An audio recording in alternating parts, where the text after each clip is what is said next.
somebody said to me, do you really believe that anybody can be successful? And I paused for a moment, and my response was something like this. I think that depends on what a person's definition of success is for their own life. But in general, yes, I do believe that anybody can be successful. I think, and I want to explain why my answer is that. I don't think that anybody can be successful in the idea that they're the richest person on the planet and they own the most businesses or they're the greatest act. Like, not everybody purpose is to be what a lot of the masses think is success, right? So this really has to do with what a person discovers their purpose to be, their talents, their gifts to be in the world. And it was a question that I had for my own life. Like, how successful could I become based on whatever my purpose is here, in this lifetime? So let me give you the definition of success that I like the most. This actually came from Earl Nightingale, who is he's the author of The Strangest Secret. He's the author of Lead the Field. He was a co-founder of Nightingale Conant Companies, like one of the leaders in self-improvement for a long, long time. And I have never really seen a better definition of success than Earl's. And Earl said this: success is the progressive realization of a worthy ideal. Let me say that again. Success is the progressive realization of a worthy ideal. Now, when I get asked a general question about humanity, as far as does something apply to everybody, one of the things that I often think about is, where else does this exist in nature?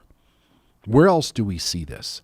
And nature has been a real fundamental for me to get parts of accurate truth, I have found. The reason being is that if you really look at nature that's undisturbed by human beings, to a large degree anyway. I realize that human beings have now got a footprint, basically everywhere, but where it's primarily undisturbed, you're going to find that nature does what nature does. And there's a fundamental ideal behind all of life, and that's more life. Meaning that life is constantly moving forward into more life, and it keeps expanding into more life. And because of that, I think that there's an intelligence behind life itself that is living in some way. Now, I don't know what that is. I mean, I very often refer to God or spirit or energy or the universe. I think that whatever you want to call it is completely fine. It has to align with your beliefs. But I think that it's pretty undeniable that there's not an energy that is taking things that can have life and moving them into more and more life forms. Now, the interesting thing about all the other life forms on the planet that we're aware of anyway, is that it basically operates off of its genetic code, and it operates off of instinct and its ability to adapt to its environment. We're not aware that there's any conscious thought going on in those life forms at all. We now know that some life forms are more intelligent than others, but we have not really detected a consciousness that's akin to human consciousness in other life forms at this point. So, having said that, one of the interesting things about it is that life left uninterrupted is constantly becoming the biggest and the best it can be, and that depends on whatever it is. So if it's a squirrel, it's the best squirrel it can be. If it's a moose, it's the best moose. If it's a fern, it's the best fern. If it's an oak tree, it's the best oak tree it can be. And that's based basically on its genetics and the environment that it's in. and the abundance of food and weather patterns, I guess, right? So there's not a whole lot that is interfering with it from a psychological perspective that says it can't be what it was designed to be. And all forms of life, everything has a purpose. And it has an individual, unique purpose, and it seems to interact with the other life around it. So it takes from other life around it, and it adds to other life around it. We see this with all forms of life. It takes and it adds, it takes and it adds. And in the taking and the adding, more life is expanded from that idea. We know that, a lot of life that is constantly in a state of evolution as it becomes too big, as life expands too big for what it is, or based on the environment that it's in, it will adapt and it will adjust to that with the idea that life continues. So I think it's pretty fair to say, and it is my belief, that there's this idea in the universe that I call more life. It's a fundamental principle for me. It's a fundamental value for me. And when I'm making decisions and thinking about the things that I want to do in life, I ask myself, is this for more life? Does this expand life? Does it expand my life? Does it expand other people's lives? That's like a primary foundational thought principle for myself. Now, when I look around the world and I see things happening, I see a lot of things happening that don't seem to be for more life at all. And actually, it's contrary to that. And there's many different reasons for it, which we're not going to get into in this episode. But the idea behind it is that in many, many cases, if not all cases, there is a very high degree of ignorance at work for whatever those things are that are taking away from life, whether it's taking away a person's choice, or it's taking away their freedom, or it's keeping them suppressed and repressed, or it's taking from them, in any way. That's an idea that is keeping life down. And my belief is that comes from an ignorant proposition of lack in the world. So when we talk about can anybody be successful, I think we have to think, what is it that is that person's purpose in life? Now, having said that, if a person is being kept from their purpose because of the agenda of others, then there can be a real problem with a person actually becoming successful in their life the way that they would truly want to be. They may be forced into a situation where they have to be successful based on the limits that others have imposed on them.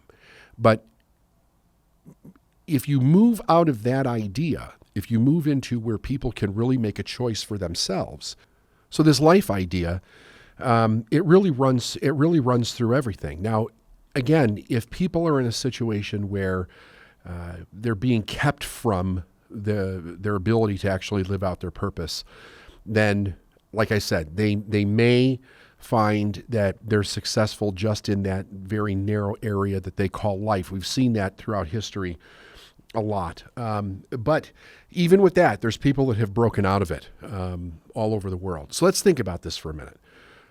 What is it that a person really wants versus what society is actually telling them that they have to be in life? And I think that this is where the huge dilemma comes in for so many people. We have, we have this amazing imagination.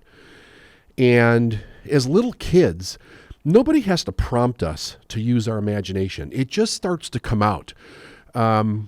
Kids will play and they will pretend and they will make up all kinds of fantastical images and ideas. And they will live in that imaginary world and really have an amazing time. The imagination is something that is fantastic in the way that we're creating on the screen of the mind.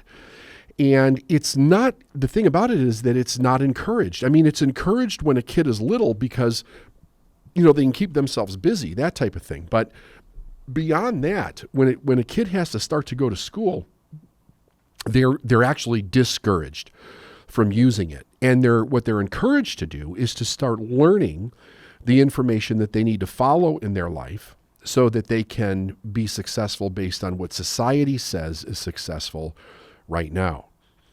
what we have seen over and over again is that the people that break out of that idea are really the innovators in the world. They are the people that start the companies that change the world, that start the movements that change the world. For whatever reason, they see things a little bit different. And I think that one of the reasons that they see things different, is they allow themselves to see things different. It's not that they're so much different, it's that they allow what they see to really carry on in some kind of vision, and they begin to follow that vision. Either they consciously or unconsciously know that for whatever reason, they need to follow the thing that's actually in their heart. I think the degree to which a person is taught that they have to follow the rules or society's rules in order to be safe and secure, and it's doing the right thing. In some cases, it's a religious value or concept that they're following. The less they are inspired to actually follow their own desire in life. And of course, many times it's backed up with experiences that verify that they don't live in a safe world for whatever reason. The person begins to shut down around those ideas, and they never really follow the dream that's in their heart. I have never met anybody, after sitting down and talking with them for a period of time, that doesn't have something that they want, either overtly or secretly, that they're hiding it from themselves. They don't think that they can do it. They don't think that they can go after it. They think that many times they don't deserve it, or the world won't let them, or that it's wrong to do it. They have a whole precept of this idea that the story that they've been told about their life and how they have to live it is absolutely true, so they stay the same. And because it provides some amount of certainty in their life, they don't allow themselves to dream much beyond the way that they're actually living. So when we're talking about can anybody be successful, the answer is yes, they absolutely can. Will they be successful? The answer is probably no. Not everybody will be, because they don't know what they don't know. Ignorance is keeping them bound to a world that they think is real, and they live inside the bubble of the information that they have. So I think that, how does a person get out of that? One of the things is that they have to have some kind of reason why. Like, they have to have some question or desire inside of them that says that there must be something else, or they want to do something else, even if there's no clarity to it. I remember when I first started down that road, I had no clarity at all. I just knew that I was looking for something, and I didn't know what it was, but I had the feeling that I would recognize it when I found it. And sure enough, that was actually true. But I made a lot of wrong turns in the beginning of that journey. And most of the people that I've met that have taken that journey made a lot of wrong turns in the beginning of that journey. However, those turns that were wrong, eventually we find out, like connecting the dots backwards, that those turns were absolutely essential to finally making the turn that led them to whatever their destiny or their purpose was. I do believe everybody has this. And I believe, here's something else I believe that I think is very important. I think when a person is doing the thing that's their purpose in life, I think it brings them an immense satisfaction, probably like nothing else. And it's fulfilling. It's like soul fulfilling. It's heart fulfilling. It's fulfilling the purpose that the person is here. And there's some knowledge of that feeling that's going on in them, that they're in the right place doing the right thing, even if it's only for a certain period of time, because I've known many people whose purposes have seemed to change or morph over a period of time, depending on whatever they needed to learn, to grow, to be able to recognize something else that stirred another desire in them. Many people are stuck because the information that they're dealing with, if they put it together like in a map, it does not lead to much of anything, to anywhere. So they don't even give themselves permission to dream. Which brings me back to the beginning, which is, if the dream is kind of knocked out of the person, or they're made wrong for it, it's not something that they're really accessing. So that creative energy usually goes into something else. And what we see it go into primarily is some kind of survival on some level. They're working for the ability to maintain what they believe is keeping them safe. And I've said many times, there's nothing that actually keeps us safe. The safety is not a destination. It is a learned skill of cause and effect, and not being in ignorance, but understanding what the causes of our consequences that we experience in life, both good and bad, actually are, and then making conscious choices to do something different. So I think that if a person really wants to step into the idea of, can I really be successful, they have to ask themselves a couple of questions. And I don't think it has anything to do with like, oh, well, what would you want if you were successful? I think very often a person doesn't really know based on the position that they're in.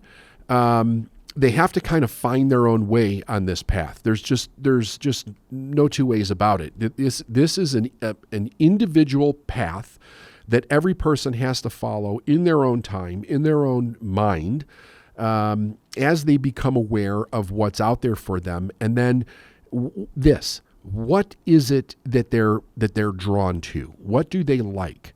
What holds their attention? Do they have a fascination with anything? And to begin to go down that road.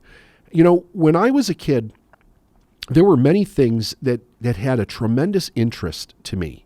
And it was almost like in a mysterious way, because I didn't, when you're a kid, you don't know what things mean. And you have a tendency, well, not have a tendency, we all give meaning to very specific things. But when you don't have a meaning to give to something, it kind of causes a question. And you start asking yourself, what does this mean? Why am I having this experience? What is this about? What is that? What is this? Where can I find out more information? And it caused me to be very curious in my youth. And that's why I knew that I was really, really looking for something, because different things in my life were speaking to me in different ways. And I kept having this feeling like, I know that this means something, but I have no idea what it is. So I kept staying in doing basically what was in front of me with a few exceptions, and with the idea of consistently looking for that question. What else is there? What am I learning? Where's this going? Is there a door that's opening? What can I read? Can I find more knowledge somewhere? And it's another thing that's fascinating about this is that we hear stories from people of all over the world in various different circumstances that many people would think are just abominable. Like, how does a person ever get out of that kind of a situation? They find a way out. They knew that they weren't supposed to be there. They knew that there was something else out there. Now, what causes that? I really think it's how the person's world is internalized when they're little. It's a very, very strange thing. Because you see people that'll even come from the exact same family, and one person finds their purpose in life and does great, and the other person goes totally in the opposite direction. And you know that the messages were relatively the same. They were in the same space, but how they were internalized is very different. And of course, when we start internalizing things, we do something that I think really completes the process of which way we're going to go in life, and that is that we create a story. We create a story of our experience. We create a story of the people that are in our life. And ultimately, we create a story of how we actually see ourselves. If there's no liberation in that story anywhere, then the idea is that the person really doesn't think that they can do anything. So that's the next big problem. If I don't think I can do something, I'm probably not going to try. I'm probably not going to continue to entertain a question in that direction. And most of the people that I have researched, people that I have interviewed that have been stuck without actually trying to get out, they see the world very, very differently. The world is full of limits. There's a lot of victimized thinking that's internalized. And if a person internalizes victimized thinking, they really kind of think that the world is happening to them and they have no power. And if a person doesn't think they have any power, they're not actually going to try to do anything. So it becomes limited to the idea of, what do I know that I can do to stay safe in this moment? And you see that the limited thinking that comes out of these individuals is very much centered around the idea of what they know and what they don't know. And most of what they don't know usually appears to be, quite scary to them, or at the least bit, it's very uncertain. And in their mind, it would be extremely foolish to do something uncertain when they have certainty doing the thing that they're doing. When I first wanted to break out and really go try to do something different, to give myself a different experience, I was asking people that I knew about an opportunity that came to me. And every single person I talked to had this certainty complex thing going on. Like, what you have, so why would you give that up for something that you don't know? You have a family, that's a risk. If you make the wrong decision, it was almost like it could be a complete catastrophe that you'll never recover from, which in my mind seemed very weird at the time. I was young, I was healthy. I could basically, I could work, I could do all different kinds of work. I just didn't have any kind of educated work that I could do at the time. So I really didn't understand why they were so down on any kind of movement forward. And it took me a long time to realize that the unknown to them was scary. Almost all these people that I had talked to at the time never went beyond that known factor in their life that gave them security. It was a job. They knew how much money they could make. They knew if they needed to work overtime or have a second job. They knew what their bills were. They managed all of that very, very closely, and it was scary as hell to break out of that idea to go do anything else. So they stayed within that bubble their entire life, even into retirement. They stayed within that psychological bubble of what their world was that they could manage to some degree, and there was absolutely no breaking out of it. So the only information they could actually give me was to put me in the same bubble that made sense in their mind. Now, when you pass that bubble down from one generation to another, you have a hell of a lot of people that are being raised with the idea of this little tiny bubble of managing their life in what they currently have, is that's enough. That's it. Like, don't go for more. And there's a lot of judgment. There's a lot of ridicule around that idea. If a person tries to break free, and a lot of putting people down to keep them in that place. And they'll always back it up with, I love you. I'm thinking the best for you. I just don't want you to make a mistake. I don't want you to get hurt. It's a rough world out there, that type of thing. Without any idea that a person has a flexibility to them, that they can recover from mistakes, they can learn something different, they can do something completely different. It's like that seems to be so obvious, but when a person's coming from that fear and that uncertainty inside of their mind, it's like it's not obvious to them. They go very, very unconscious in the moment, and it just seems like a total threat. But I do believe that inner intelligence that's in everyone, because these people that I talked to, by the way, it's not that these were stupid people. These were smart individuals, but they had a very limited understanding of what they could do in the world and what was actually possible for them. They were raised in some way that they had to be very certain about what they had, and it was not about taking risks. Risks were very much looked down on. So anybody can become successful if they're willing to look outside of the way that society has basically conditioned them to think.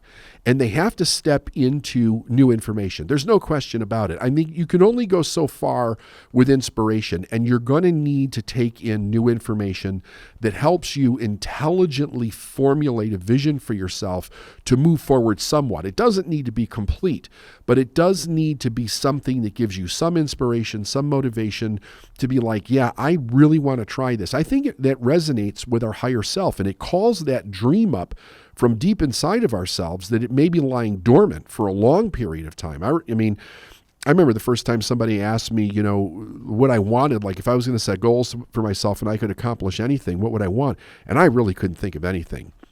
I mean, like I forced 3 things to kind of come to the surface, and they were basically like responsible things, like buying a house or something. But I could not get myself to really want something or even desire it beyond what I really had. I just had this desire to get out of that space. But once I expanded that and I started to get knowledge, then more and more of that dream started actually to come to the surface. And eventually, the material things that I wanted, that came to the surface also. And it was probably because there was some idea that too much is wrong, and we don't want to be wrong. I know human beings just, they do not want to be wrong. They want to be right. Right keeps them safe. Right keeps them certain in life. And they'll stick to an ideology all the way to the death in many cases because they so much believe in it and they have every stake of their life in that idea. So in order for more people to step into success, we have to be willing to break the ideologies of society that keep us very much bound to safety, certainty, and that in many cases going after too much is wrong or greedy in some way. There's a lot of negative information out there that is very visible to a lot of people about being successful, and a lot of warnings about people who are successful that make a mistake and then the media just rips them to shreds over something, as if their success is actually the cause of their error. And those two things don't go together at all. Everybody's capable of making errors and mistakes. So remember, if you want a great definition for success for your life that will help you take the desire that you have, the question if there's more, to live your life happy so that it's growing, I suggest Earl's definition, which is success is the progressive realization of a worthy ideal. I love how you started off the episode with providing us with Earl Nightingale's definition of success from The Strangest Secret. And I don't know if it's from The Strangest Secret, but it might be, but it's from Earl. So I pulled the whole quote. I'm going to actually provide the whole quote that came from Earl, and you provided the beginning, which is the basis of this episode. Success is the progressive realization of a worthy ideal. He then goes on to say, and I quote, "This means that any person who knows what they're doing and where they're going is a success.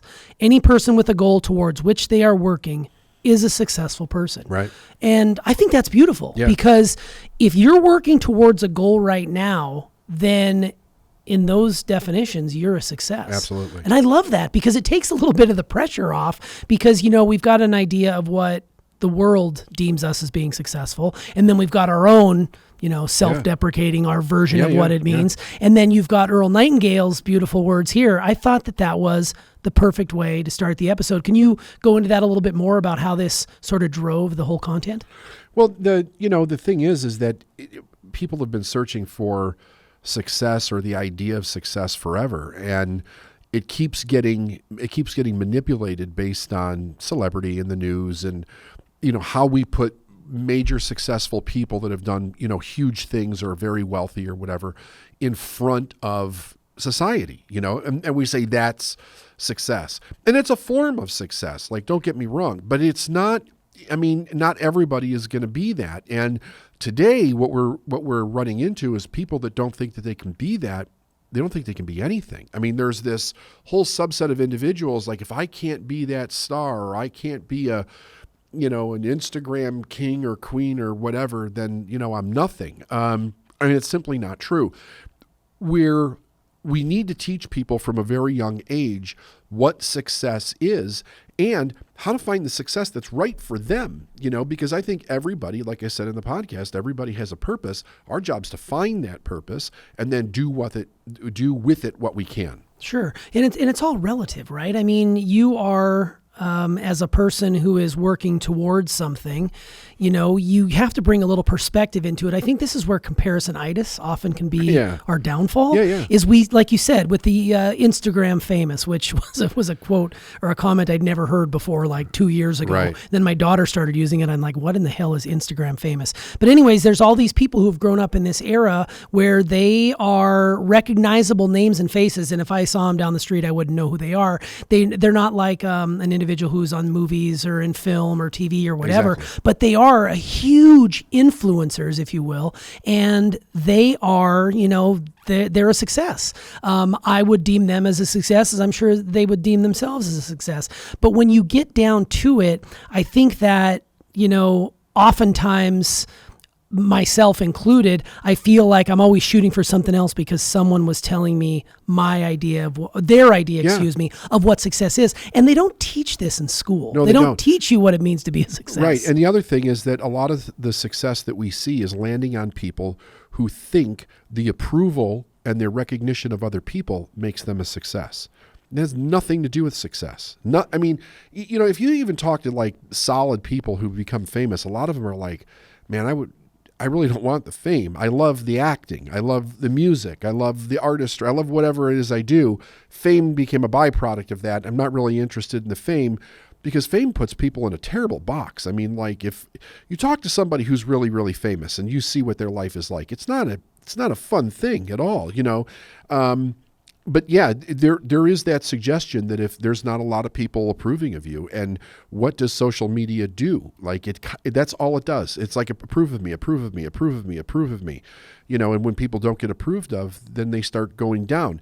And none of that is getting a person on track for why they're here to begin with. Yeah. So it's an illusion. And there's a distinct chance that many people listening to this right now, maybe they aren't on purpose. I mean, it's probably, if you were to go by the statistics, they may be doing something that they don't necessarily love, but because their grandfather did this, their father or mother did this, they may have chosen that path because, right. And you need to ask yourself some pretty difficult questions, which we've talked about on this show before, like, is this what I'm really supposed to be doing? And if it isn't, it's okay to pivot and go towards what is. Right. Maybe they're just looking for permission a lot of times. What makes you happy? What makes a person happy? Where do you find enjoyment? What interests you? Where do you feel led to? Those are the questions we should be answering inside of ourselves and not asking other people to answer for us. We have to find that ourselves. That's an inside job. Yeah, it's an inside job. Yeah, and that's where the internal mechanism comes in so importantly because, and it probably changes too. Like, I mean, maybe not all the time, but what you were into 20 years ago that you got into because you thought you loved it and then you found out you didn't, and then all of a sudden you realize you don't like it, but I've already invested all this time, I've got a degree, my parents know that I'm safe, so they stay in it. Right. And to them, there's that safety piece again. We always seem to talk about it on this show as safety comes in because a lot of people, for me, is an example as a teacher. I probably would have still been there had I not felt called to do something else and actually had the, wherewithal to listen to Steph, who said, you really don't want to be doing this anymore. I'm like, yeah, I really don't, but I've got health insurance. I've got all these other sorts of things. So it's really interesting to me that I made that decision, and I put a lot of onus on Steph kind of pushing me that way. Yeah. But the reality was I had to say yes. It's not like it's all on her, but It's one of those things where I guess what I'm trying to get at as I'm talking in circles here is that there's probably people who are doing something right now that maybe at the time felt like it was right and they could learn to love it, but they still aren't. Well, there's also something else at play here. We definitely have to learn to take care of ourselves. Adults have to go out and earn a living. We have to do something. That's true. Right? So that is a dilemma. Like, so if now I'm of age, I have to take care of myself and I haven't found what I want yet. How do I do both? How do I do both of those things? And if I go out and I start a family and I have the responsibility and the pressure of fulfilling that, I increase, in my mind at least, the risk that I'm taking if I decide to go do something else that maybe I don't have an education at. And I'm guessing, do I like this? Am I taking that chance? Other people are involved. Who could get hurt? Can I recover from the mistake? I think part of the onus on it is that there's almost this weird idea that we can't recover from a mistake. It's back to like what my mother would say, what if something goes wrong? And I'd be like, well, like what? What could go wrong? Well, I don't know. Like anything. What if something goes? What are you going to do if something goes wrong? Well, like tell me something and I could tell you what I would do. Well, I don't know. Anything could go wrong. And you're going to risk this and all this stuff. And so it's like an irrational fear that causes the mind to spin out of logic when it comes down to like, well, if that goes wrong, you could do something else, Yeah, that type of thing. it's not an all or nothing endeavor. And Right. I think that's one of the things that I've been learning through this journey is that you're going to make mistakes. And we've talked about it before in your company, we embrace the mistakes because We do. embracing them allows you to grow from those mistakes. sure. Now, if you keep making them 7, 8, 10 times in a row, we've got an issue. Yeah. But at the same time, I New feel ones, like new mistakes. yeah. Yeah. And like I said, also, we've had people in your seminar rooms who are in their 70s who are pivoting and doing something different that they've been doing their whole lives. 70s, 80s. Yeah, and you got to love that Yeah, because and it's not throwing caution to the wind. They are feeling pulled to go and do this thing that they've always wanted to do, to not live a life full of regret, and they go out and seize it and they become successful in their own right. Absolutely. I love that. Well, let's talk a little bit about nature. Let's pivot from the elder people to nature and the idea that you said life left uninterrupted is always becoming the best it can be, which of course leads us to that philosophy of more life that you talk quite often about. Can you talk more about that fundamental principle of more life and how it plays out in maybe say your life and the way you live it? Like when you think of more life, how does it affect who you are as a human in the decisions you make and how you continue to drive forward? Well, it comes from the contradiction that I was raised with. And the contradiction was that we're created by a loving God, and yet we have this world that we live in that's kind of going to hell in a handbasket. And I couldn't put the pieces together. It didn't seem to make sense to me. So I was looking for honest, true answers, right? So let's just say that the religion I was raised in was correct. Everything was created by God. So I started looking at everything that was created by God, so to speak. And one of the things that kind of perplexed me was that nature seemed to live by a different set of rules. Nature didn't have the complications, or so it appeared, that human beings did. In other words, nature was always adjusting and adapting, but it didn't seem to struggle. It didn't seem to not know who it was. It didn't seem to struggle with that internal process at all. And I found that fascinating because we always think of ourselves as above nature, and nature seems to be marching along just fine on its own. And human beings, we get majorly stuck, and sometimes, for a lifetime. So when I was introduced to the principle of more life, it made sense. That made sense to me. Like there is this intelligent energy behind everything, and it's growing everything. Now, it doesn't take away choice. So if you do something bad, it's going to grow the bad. If you do something good, it's going to grow the good. If you do something positive, do something negative, it's going to grow whatever it is. It's like Nightingale would say, you can plant a seed in the earth. It's amoral, right? And one could be a pumpkin seed and the other one could be nightshade, and they grow right next to each other. The earth doesn't care what it grows. It just grows. That's what the law is. It just grows it.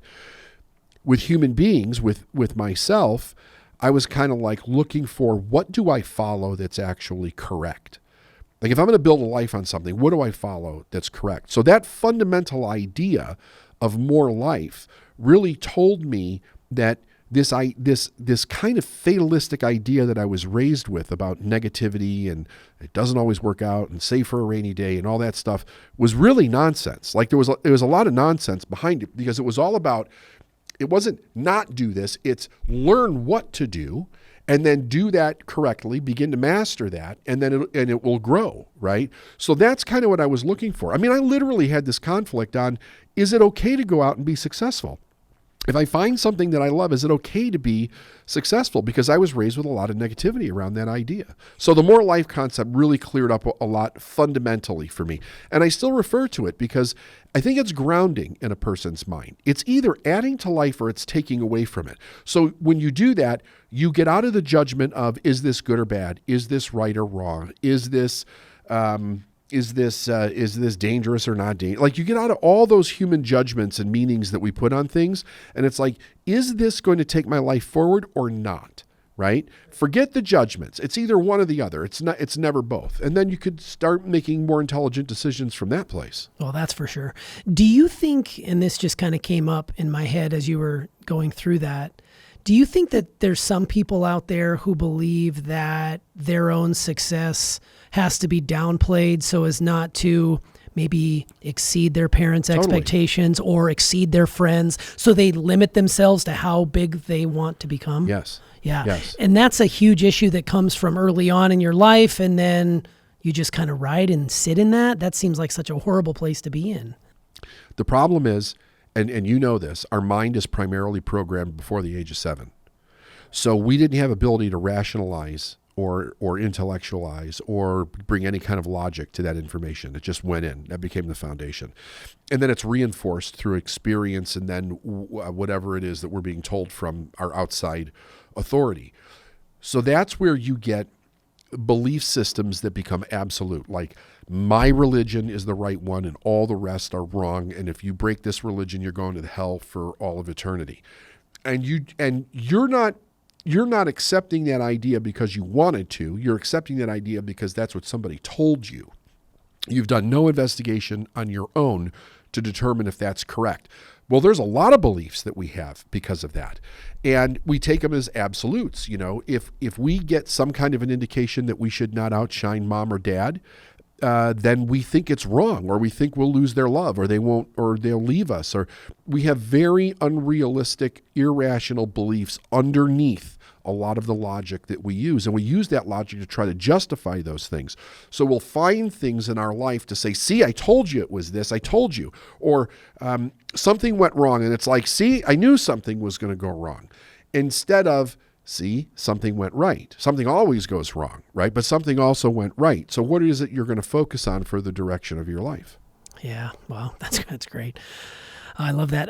You mentioned in the podcast there's a couple of things. What is it that a person really wants versus what society is telling them that they should be? You said that sort of shapes a person and the decisions that they make in this life. And I guess my question was, how does a person know if they are that person that knows what they want, or if they're just being that person because someone else told me I should be it? I mean, it's not fair to ask you to answer that for me, but kind of give us a blanket statement around how does a person know if, I don't want to bring this back to if I'm going to make a mistake, but how do you know what a person really wants versus am I becoming this thing because somebody else is telling me to be this thing? Well, that's a very good question, and it's a tough question to answer because you're not the person you're asking that question of, right? So I have seen people that are 100% certain that they're doing the right thing, only to find out a year later or 5 years later that they were not aware that they were doing the wrong thing. And then they found out a deeper reason why they were doing the thing that they're doing. What I would say is the thing you're doing really making you happy? Like, are you really happy doing what it is that you're doing? And if you're not, something's wrong. Something's wrong somewhere. So then we can go down a lot of different trails to see what that is. But I think first and foremost, does it interest you? Why does it interest you? Are you happy doing it? Does it bring you joy? Does it bring you fulfillment? And when a person can answer yes to all of those things, then I think that they're probably on the right track. Yeah, for sure. And it's not one of those situations where every day is 110% yes. There's going to be days that kind of suck occasionally. Totally. But at the end of the day, you still are lit up by the prospect that tomorrow is going to be a new day and Yes. it's going to be better. Yes. So no, I totally get that. Yeah, that's a tough question to ask because you really don't know. I can ask it of you as a person. You could ask it of me, but for you to answer that as, put listener A out there, it's a little bit more complicated. if you're, here's another way that I would ask a person. I would be like, okay, so you're doing whatever it is that you're doing. If I was to give you a blank check where you could have as much money as you wanted, no limits, and you could do whatever you wanted and nobody would know, there would be no judgment, would you continue to do the thing that you're doing? And if the answer is no, then you really should look at why am I doing it then? Why am I doing it? Because I'm probably doing it for money, or I'm probably doing it has something to do with some judgment in my mind or what other people think. Sure. Yeah, no, that's great. It's something anybody could do right now. It's really easy. It's really easy. Yeah, but you have to answer it honestly. Yes, you can't just answer it based on past programming or what you think somebody would want you to answer it. Right, or change the question. Because I've seen people do that too. Sure. Yeah, we've seen that in your seminars for sure. Well, to answer the question of the day, can anyone be successful? You said yes, they absolutely can. And then you followed that up with, will they? And then you said ignorance is usually keeping them bound to what they know or what they don't know. Right. So it comes down to an issue of ignorance. So how does a person begin to break down that ignorance and push ahead to what they truly want and desire? Because we can all be successful, but there's many people who aren't. And it's based on ignorance. The only thing is that they have to follow something else that they want. And I believe that is in everybody, whether they acknowledge it or not, whether they'll admit it or not. But they have to acknowledge it, and they have to take action on it. They have to do something that gets them out of where they are, because they have to see things differently. Remember what I said about the story, right? So we have this reality, but we create a story. That story is very binding, right? There's so much in that story, that life story that we've created at whatever age. And I think we have to examine that story. Like, is that really true? Is that accurate? For some people that are really locked in a really tight box of fear, or the fear of abandonment from the people that they love, they won't allow anything to contradict that story. They just hold tight to it. And sometimes something has to happen to jostle their thinking, to get them to think differently, if they're not going to do it on their own. And you know what? Some people never will. They'll go through their whole life and they won't change it. And it might drive you mad if you're a person who has made changes and you want to look outside and say, look, follow me. Look, I can do it. You can do it too. Come on. And they're always rooting for these people and trying to make them see the light. Chances are that person may not want to change either. Maybe they don't want it. Maybe they're... Right, that's true. And we oftentimes want to say, look, I did this and so can you, but maybe that person doesn't want to. Well, even if they don't want to out of ignorance, we don't have a right to change them. You know, in the beginning, when I first started to learn, I wanted to run around and change everybody. And the reason that I did that was because I saw so many people complaining about their life.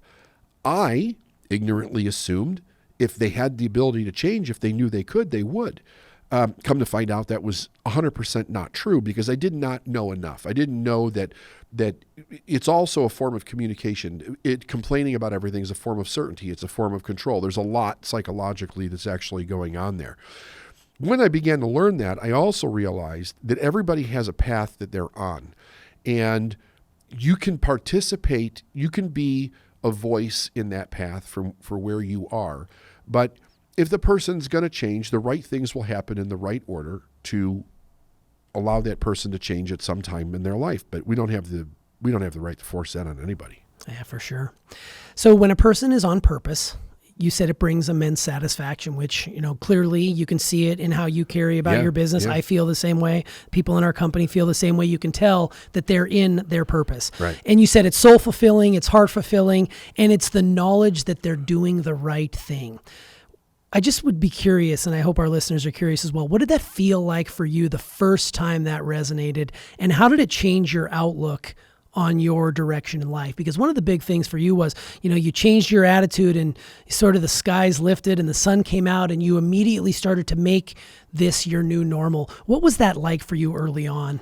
It was the most exciting thing I had ever experienced. Like, there was this immense feeling of joy and satisfaction, that this feeling that I couldn't describe was real. It was real. The opportunities, the knowledge, the success, like all of these things were real. And I mentioned this in the podcast. In the early forms of that in my life, it was showing up as just a feeling or a weird interest in something. Like I said, I knew something meant something, but I didn't know what. So when I felt that I was being drawn into an area, but I just didn't know if it was like, is that real, or am I going crazy? Is that like fantasy thinking? What is it? And then as I began to find out that it was real, it was probably the most exciting moment that I had experienced in my life for several years. Once, because everything just started to unfold year after year. It was one thing after another, after another, after another. And it just kept getting better and better and better. And I was like, this is the most incredible experience I've ever had.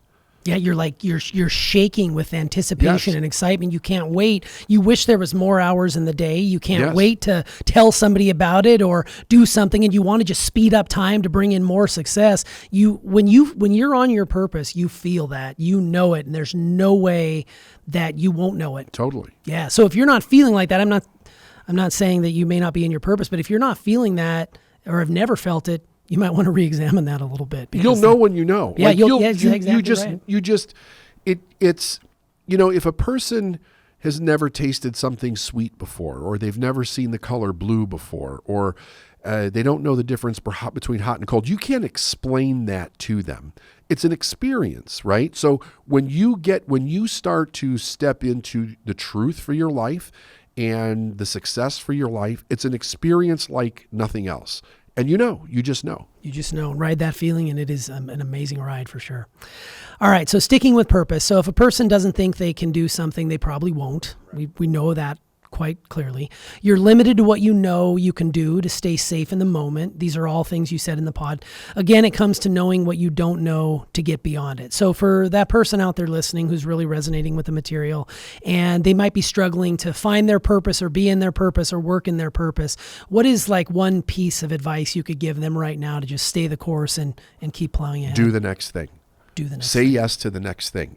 In my experience with me and everybody that I've worked with over the years, the exact thing shows up at the exact time. But if you say no to it, who knows how long it'll be before the exact thing shows up again in the right way. You have to say yes to what starts showing up. I can actually look back where I said no to things that because I said no to them, I don't know for sure, but I think they would have led me in the direction that I ended up a little bit quicker. When I started saying yes, the rate at which these things started coming to me was rapid. Like it was coming very fast and very frequent. It was astounding. Like it was crazy. Like it was like Christmas every damn day, almost, Sure. But I remember when I first heard that if you had said no to one of those things, you wouldn't be where you were. And I thought back, and it actually made me a little nervous at first, because it's kind of like, like I could fuck this up, couldn't I? Right? Yeah. But you have to say yes to the next thing. It's not a coincidence. And the other thing I believe is that if you say yes to the wrong thing, and I've done that too, I've said yes to the wrong thing. And I've had some big mistakes saying yes to the wrong thing. You can change it.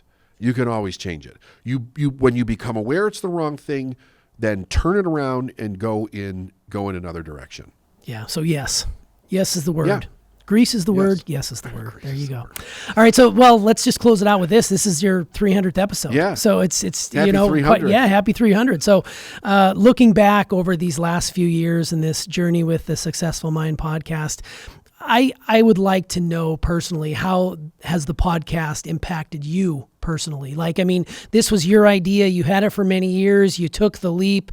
Here we are, 300 episodes of content deep. How has it impacted you personally and professionally, maybe?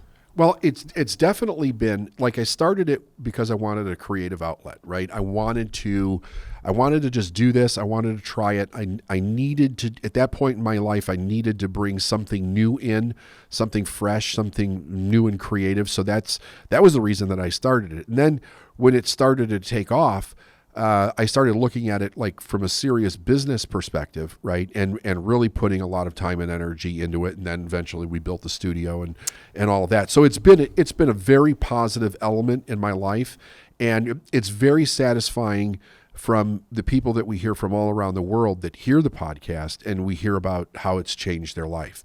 So that's a really great thing. I mean, I really, really enjoy that. And it's allowing us to reach people that we probably would not have reached had we not done the podcast. So that's also part of my purpose. And that was just saying yes to something that was an idea that I had. So there you go. It's so true. I love sitting in a room, and it just happened to us last week where we had some people in for a meeting, and they were talking about how the podcast has been a light in their life, and how they can always count on it being there, 3 times a week, and they can really glean amazing insights. And I remember when we were first started coaching with you, back in, 2008, and you would send out like weekly reminders and your voice and things like that. And I remember how it would be so powerful. Even if it was only a few minutes, it really set the tone for what that day would be. And now that's what the podcast has become. And to be a part of it and to hear people, tap on your shoulder at a live event and say, hey, I recognize that voice. To even me, I'm so humbled by that process. And the fact that we get to sit in here and create this, and we've been a part of, all 300 of them, it's pretty damn impressive. So, it's very impressive. Yeah, I'm really happy with it. Yeah, totally. Well, we'd love to hear from our amazing listeners about the highlights that you've had over the 300 content episodes that David has provided you. I'd love to either leave a comment if you're on YouTube watching this in the thread below, so we could kind of get a sense of what some of your favorite episodes were, some of your biggest takeaways were, or you can send us an email to the show at tsm@davidnagel.com. That's tsm@davidnagel.com, and share with us what your favorite episode is. Maybe there's some things you'd like us to touch upon in the next 300, because we know that the impact has had a tremendous impact on you, and we are very humble to be able to bring this to you as well. So here's the next 300, I guess. Yeah, let's do it, man. All right. Thanks for coming inside. Later. I think it was Anthony Robbins that said the quality of your life depends on the quality of your question, something like that. I'm kind of paraphrasing there. I realized that in my youth, I had a lot of questions that were going on in my mind. Some came from people, some came from books, some came from contradictions that I saw in life. And it was in the answering of some of these questions, or searching for the answer, that I found out a lot about myself. But what I've also found is there's a lot of people that either don't ask these questions, or they have an absolute answer that does not lead them in a positive direction. So I just want to give you a few questions. It's something that when you get a chance, write it down, carry it with you, really think about it, meditate on it, contemplate what the answers really are. But here is a word of caution. Do not necessarily go with your first reactive answer, especially if your reactive answer is an absolute in the negative, or there doesn't seem like there's any potential for your life to get better with that answer. Because if you really think about it, even though these questions are relatively simple in the way I'm going to ask them, they're extraordinarily powerful in where they can lead you in either direction, I would say. Okay, question number 1. What is the most important thing to me, and why? We see so many people in life that are living lives, in that whole idea of like quiet desperation. They're in relationships they don't want to be. They're working for someone that they don't want to be. They're in a job that they don't like. They're possibly living in a neighborhood or a house that they don't like. They're not satisfied with who they're being as a person. And this question's very important to answer this question. However, if you don't understand why you're answering the question, what your why is behind this question, it can be very fatalistic in its experience, because if a person doesn't think that they can change anything or make anything better, then the answer might not sound good. When I first, the first time I probably would have asked this question as an adult, if I was answering it factually, it would have been the most important thing in my life was that I had to take care of my family, that I had to earn enough money to take care of my family.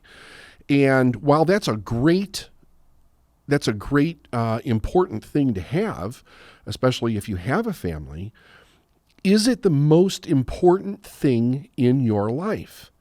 To me, the most important thing in my life is that I'm following my purpose, my reason for being here. Now, some people might ask this, hear this question after they set up a ton of responsibilities in their life, so they default to, well, my family's the most important thing in my life. But don't, and I'm not saying that that's a bad thing. I'm saying that I don't think we're taught this question early enough in life so that we can come to a really solid answer to give ourselves some direction to set up the rest of our life. Doesn't mean that we can't change it. We absolutely can. People do it all the time. But we need to take these questions, we need to throw them into our mind, and we really need to contemplate what they actually mean to us. And over time, I think awareness helps change it. So again, the first one is, what is the most important thing to me? And when you have your answer, why? Why is it important? You should be able to say why, come up with a reason why. Number 2, what am I willing to sacrifice for that's important to me? Every time, or I should say, every time and any time that we're going to make a change, anytime that we're going to do anything in our life, when we make a decision on anything, we're sacrificing something else. That's an absolute truth. So if I decide that I am going to learn something, I'm going to have to put some time into study, application, changing habits, maybe getting to know people, whatever is required for me to learn something. And that is time and space that is taken up in my life, which means I'm going to have to sacrifice whatever was in that time and space prior to this idea. There is nothing gained in our life without the sacrifice of something else. Now, the way that I was taught this, and I thought that it was a really good concept, was like, we're not talking about like sacrificing a goat or something weird like that, but it's sacrificing something of a lower nature in order to gain something of a higher nature. So when you're looking at your life, you're trading that time for something. You're sacrificing something. The question is, what are you willing to sacrifice for? I mean, what is important enough in your life that you're willing to sacrifice maybe some leisure time, maybe a hobby? It was interesting for me. I hit a point in my life where there was something extremely important to me, probably something that had showed up that was more important than anything else that I experienced in my life. And I made probably for the first time, a real conscious sacrifice. When I kind of hit bottom in my life, because I had made some really bad choices about not getting educated and deciding to start a family early, and I realized that I needed to study to find out what was causing these simple changes to occur in my life for the good. I sacrificed everything else. I stopped listening to music. I stopped going to movies. I stopped. Fishing was a hobby of mine at the time that I would do whenever I got a chance. I gave that up. Outside of my doing things with my wife and children, I gave everything else up. I basically stopped anything that was not part of me finding this answer. So it was work, my wife, my kids, the things that were important to them, but everything that was me time, I actually sacrificed that for a long period of time, probably about 7 years, for the most part, in order to put study into that time. So it was reading, going to seminars. I had a lot of time that I used to drive back and forth to work, so I listened to a tremendous amount of audio products that were books on tape, seminars on tape, speakers on tapes, biographies on tape. And I was willing to sacrifice that because I was looking for very specific answers, because I had a breakthrough. I had a breakthrough that my life got a little bit better in a very dramatic way in a very short period of time. And I wanted to find the answers to that. So that became very important to me. Now, here's something that's really interesting. Just a few years before that, and I literally mean just a few years before that, studying was not important to me. When I was in high school, I was the king of cutting classes. I would go to work, actually. That's what I did most of the time. But I just was not into studying. I wasn't into school at all. So even when it came time for me to make the decision to either stay in school for another year or to quit high school, to me, the answer was obvious. I was out of there. I didn't want to study. But when the importance of that changed in my life to my perspective and my reality, then the idea of sacrificing something to get more of that, to move my life forward, meant everything in the world to me. So that's just my experience. What's your experience on it? Number 3, what purpose would I consciously trade for in my life? Now, I'm sorry, I read that wrong. I wrote it right, read it wrong. What purpose would I consciously trade my life for? Now, this is a big question. I think that the first thing that we have to do is to realize whatever it is that we're doing in our life, whether we're conscious of it or not, we're trading our life for that thing. So if we're working, we're trading our life for that thing. If we're in a relationship, we're trading our life for that thing, meaning that those are the things that are taking up the minutes, the hours, the days, the weeks, the years of our life, and we don't get it back. That is not something that is ever returned to us. So the idea is that we're making a really good trade. What are you using the resource of your life for? And how important is that to you? Why the important part? Because if we're going to consciously trade our life for something, we have to be aware of what it is. And of course, it has to have some meaning to us. Now, when I was a kid, nobody ever said this to me. I mean, it was kind of like, do good in school, grow up, get married, get a good job. But nobody ever said to me, listen, David, you have a life. Nobody knows how long that life is going to be. Nobody ever knows how long anybody's life is going to be. Make sure that you're trading that life for something that you love, or something that's important to you, or something that you feel has value, something that you consciously want to trade it for. I think the unconscious indication was probably trade it for safety, trade it for security, because it was education, get a good job, that type of thing. But there was an awful lot of negative indication there that anything great was not going to be part of my life. I'm sure they wanted me to be happy, but nobody ever really said to me in any way that I can remember that this is one of the most important decisions that a person can make, to really think about what it is they want to actually trade their life for. So again, the question is, what purpose would I consciously trade my life for?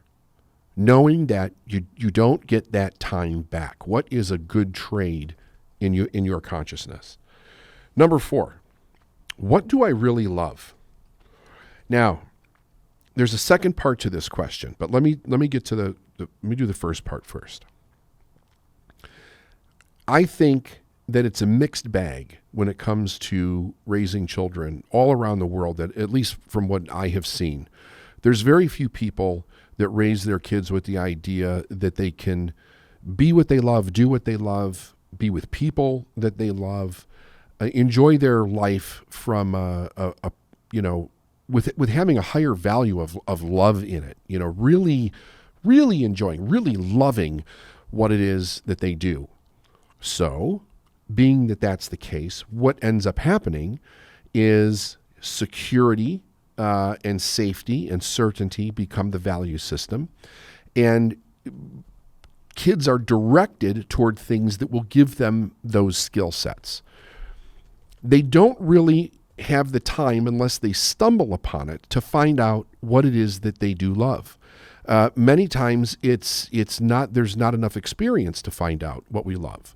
So the second part of the question is, if I don't know, am I willing to do a serious search until I find out? Meaning that if you wake up one day, maybe because you thought about this question, and you ask yourself, or you say to yourself, I'm realizing that I'm not really in love with the things that I'm doing in my life. There's not a real passion there. And the scary thing is that I'm not seeing anything that is jumping off the page at me saying, this is what I love, this is what I would be passionate about. So am I willing to search until I find what that thing is? Meaning travel, explore, learn, develop different skill sets, meet new people. I really, truly believe to the bottom of my heart that every single person has the ability to find what they really love in their life, and then do that, basically for all of their life. Really let that harmony of spirit, that harmony of purpose, that harmony of I feel like this is the thing that I want to spend my life doing because there's a passion, there's a real love there. I think that that's available for every single person. I don't think many people are conscious of the idea that that's there for them.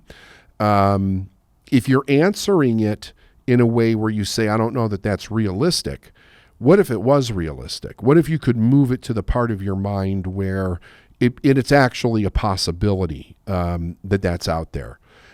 I don't think that, some people have the ability to love their life and other people are put here to just suffer and be miserable. I do believe part of it is an attitude of mind, no question. But I also believe that there are things out there that are part of our purpose, and I do think that our desire, if we'll start to follow it, will lead us to that thing. So what do you really love? And if you're not sure, are you willing to search until you find it? Number 5, what excites me? If you don't know, if your answer is, I don't know what excites me. If you don't know, why is it that you don't know?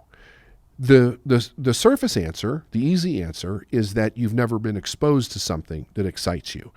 But that's not the complete answer, because it can also be a state of mind where you have not given yourself permission, or somebody told you that it was wrong to really be excited about life. Like, that's silly, you can't do that. I've seen people that were raised in situations where the people around them were suffering, their parents may have been suffering, there were tremendous hardships going on, there could be abuse, there could be all different kinds of things. And it's almost like they would feel guilty if they were excited about life. Or they would feel guilty if they were excited about life and they're still in an environment of people that are miserable with their life. That's a very real possibility. I see that very frequently. So there are some other questions that go with this, and I think that, there's some other questions that go with every one of the questions that are going to come to your mind, because it kind of opens the door. You start thinking about things differently. And I do think that they're very important questions that lead to a better life. And without asking the questions, you don't get there. So what excites me? And if you don't know, why is that? Number 6, am I having fun in my life? And if not, why? Now, fun and excitement in this context, I believe, are two different things. Excitement is, you're you jump out of bed in the morning, you're excited about life. You really love the idea that you get what to do in your life. You're with people that you're excited to be with. You're learning, whatever it is that turns you on, that excites you. Now, if you're having fun in your life, kind of indicates your approach to life. Are you so serious that you can't have fun? Are you constantly worried about consequences where you can't have fun? You're not allowing yourself to step into the enjoyment of the things that you do or the people that you're with. Do you have to be so serious that if somebody else cracks a joke or they're having fun, you got to shut them down or make them wrong in your mind or move away from them or find something wrong with them? Unfortunately, a lot of people really deal with this kind of a psychology, and there's many reasons for it. But I think that things that bring us pleasure and joy are also indications of the direction that we should move into. And I know that there's probably some of you that are going, well, there's all the kinds of things that bring you pleasure and joy, but you don't necessarily go down that road. Yes, that's true. I agree. There's no question about that. However, I'm talking about having fun in your life with things that mean a lot to you, with the people that mean a lot to you, doing your work, upholding your value system, your own ethics. Are you having fun? And if not, why? So I'm not going to answer that question for you, but if you're not, ask the question why. Really let that sink in and consider whatever your subconscious mind tells you. Because what I know about this is this. If you ask these questions, even if you don't get an immediate answer, if you just sit with it and you just let the question kind of just hang there in your mind, you're going to start to get information that bubbles up from inside of you that starts to answer these questions and points you in a direction. A question is almost like a command to your mind to find the answer. So it's going to search for what's real to me, what's in my past, what's important to me, what do I really believe about this? Possibly, what have I heard about this in my life? And those kinds of answers they're going to mean a lot as far as the direction that you go. Number 7, is asking for help of value for me? I think it's unfortunate that so many people are raised with the idea that asking for help is not being a man or being a woman or being self-sufficient or having pride. There's been a lot of indication for a long period of time from different directions in humanity that asking for help is not a good thing. And asking for help not only is one of the most fantastic things, because there's always somebody that knows more than us. There's always somebody that has a valued opinion. I think it's essential. It's absolutely essential. It allows us to receive, and allowing ourselves to receive is a really great thing. We cannot knock that in our life. It'll open doors. It'll lead you down different roads. It'll provide you with tremendous opportunity in your life. And the one thing is true, if you look at people whose lives have changed, you'll always find out that they were either able to ask for help or receive it when it showed up in their life. Number 8, do I believe I can change? And if not, why not? Great question. Do I believe I can change? I remember somebody asked me this question one time. They said, David, do you believe that you can change? And I was talking, basically about where I was in life. And I was very, very far away from where I am now. And my answer was, I don't know. I don't know if I can change. Part of not knowing at that point in my life was that I hadn't really experienced my own commitment to change, my own discipline to change, but also I hadn't really experienced much opportunity to change. It seemed like life for me and my kind was, pretty much laid out, and that's the way that it is. But once I started to believe that I could change, I started to see tremendous opportunity. So great. The question again is, do I believe I can change? And if not, why not? Number 10, how much money would I really like to earn and why? How much money would I really like to earn and why? This can go down many different directions. And one of them is, how do we value money? What is our value? What is our belief? What is our money story? But, money, without question, adds to the quality of our life. It adds to how we're going to live our life, how our children are going to live their life, how we're going to live our life in different stages of our life. But think about this when you ask this question before you answer it, right? Again, you really want to stay away from the reactive answer, especially if the reactive answer is negative, like I don't need that much money, right? Well, have you even really thought about it? Because if you say, I don't need that much money, what you're really saying is, I don't need that many things. I don't want to experience all that much in my life. You're also saying, I don't want to do that much good in my life. You can do a little bit of good with not a lot of money, but you can never do a lot of good without a lot of money, because good extends the service beyond your physical presence. So if you ever want to do something on a bigger scale, either you need money or the people that you're working with to do good things needs more money. The other thing is that there's almost an indication that there's something bad about it. But really think about this. When it comes to my life, if I come from the place of what I really want in my life, unconsciously, I'm also aware that everything has a financial component to it. So if I had heard sometime in my life it's not okay to want things because maybe my family didn't have money or we were living in a hardship or something like that, I may think I'm doing something wrong by wanting a lot of money. And I may have to flip that in my mind. So let yourself go down some of these roads when it comes to the money idea and really explore it. Because what you're really saying is, how would you really like to live your life if money was not an issue? If whatever you needed to live there, however you want, could show up in your life, how would you actually live? Right? So this is just another way of asking the question, kind of addressing it from a trigger point for most people. And last but not least, do I have a dream? Do I have a dream? I believe that this is true. I believe everybody at least had a dream at one point in time. It may not have been a mature dream. It may not have been a realistic dream, but I think dreams guide us from one stage of our life to another. A child may have a dream. It's a very unrealistic dream. It's not based in a lot of truth. It may be based in a tremendous amount of fantasy.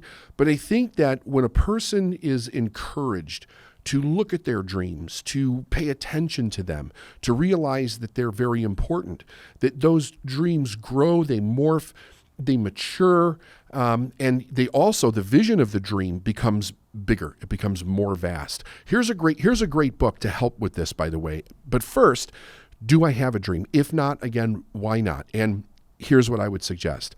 If you're looking for, well, what is my dream? I would start asking yourself, what do I think about in my secret thoughts?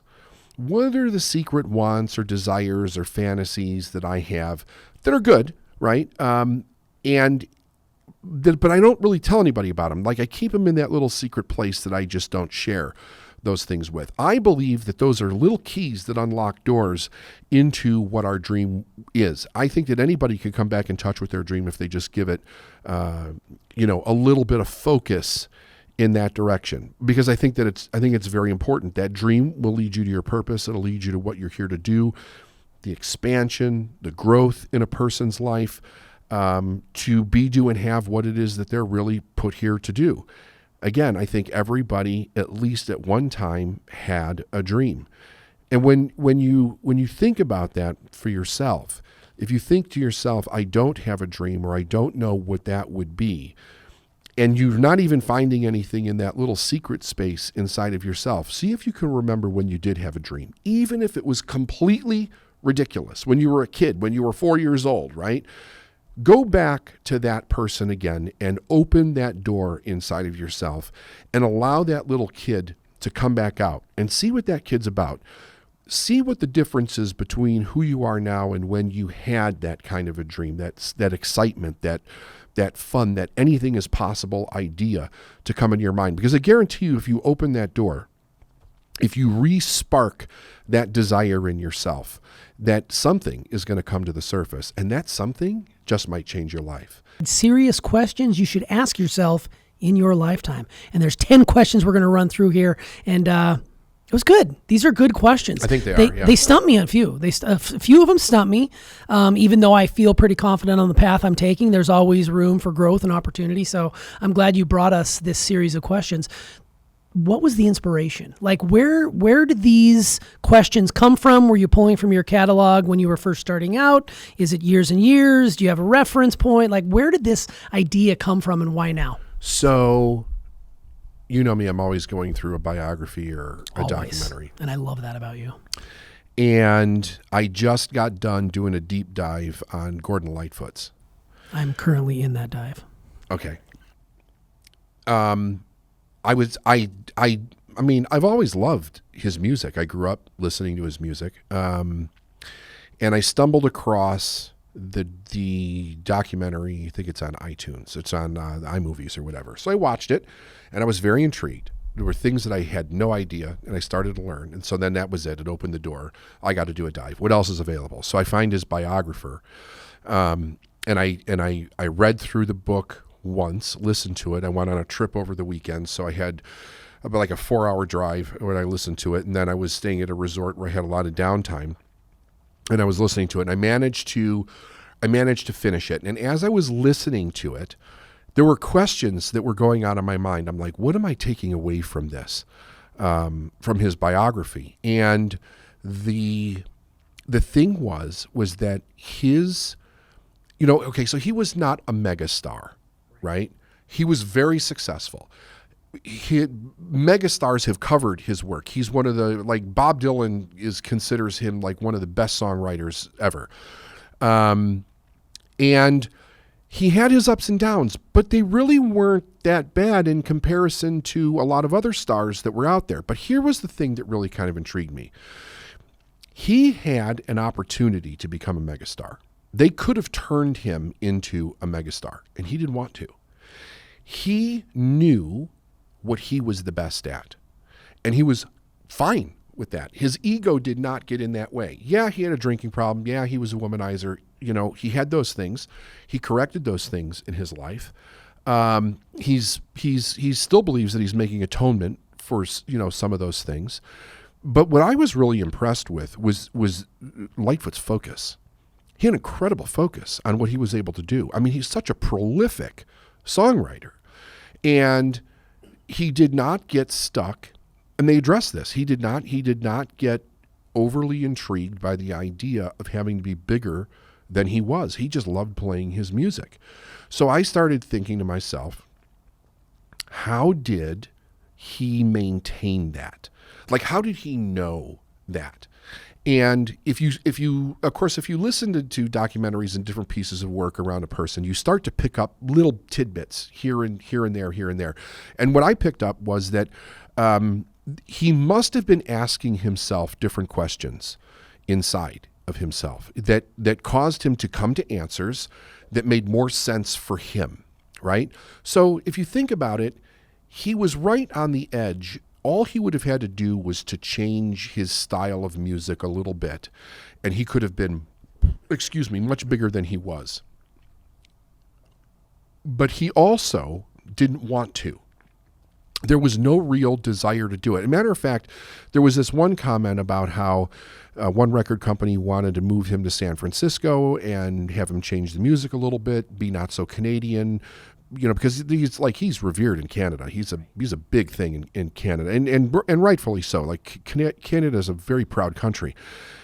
And he said in the documentary, I stepped out of being Canadian just for a couple of minutes, and apparently he didn't like it. He didn't, he knew all the big pop stars, and he just did not really want to go down that road, and he still had a lot of fun. So I started thinking to myself, what would have been the questions that went on in his mind to make these decisions? And then the other thing that intrigued me was that the things that he did to help people, he had a tremendous value system of helping other individuals.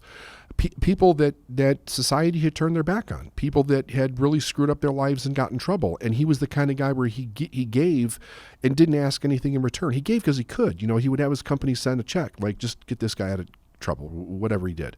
You have to read the biography. I'm not going to repeat the stories, but they're all in there.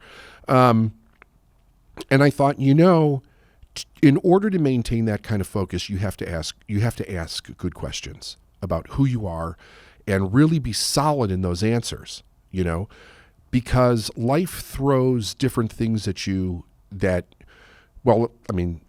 could be major problems. They could be temptations. They could be things that feed your ego, and not necessarily in a good way, and then take you into a really, really bad place. And that didn't seem to happen for him. He maintained his art and the quality of his art through his entire career, even with his own ups and downs. And he, even with his drinking problem, because he was a pretty bad alcoholic for a good period of time, he also knew the limits of that. And he would do things to recenter himself spiritually, physically. Like, if he put on weight, he would go on these 600-mile canoe trips, and he would strip the weight off and get really fit, get his head clear, no drinking, get back in the studio, do what he had to do, go on tour, and then he would party a bit. And then he would come back and straighten himself out again, and eventually he gave it up. So as I was thinking about it, and I was thinking about content for today's episode, I was thinking to myself, what is it about Lightfoot that made the difference overall? And I was thinking to myself, he had to have really solid answers to major questions, whether they were values or purpose or whatever in his life, to maintain that. The other thing that I found that was pretty cool was that just about everybody that talks about him as being like an amazing stand-up guy. He had a few problems, but who doesn't in life? Like, we all have something. He was a really stand-up guy. So he had to have a sense of moral compass or purpose compass, or like, I know who I am. And even though I think he probably found that out over time, there is some evidence that he got that from his family. He was raised pretty strict Presbyterian in his life.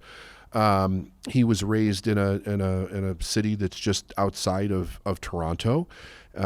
Canada in nature is a more conservative peoples, and I think that all of that, caused him to look at life a little bit different. So then I started thinking to myself, well, what were the questions that I started to ask that at first very much challenged my life, because they weren't not the questions that I was raised with, that probably in some form or fashion are in his head. And I came up with a few, and I added a few. And I added them so that here's the questions. I don't know his. These are all mine. These aren't his questions.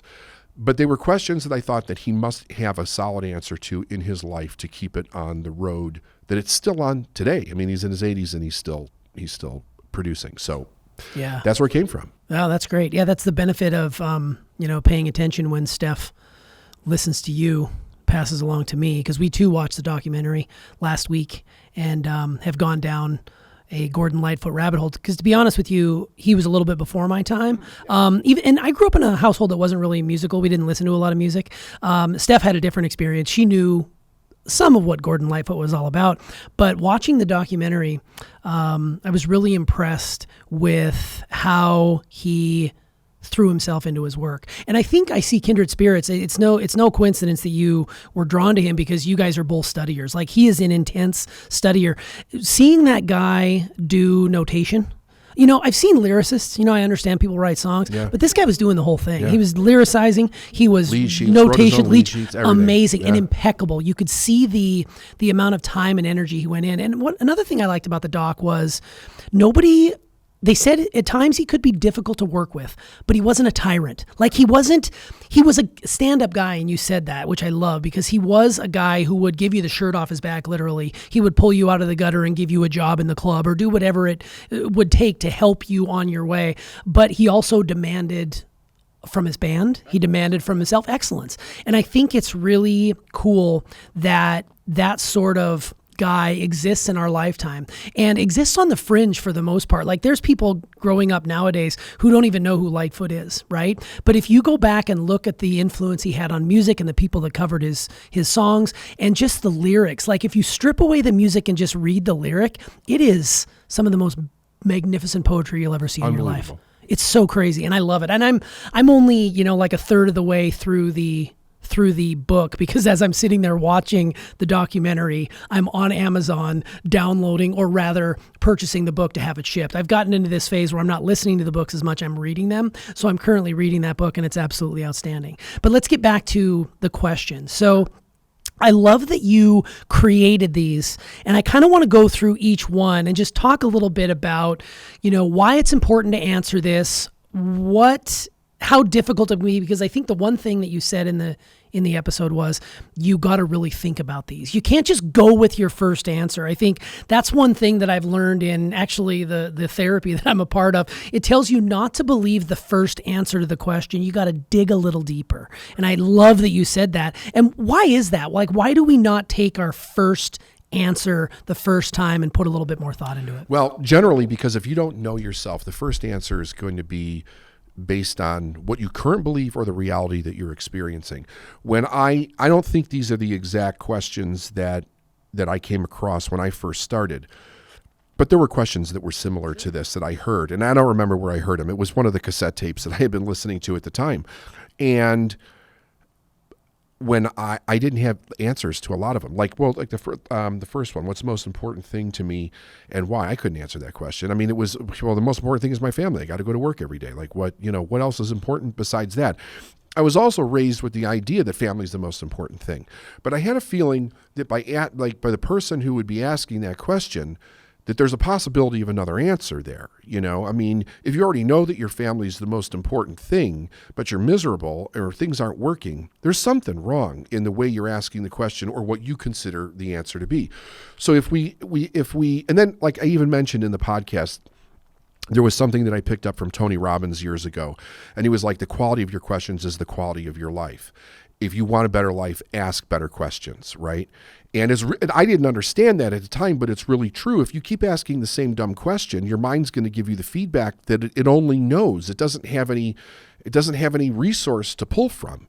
So if you ask the question, you don't like the answer, now it's time to find out, how do we get to a different answer? It's not just accept the answer that's there. There's something else going on, because these are answers that will move your life forward. These are questions that will move your life forward if you really search for a deeper answer inside of yourself. And I do believe with every question that I gave, I really kind of went through this, that there is a deeper answer for every single person that they can pull out without having to go somewhere else to get it. Sure, absolutely. Yeah. First question, what is the most important thing to me in my life and why? Second question, what am I willing to sacrifice for what is important to me? I think sacrifice sometimes gets a negative connotation. anytime we make a decision, you said we sacrifice something else. It's the truth. It's when you make a decision, something else gets dropped. There's nothing gained in life without the sacrifice of something else. I mean, you said a ton of things in the episode, sacrificing something of a lower nature for that of a higher nature. And you said for you, it meant engaging in a 7-year sacrifice, 7 years of study that led you to doing tremendous amounts of work on yourself and through all the reading and whatnot. You said you even sacrificed like music. I did. A lot of television, like all these sorts of Television, movies, music. And the reason behind that being what? Just completely stilling your mind, or Well, what was that? so if you go back to my story in the beginning, the problem was I needed an education, but I was working 6.5 days a week and I didn't have the time or the money to get an education. So I break out of that a little bit. However, I'm still working a tremendous amount. So now it's like I need to find a way to educate myself somewhat in order to be able to move my life forward, because I knew that I made this move, but I was not going to continue because I was still driving a truck, you see. I was just making 3 times the amount of money that I was at a different company. So while it was a great break, it was the same skill set. Now I needed to educate my mind so that I can become more valuable to an employer. And I also realized one of my greatest realizations was that my change of attitude is what gave me that break. So it was kind of like, I need to find out as much about myself first, right? And then expand upon that. So I had limited time. But I looked at, okay, if I'm going to do this, where is my time? Where is the time for me to be able to do this? I had a 100-mile drive to work every day. So that's 200 miles round trip. That's a tremendous amount of time in the car. I could either be listening to the Rolling Stones and Led Zeppelin or whatever I would be listening to because that was my music, or I could shut that off and be like, I'm just going to put this away for a while. I need to figure me out first, and then I can come back to all that stuff. So yeah, I gave up music. I gave up fishing. I gave up going to movies. I gave up almost every recreational thing that I did just for myself, and only kept the things that were important to my family and my work, and that every minute of every day. And then it was Walkman, like a cassette tape. It wasn't like an iPhone, right? But I carried it with me, and that's been my study practice ever since. Well, it's full immersion, right? You fully immerse yourself. It's just like when you want to learn to speak another language, go to the place and immerse yourself in it, and then over time you'll get it. Same is true. You got 3-4 hours in the car every day. That's a lot of valuable time that you could be doing something else, but you're listening to these tapes, you're taking it all in, and probably to the point where you hear it in your sleep as well. So there's a subconscious programming that's going on long after you're out of the car, yeah, I'm sure. And in the Lightfoot documentary, you see that that's what he does with his life. When he would write, he would go away by himself, lock himself in a room, a hotel room, a cottage, whatever, and he would stay there for a month, and he's just writing music, like all out. When he's going to get healthy, it's immersion. Like he goes, it's not something like little. It was on a 600-mile canoe trip. Like he takes himself out of the exposure to alcohol and really gets himself fit and healthy. And so there's a bit of an extremist thing there, which is also part of my personality. So, but also the immersion thing works for me. I think because that's how I conditioned myself to do it. And I saw that parallel, like you had mentioned before. And I thought, what are the questions in this guy's mind? So that's, I just wanted to reiterate that. Totally. Coming from someone like yourself who's a seeker, but also a person who didn't like to study, you really conditioned your mind to get to that place over time. It's one of the biggest mysteries of my life, man. Right. Go from a place of like fucking hating, to pick up a goddamn book to I can't put them down. Like my library, I just go pour through books and that information like water. Like 2 weeks ago, Gordon Lightfoot wasn't even a conversation we would have had, and now we're having a conversation about him because you saw something, read something, went down a dive, and here we are. I love that. I think that's why your material is so timeless, because stories are going to go on forever. Stories will come out a new person will come into your awareness next week, and we'll all be the benefit of that. It already has. I'm not going to tell you what it is yet because I'm in the middle of it, but I'm already in the middle of another dive. Okay, perfect. See, you went from one to the next, and we're going to benefit from that, so I love it. All right, the third question you asked, what purpose would I consciously trade my life for? I love that you said you're going to be spending a lot of time doing this. So you definitely, whatever your purpose is, you really want to make sure, because you're trading a lot of time, you're trading your life for this thing. For you, you kind of, I don't want to say stumbled into your purpose, but you kind of knew you wanted to make a big impact. When you talk about trading your life for something, when did that register with you that, okay, this is something I could do for the rest of my life and not even consider at work? Was that early on, or is it something you grow into? Or? No, it was not early on. It came, it's a good question. When did that show up? When I was studying, I did not know that this is what I was going to end up doing. I was studying because I needed answers. I just needed answers. I needed answers like I needed to breathe. What I didn't realize at any time during that study was that this was my purpose.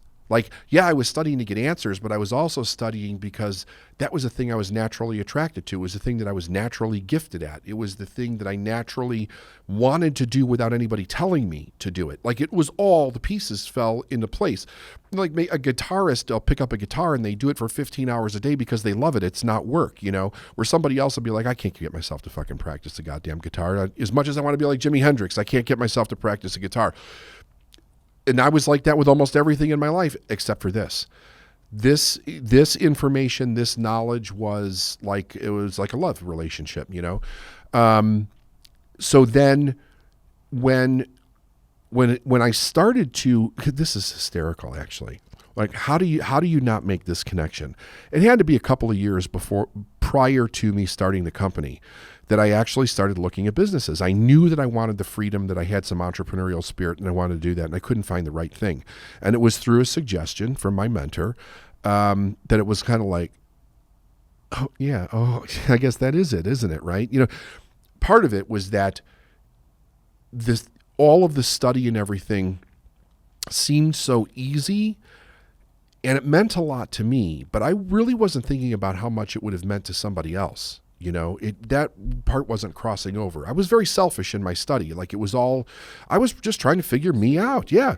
So I hadn't realized yet how beneficial, nor did I realize that I actually had a gift for speaking and being on stage and coaching and, coming up with creative ideas for a business. I didn't know that I had that yet. So it took that bit of a challenge from my mentor to get me to step into that side of myself and then really see what I was capable of doing. Yeah, it was your oxygen. It's so amazing to me. It's like breathing. You can't get enough of it. And to this day, you've maintained that for the decades you've been in business. You maintain that quest and thirst for knowledge and the deep dives you do. It really rounds you out as an individual because you're still working to perfect you, even though we know the perfection is unattainable, you are always striving. And I think that is, that leads to the fourth question, what do I really love? It was clear to you after you got that nudge from your mentor that, this is what I love to do and I can actually make a really good living helping others do what I did. And I think, what do I really love is an amazing question because you talked about, security, safety, and certainty become our value system. And a lot of times we default to the safety of things and we're going to go become this thing because maybe our parents told us we should become this thing or our friends told us we should become this thing. And then there's those other people that go the other direction and really contemplate, what is it that I love to do and how can I get paid to do it? Yep. I think that's important. There's a I don't remember if this was in the documentary or if it was in the biography. But somebody's talking and they said about Lightfoot that what he really loves is being on stage playing his music. And there's no difference between him there and him in his normal life. You have the same person across the board, that he's not playing a character up there, where they then reference Dylan and they were like, Dylan was a character. He was a created character for that specific purpose, but it's not who he really is as a human being. So it was fascinating that they did that cross reference there, because I totally got that. Like I've been a Dylan fan forever, but I mean, most people know today that what Dylan created was a character. Bob Dylan is a character. It's not even his real name. I mean, his name is Robert Zimmerman. This guy's from Minnesota. But he created that character back in 1961. But with Lightfoot, that's who he was, head to toe, inside and out. To his core, that's the person that he was. Yeah, that's amazing. For those of you, who want to go out and watch this doc, it's called If You Could Read My Mind. Definitely watch that. I loved it. Not knowing much about the history of this man, the humble Canadian that he was incredible, and he was just pure. I mean, when I was listening to him sing, it just pure. It almost brings you to tears, actually, when you're watching it and reading the book. The book is just called Lightfoot, and it's an amazing read as well. Nicholas Jennings, I believe, is the author. You're going to love that as well. But just fascinating to see. What do I really love? The security and safety piece. Number 5, the question you asked: what excites me? Oftentimes, there's some facets of guilt that might come along. You even said it in the pod about we don't want to get too excited about a certain thing, whether it's we feel guilty because we're outgrowing people. I think I went through this a little bit myself. I was excited to go on this journey, but I also knew that I was leaving some people behind along the way, and that there's some tough decisions that need to be made, because I fought a lot with I was better than someone. I think I still deal with that a little bit to this day. But when I first came into this, it was like excited me like none other. It was like somebody turned the lights on. After being a teacher and being so structured in what your day looked like, to being able to, help other people and be in your purpose, thought it was absolutely incredible. So what excited you early on in this? Was it the messages you were getting? Was it the people you were meeting? Was it the mentor you had? Like, what was the excitement for you, and how do you quantify The initial excitement was that I was watching my life change right before my eyes. And it was changing so fast and so dramatically that it was blowing my mind every day. Like every day back then was like waking up at Christmas. It was like, what is going to change today? What is going to change today? And it was never anything bad. It was all great stuff. And I kept thinking to myself, this is incredible. How did I miss this for so long? And now it seems to be coming so easy, like without any effort. It's just showing up. It then changed to, I could help other people do this, right? At first I thought I could help everybody. But then as I matured into that, I realized I could only help the people that really wanted to change. And now that's what excites me. Really being able to show someone who really wants to change how much fun and how great it can actually be, and how easy it can actually be once you get past your own head. Yeah, when you loosen up a little bit and let it come, because it will come. It's like drinking from a fire hose, like literally. I mean, you don't have to siphon anything. It just comes at you, and it's effortless. I mean, and some people might say, well, that's not been my experience. Well, why are you getting in your own way? Right. I would challenge them with that. All right, a few more here and we'll wind it down. Am I having fun in my life? I think this is straightforward and simple. I mean, if you're not having fun doing something, then why are you doing it? Exactly. I mean, that's the whole point. Exactly. I mean, it's not exactly. Too much expansion needs to take place there. And I'll tell you, I've had a hard time with that one. Really? Yeah. There were so many people, loved ones in my life, that had a real issue with me changing. That there was part of me that didn't want to show that I was having a good time around them. So you're bringing yourself down to that level. Yeah, because it wasn't even so much that they were having a hard time with it. They were giving me a hard time for having a hard time with it. Almost like, you're doing this to me. So for a long time, there were certain people that I would be around, and it would be like, I need to dumb it down, because, it's actually more painful to have a good time than it is to almost kind of faux act like, it's hard and there's this and, that type of thing. So that was something I had to I had to play with that for a while. Yeah. Wow. Well, that's great. Thanks for sharing that.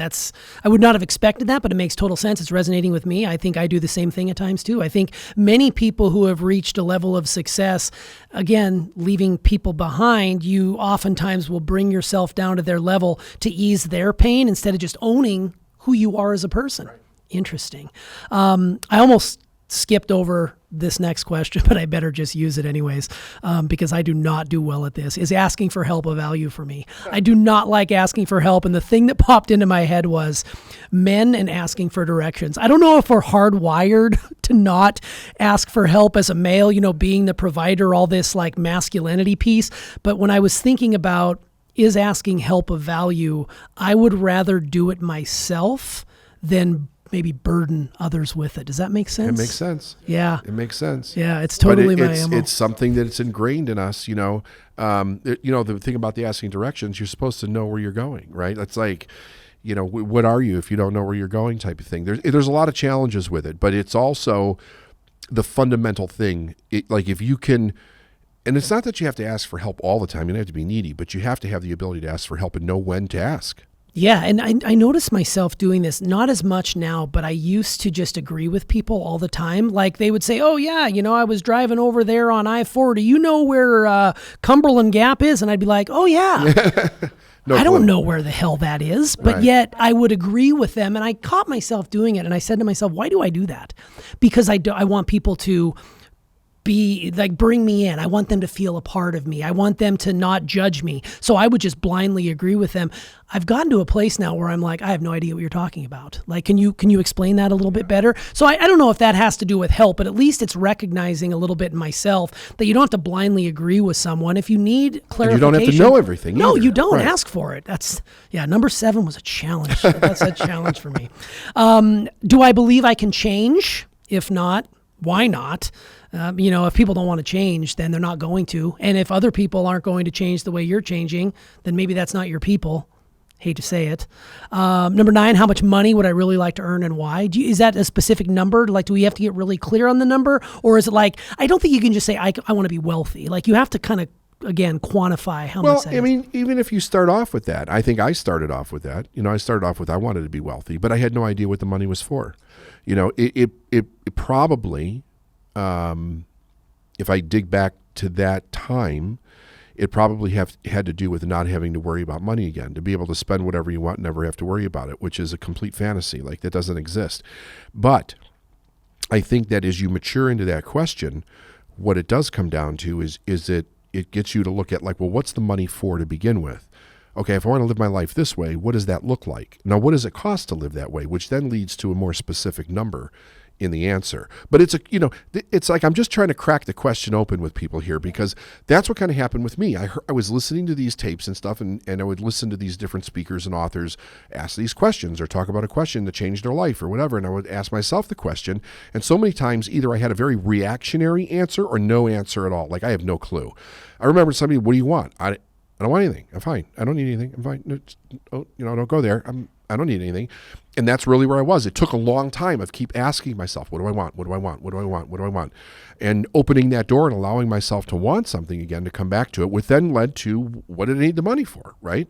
Yeah, I think that question in itself, just what do I want? Like that question alone, you can spend hours poring over that, because Steph will ask me all the time, what is it that you want? And I struggle mightily just answering that question, because I feel like there's so much that I want, yet I don't always feel worthy to ask the question. So I think just in asking it is a big step in the right direction for sure. It is. Love that. And then last but not least, do I have a dream? I mean, do I have a dream? What is it that I want to accomplish in this life? If a person goes through this list of questions and really quiets their mind and takes the time to answer them, on the other side of that is just pure brilliance. Yeah, it is. And it also, again, it also is kind of teasing out, if I don't have a dream, why don't I have a dream? How come other people can have a dream, but I don't have a dream? Where is my dream? Where'd it go? What happened to it? Did I ever have one?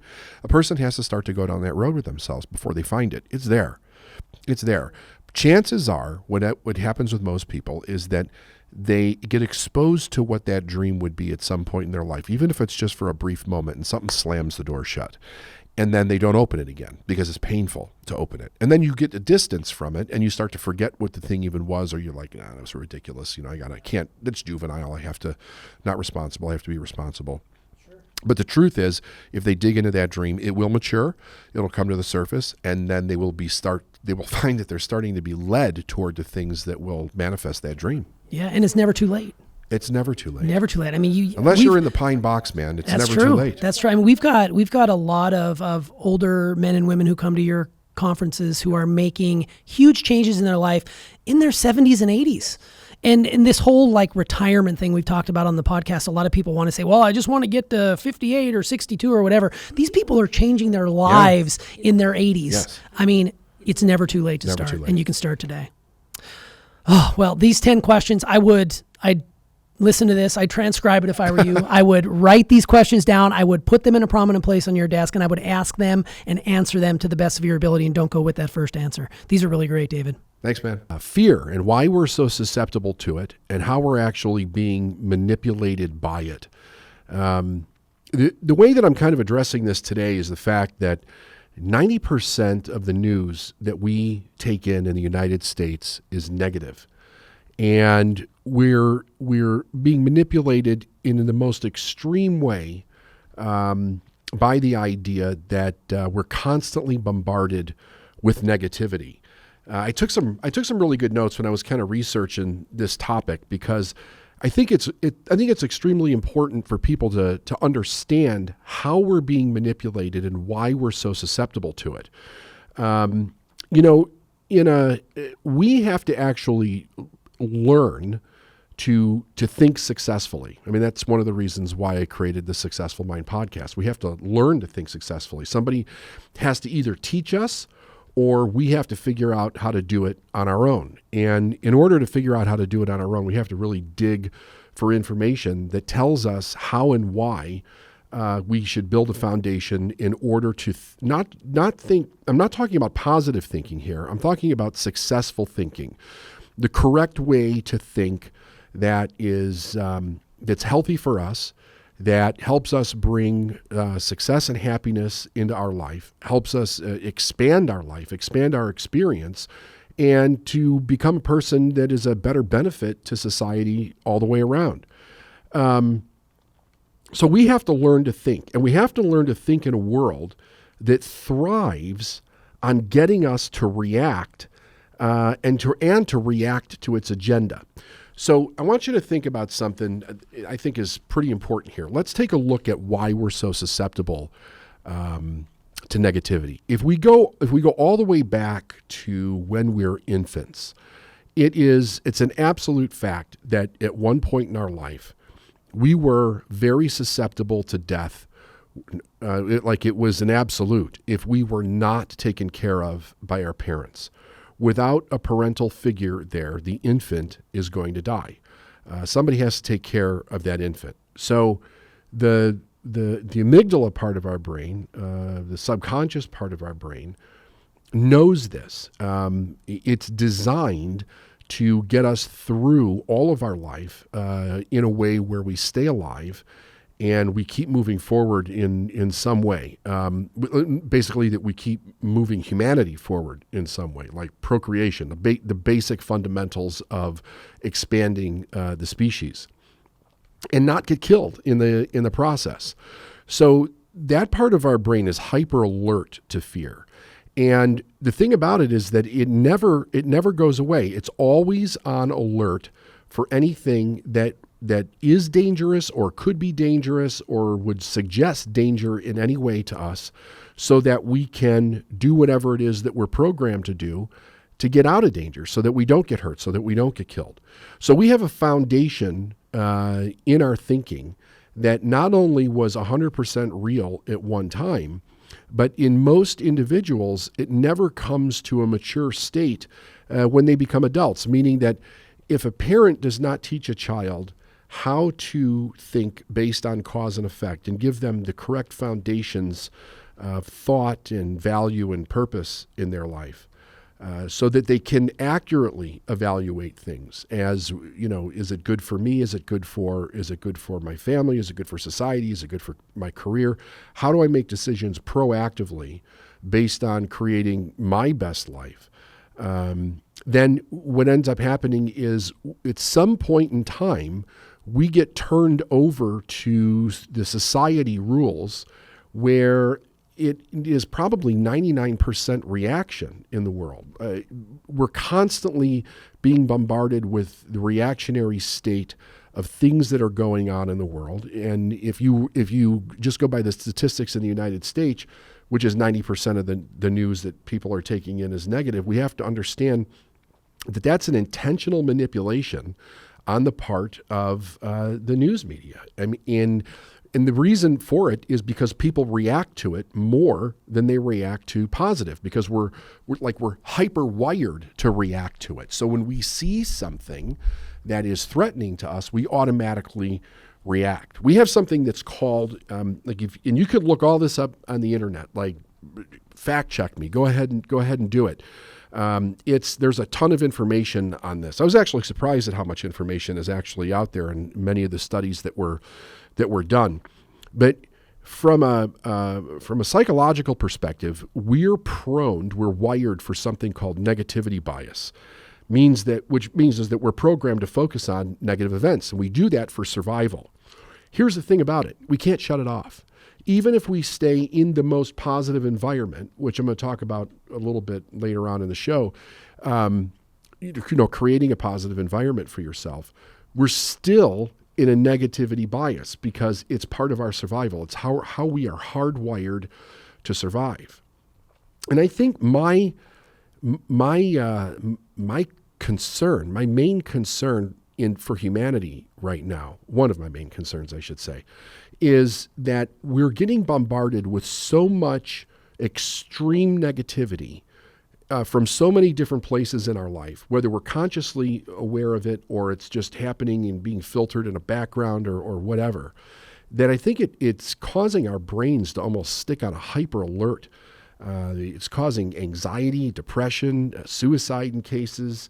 It's really not a good thing. And because it's in a constant reactionary state, it becomes increasingly more difficult to think in a positive way, where those things we're not actually reacting to them anymore because we actually see the falseness in it. Here's another thing that's true that most people just don't realize. There's not more negative things happening in the world than positive things. It's probably equal or positivity. It errs on the side of positivity to some degree. I mean, I can't tell you what the percentages of it are. I don't think anybody knows that because the world is in such a state of flux and there's so many things going on in so many different places at the same time. But we know that there's not more negative than positive going on in the world.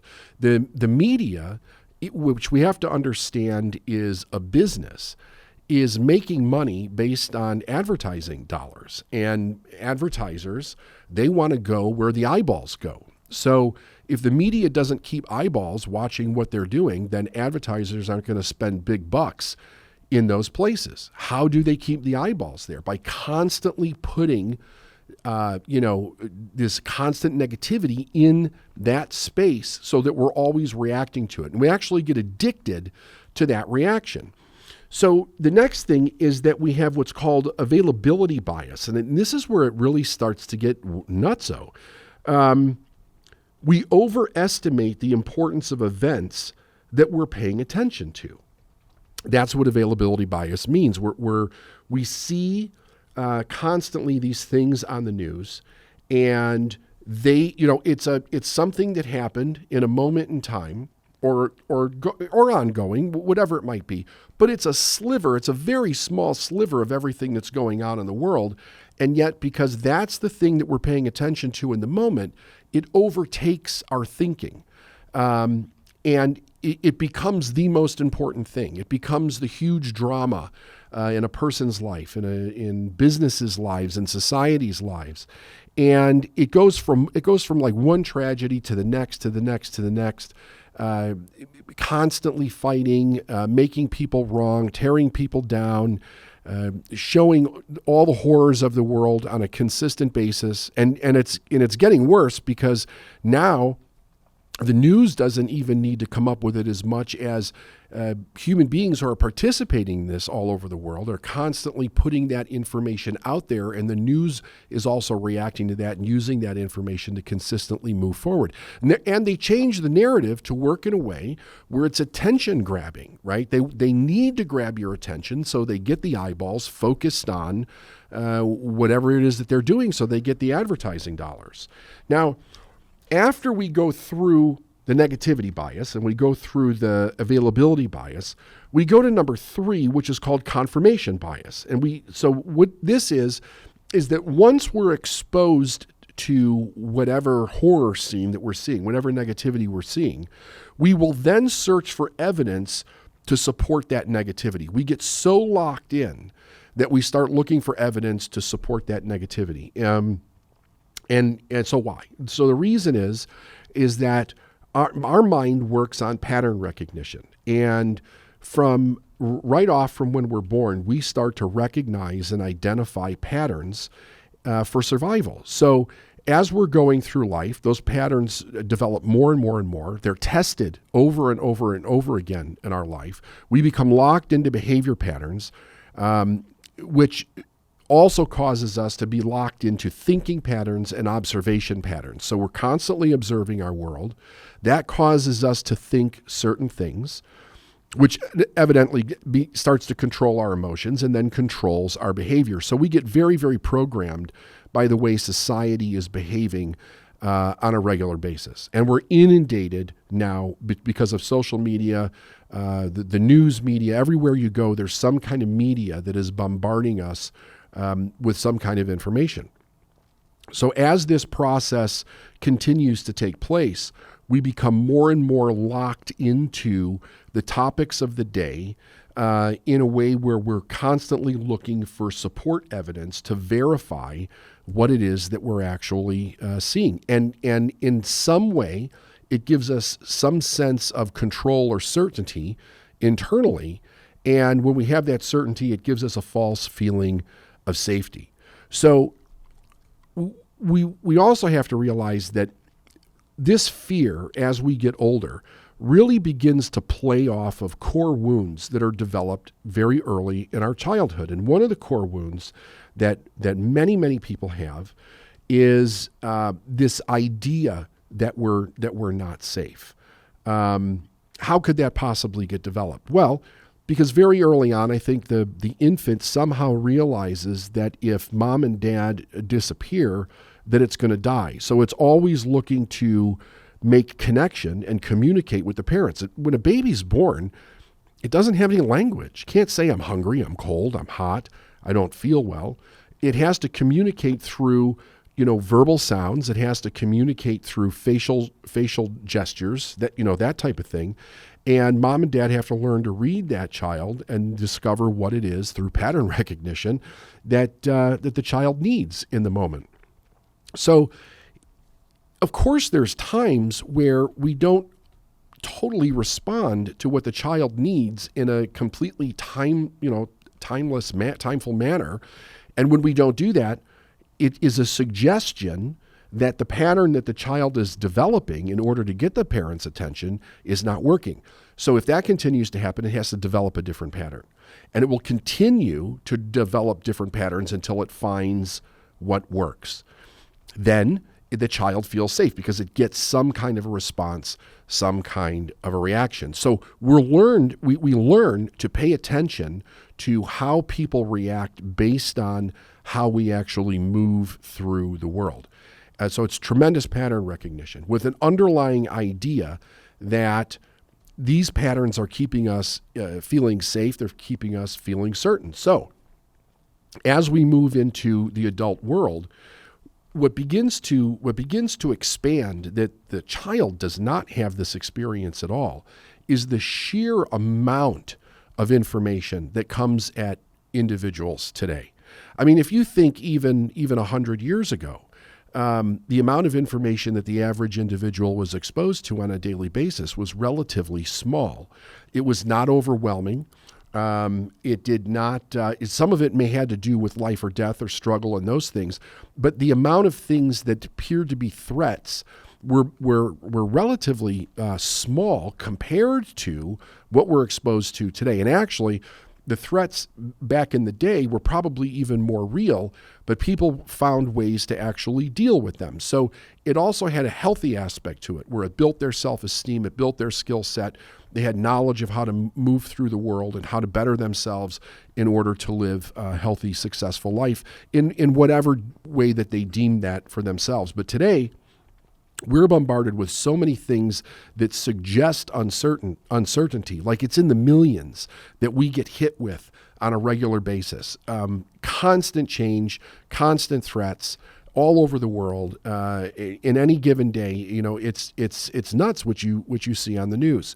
So our mind, there's no way for our mind to process all of those individual threats. So it has a tendency to filter what is the thing that's most important to us as a threat right now, and then it gloms onto that. And the problem is that once we go into the availability bias and the confirmation bias, we're not actually seeing the truth. All we're seeing and confirming is what the media is actually telling us. So then that becomes our truth. And if that becomes our truth and the news is terrible, the amount of options that we have in our mind at that moment are very small, because we're not in our rational mind.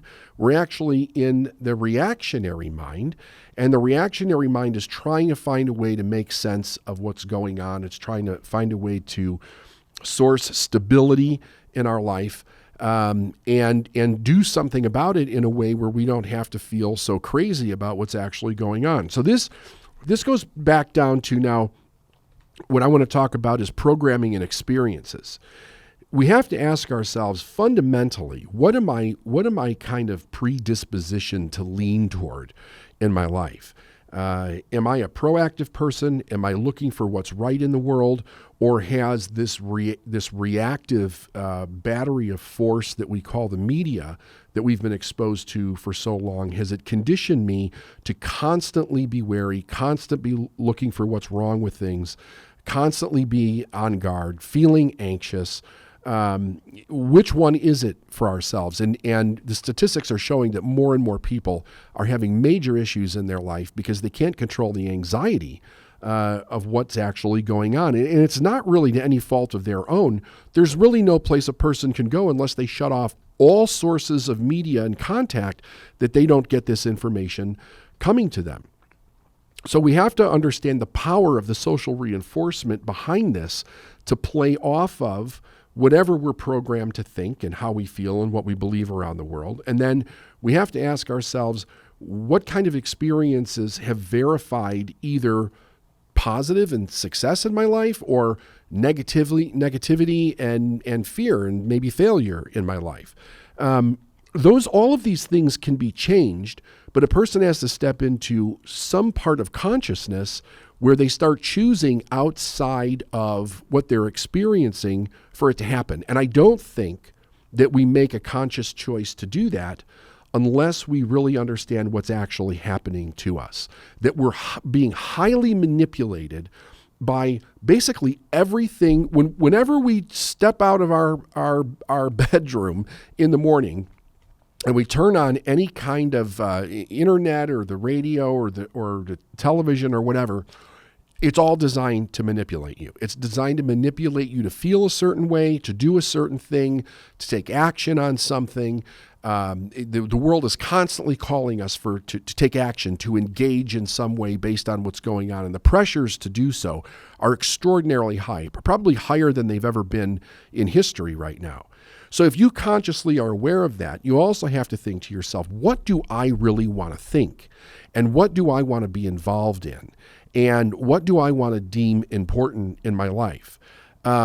But if the only source of information that you have is coming from these negative sources, then the problem that we have is that we're not informed. We're not getting all the information that's actually out there without taking time to do some serious research around what is actually being said. And then where do you do the research? How can you trust the research?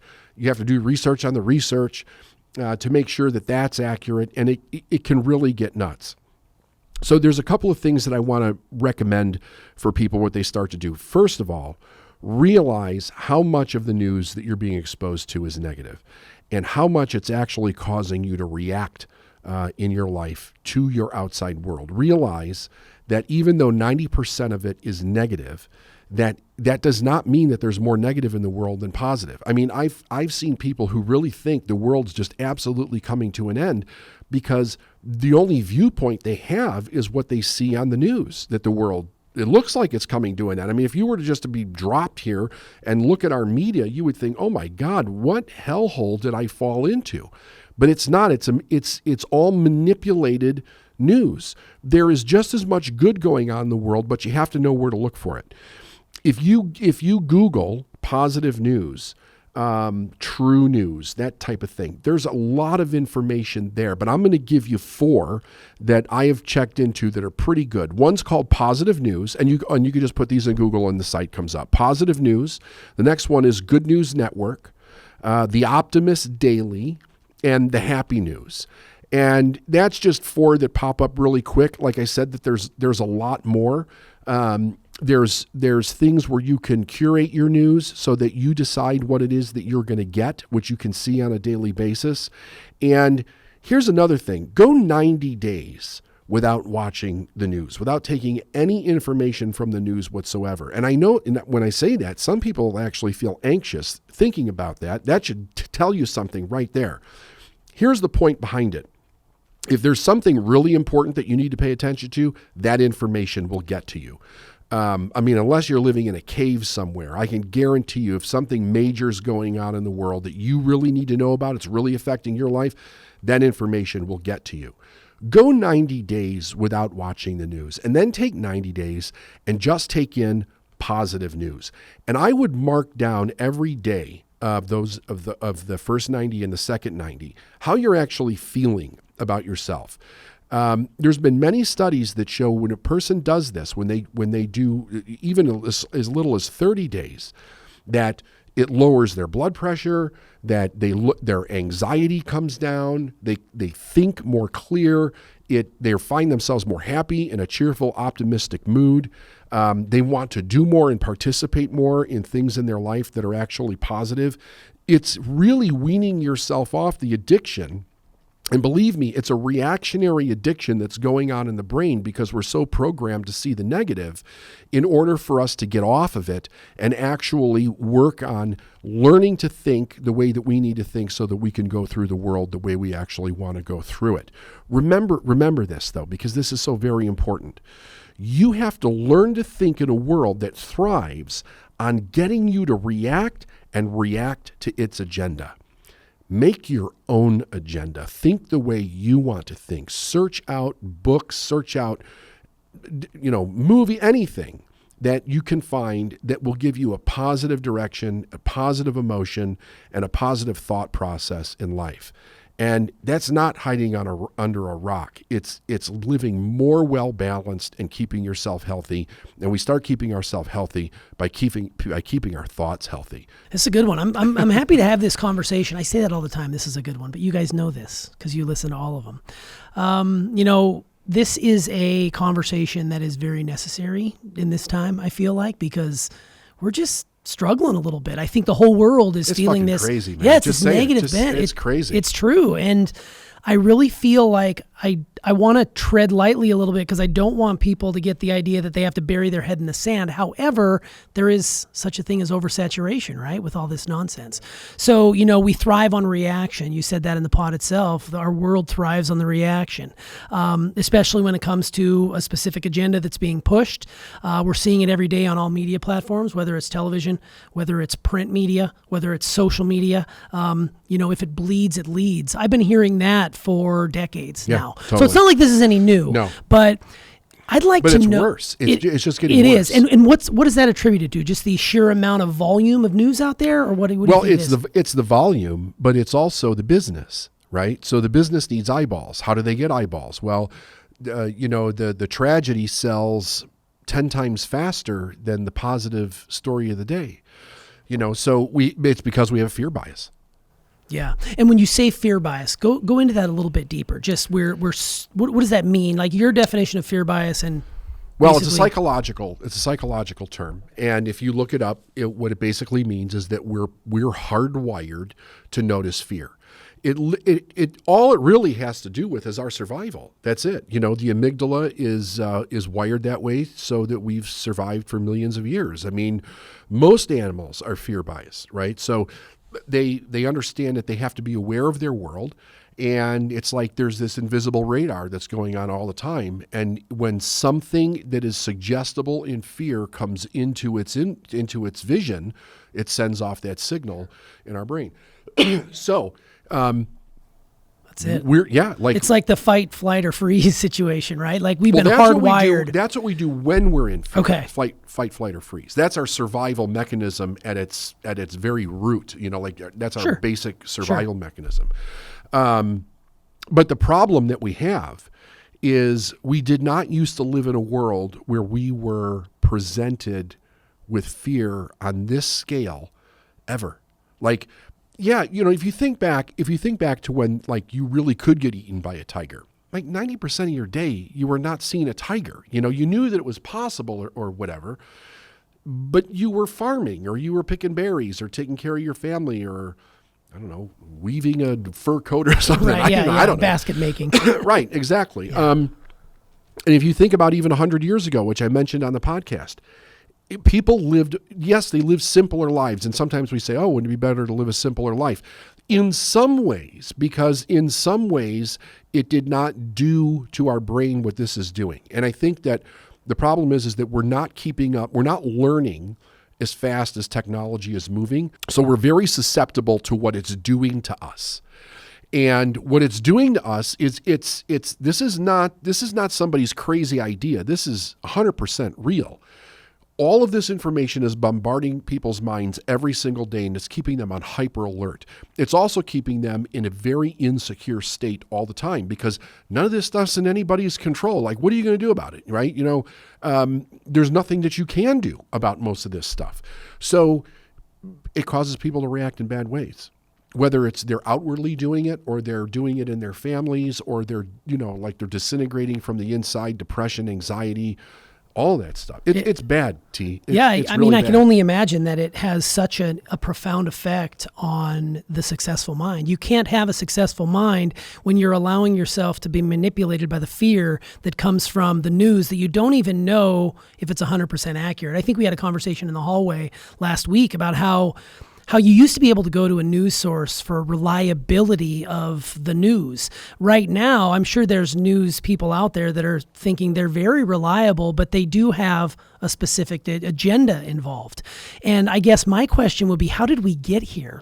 Does this go way back to the 80s and the 90s when media began to be more of a powerful force? Is it when CNN started broadcasting, trials? This goes back to it probably goes back to traditional stories that were passed down from one clan or whatever tribe to another. It would just take time. But, with the invention of the printing press and how people learn to manipulate other people through fear, we learned that fear manipulates. I mean, have you ever read The Prince, Machiavelli? No. Right? Yeah, you should read that book. He nailed it right there. I mean, Machiavelli nailed it. The idea was that people will respond to fear faster than they'll respond to love, even though love has 100% more merits to it.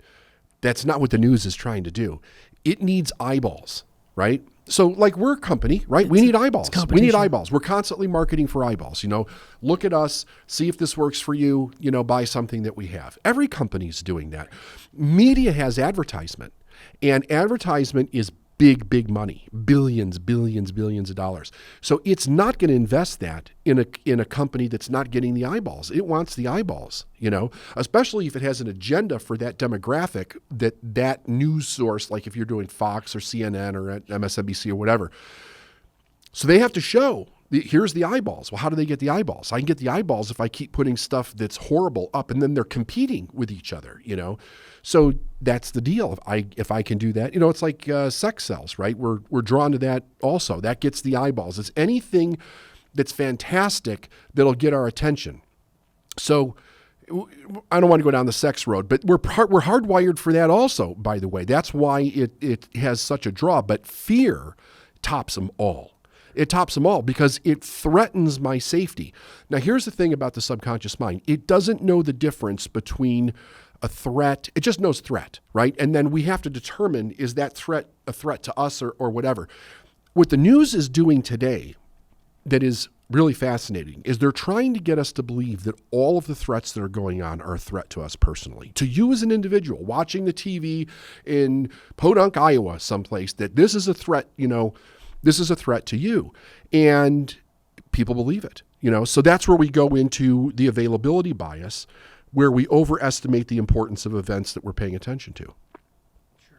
Then we go into the confirmation bias, which we look for evidence to support that this is why I need to be afraid of this, right? So we hypnotize ourselves based on what's happening, and then we become part of the problem. Sure.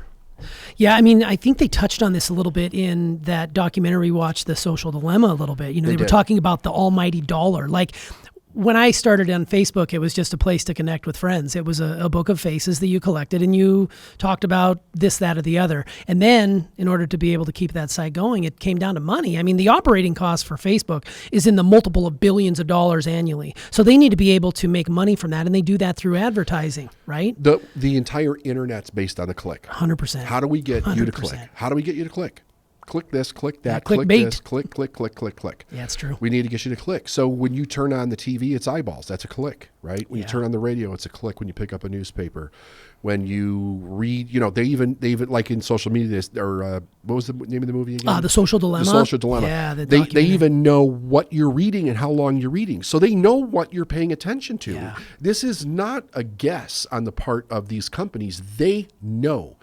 For 100% fact, based on statistic, what people are watching and what they're drawn to, and they just keep pumping more of it in there. And that's when they can manipulate you, because they know what you're going to click, what you're going to buy, what you're going to be drawn into, and then they can target you in such a way that's going to make you do that. That's why you've had, people talking about how there's been elections have been won because of a certain, algorithm that was used and all these other sorts of things. I'm not here to go into all that, but I'm sure all of that stuff is there. That's why it becomes a very scary proposition when you try to think about where you go to find this positivity. So on the ground level right now, where we're at, how do you stay informed yet stay positive in what's going on in the world? I think the question is everybody has to have their own individual understanding of what they need to be informed about. And then they need to search out positive sources of that information to get it. I really believe, and I read this. I did not. This was not my statement. I read it. I just don't remember where I read it because I was trying to do as much research on this before I sat down and talked with you. What I read was that the idea that if there seriously is something going on in the world that you need to know about, it's going to get to you. Right. It'll get to you. Right. So if you shut everything off, you just go about doing your thing. If something is really important, it'll find its way to you that you need to know about. So like I said, like there's positive websites. There's Positive News, the Good News Network, the Optimist Daily, the Happy News. There was another one. It was what was it? I can't remember. I found one called Sunny Skies with a Z. I thought that was really good. I actually started going through some of these because I've heard of Positive News and I've heard of Optimist News and of course GNN, which is a clever good news network. I thought all those are really good. And then you go on there. Huffington Post has a whole positive thing going over there. Yeah. You have to look for it though. You do. It doesn't come up right away. You have to be very specific with your search to find those things. You absolutely do, but it's there. Yeah. It's there. And that'll tell you what the positive stuff is. And I'll tell you what, here, I'm just my own reaction. Like I wanted to see how I reacted just to doing the research. And when I started looking and reading some of this stuff, and I read some different articles that said, cut all the negative news out, only go to positive news sites or whatever. There was this little thing inside of me that was like, well, what if something goes wrong? How are you going to know about it if it's only positive? Right. And I was like, wow, and I think for a living, right? Sure, I mean, that's what I do. So it's superpower. I don't keep that stuff around me that much. And when I do look at it, I'm very conscious about that. I know it was a manipulated narrative, like 99% of the time.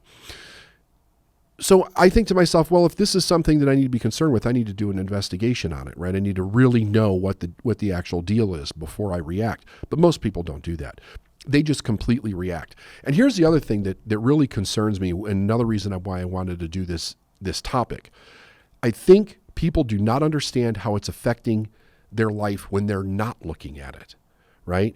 That anxiety, you don't turn that off instantly once you see it. Like, it lights up a certain part of your brain. It's pumping chemicals through your body. It's causing you to react and control almost everything that you do during the day. It's the app that's running in the background of your phone that's sucking your battery dry, yet you don't even know that it's happening. Yeah, that is exactly what I it. thought about to bring technology That's into it. the conversation. It's constantly there. Even when you turn off the TV or put it away, it still is running in a loop, and you can't wait to wake up in the morning and the first thing you do is grab your phone and see what happened overnight. Right. It's so very true. Right.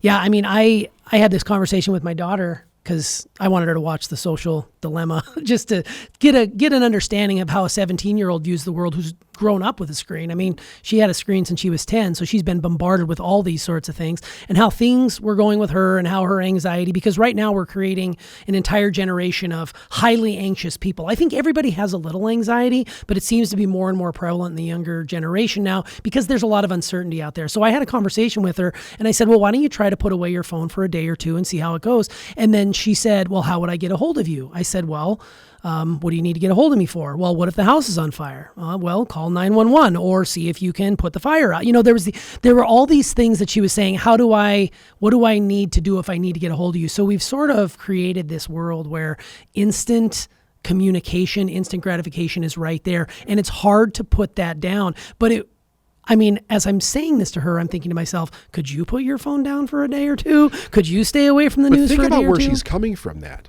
right? It's an immediate negative. Immediately negative. It's not a positive thing. Not a right? positive. Not what happens if I win the lottery? How am I going to tell you, right? Yes, correct. That's true. Good point. It's an immediate negative. So it is. It's embedded in our mind that we need these devices because something goes wrong. Sure. It's true. Well, and I will tell you that that's one of the things that has been sort of like frustrating for me during the whole quarantine. Since like April, I've become increasingly pessimistic. Like, I used to be Mr. Optimism with everything. And then all of a sudden things started changing.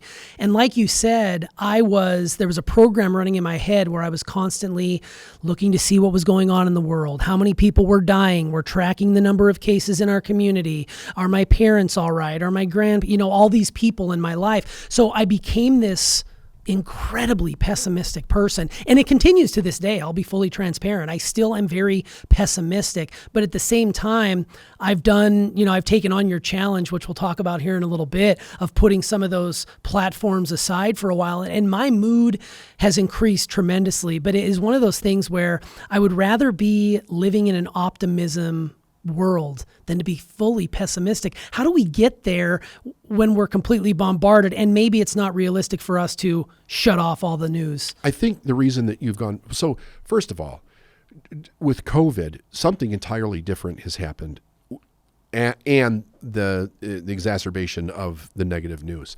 And that is the fundamental way that we live has been changed. So that is anxiety inducing all on its own because we don't have pattern recognition. Everything has to be developed new the way that we're getting through the world. This is a new world, right? Yeah. So I think one of the reasons that you've become more pessimistic is it's a way to control.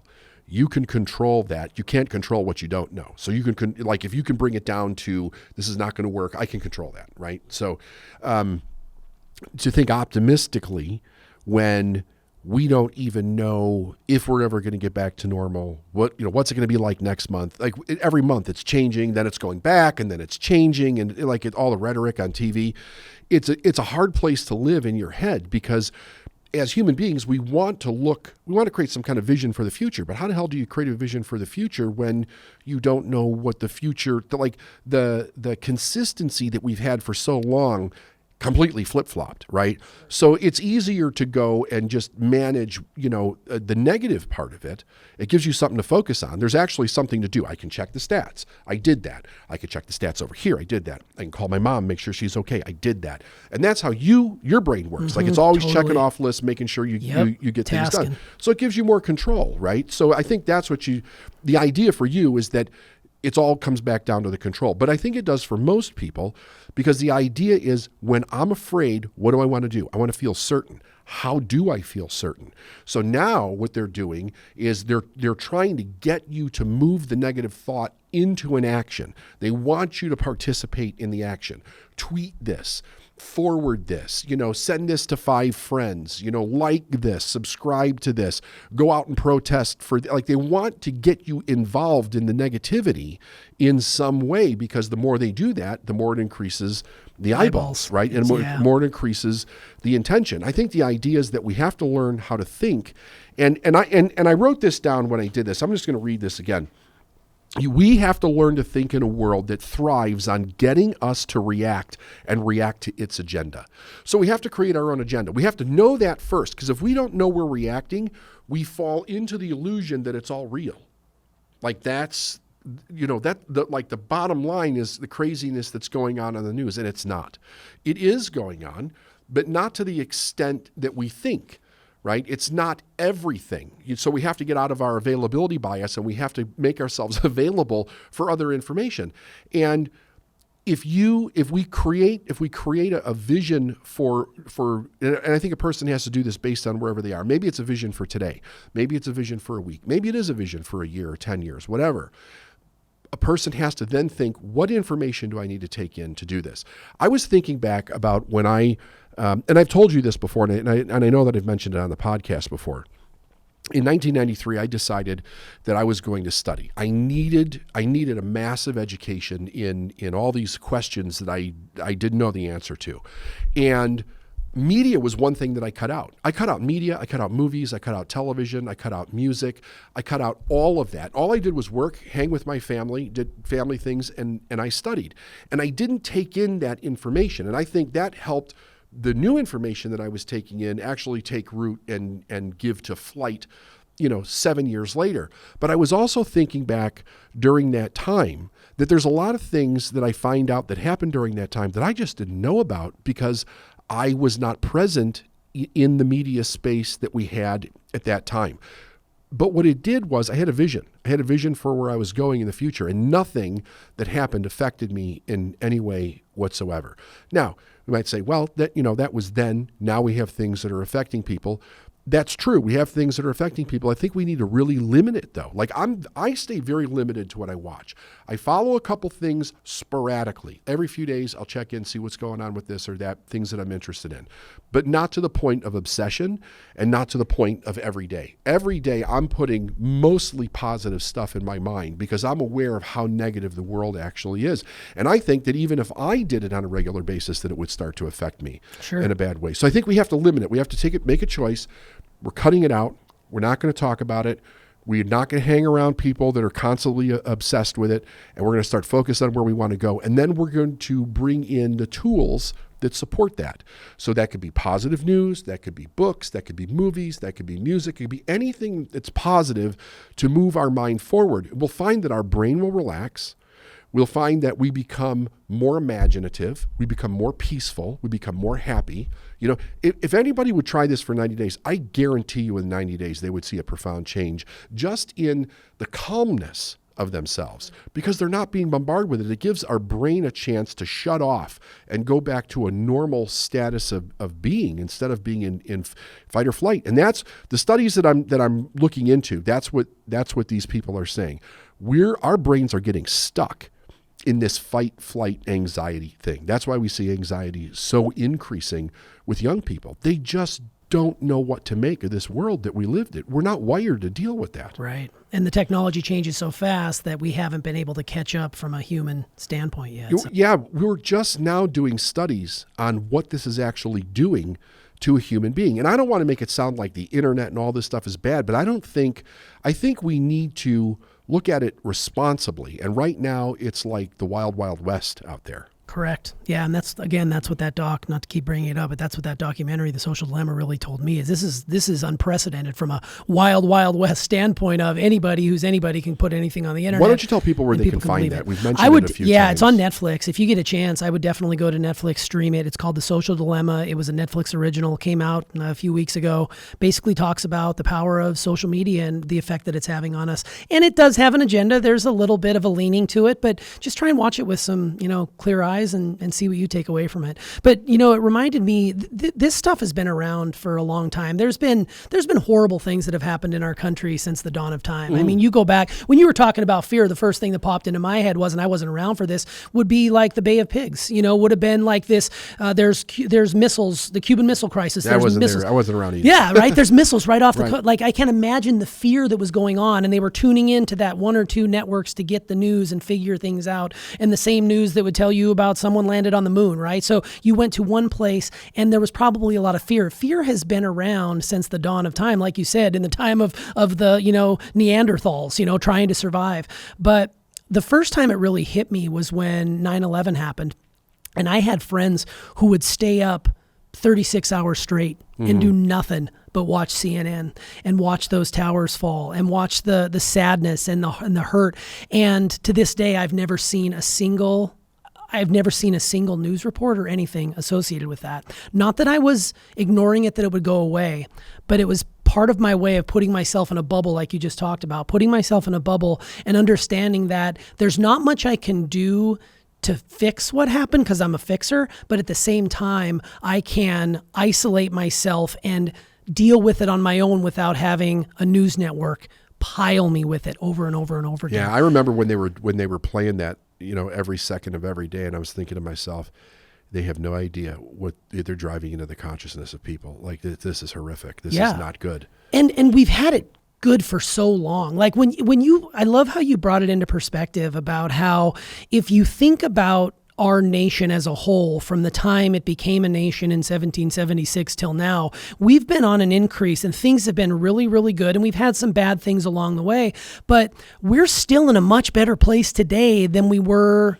5 years ago, 10 years ago, 20 years ago. But we don't think of that. We feel like the world is burning down. Like we feel like, with the problem with race, with the problem with COVID, with California on fire and all these other sorts of things, that's all you see. And if that's all you see, that's all you know. So, I've been staying away from the social media, the news as much as possible, but I know it's still out there. And I don't want to come across as being ignorant of those things and insensitive.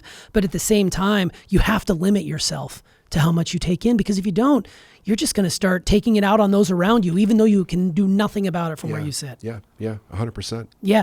What's interesting to me is and we've got a presidential election coming up, and we don't get political on this show, which is fine. But I feel like, is it fair to lay blame on some of the things that are going on in our country to the media, to the current president? Like, what is our culpability in all of this? I feel like everybody wants to blame. We watch it.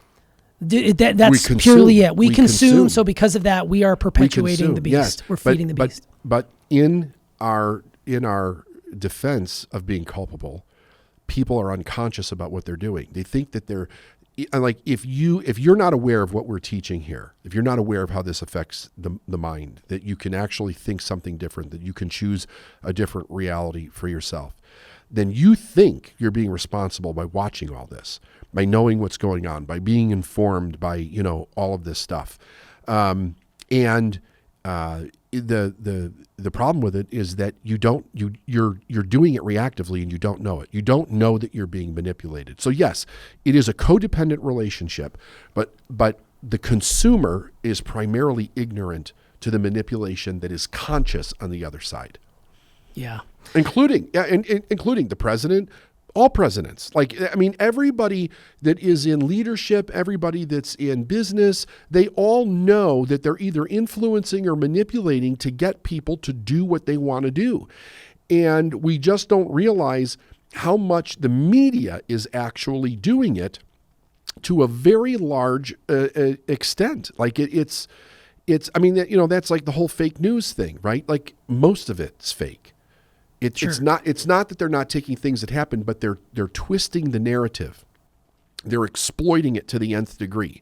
And it'll hold the space until the next big thing happens, which will be tomorrow or a week from now or whatever. It's only knocked off by something else bad happening. It's never knocked off by something good happening. They just keep doing it. They'll wear a thing out, as long as they're getting eyeballs for it. Yeah, you can always tell a slow news week, which has not been any time in the last year, but you can tell a slow news week when they just keep repeating the same thing over and over again for months. Right. Yeah, that has not been the case as of late, because it seems like every day there's things that are coming out and very interesting. Well, I wanted to close with this. You talked about we all appear to be carrying around with us a core wound, and you've spoken about core wounds on this show before, and that core wound is basically around safety. We feel unsafe.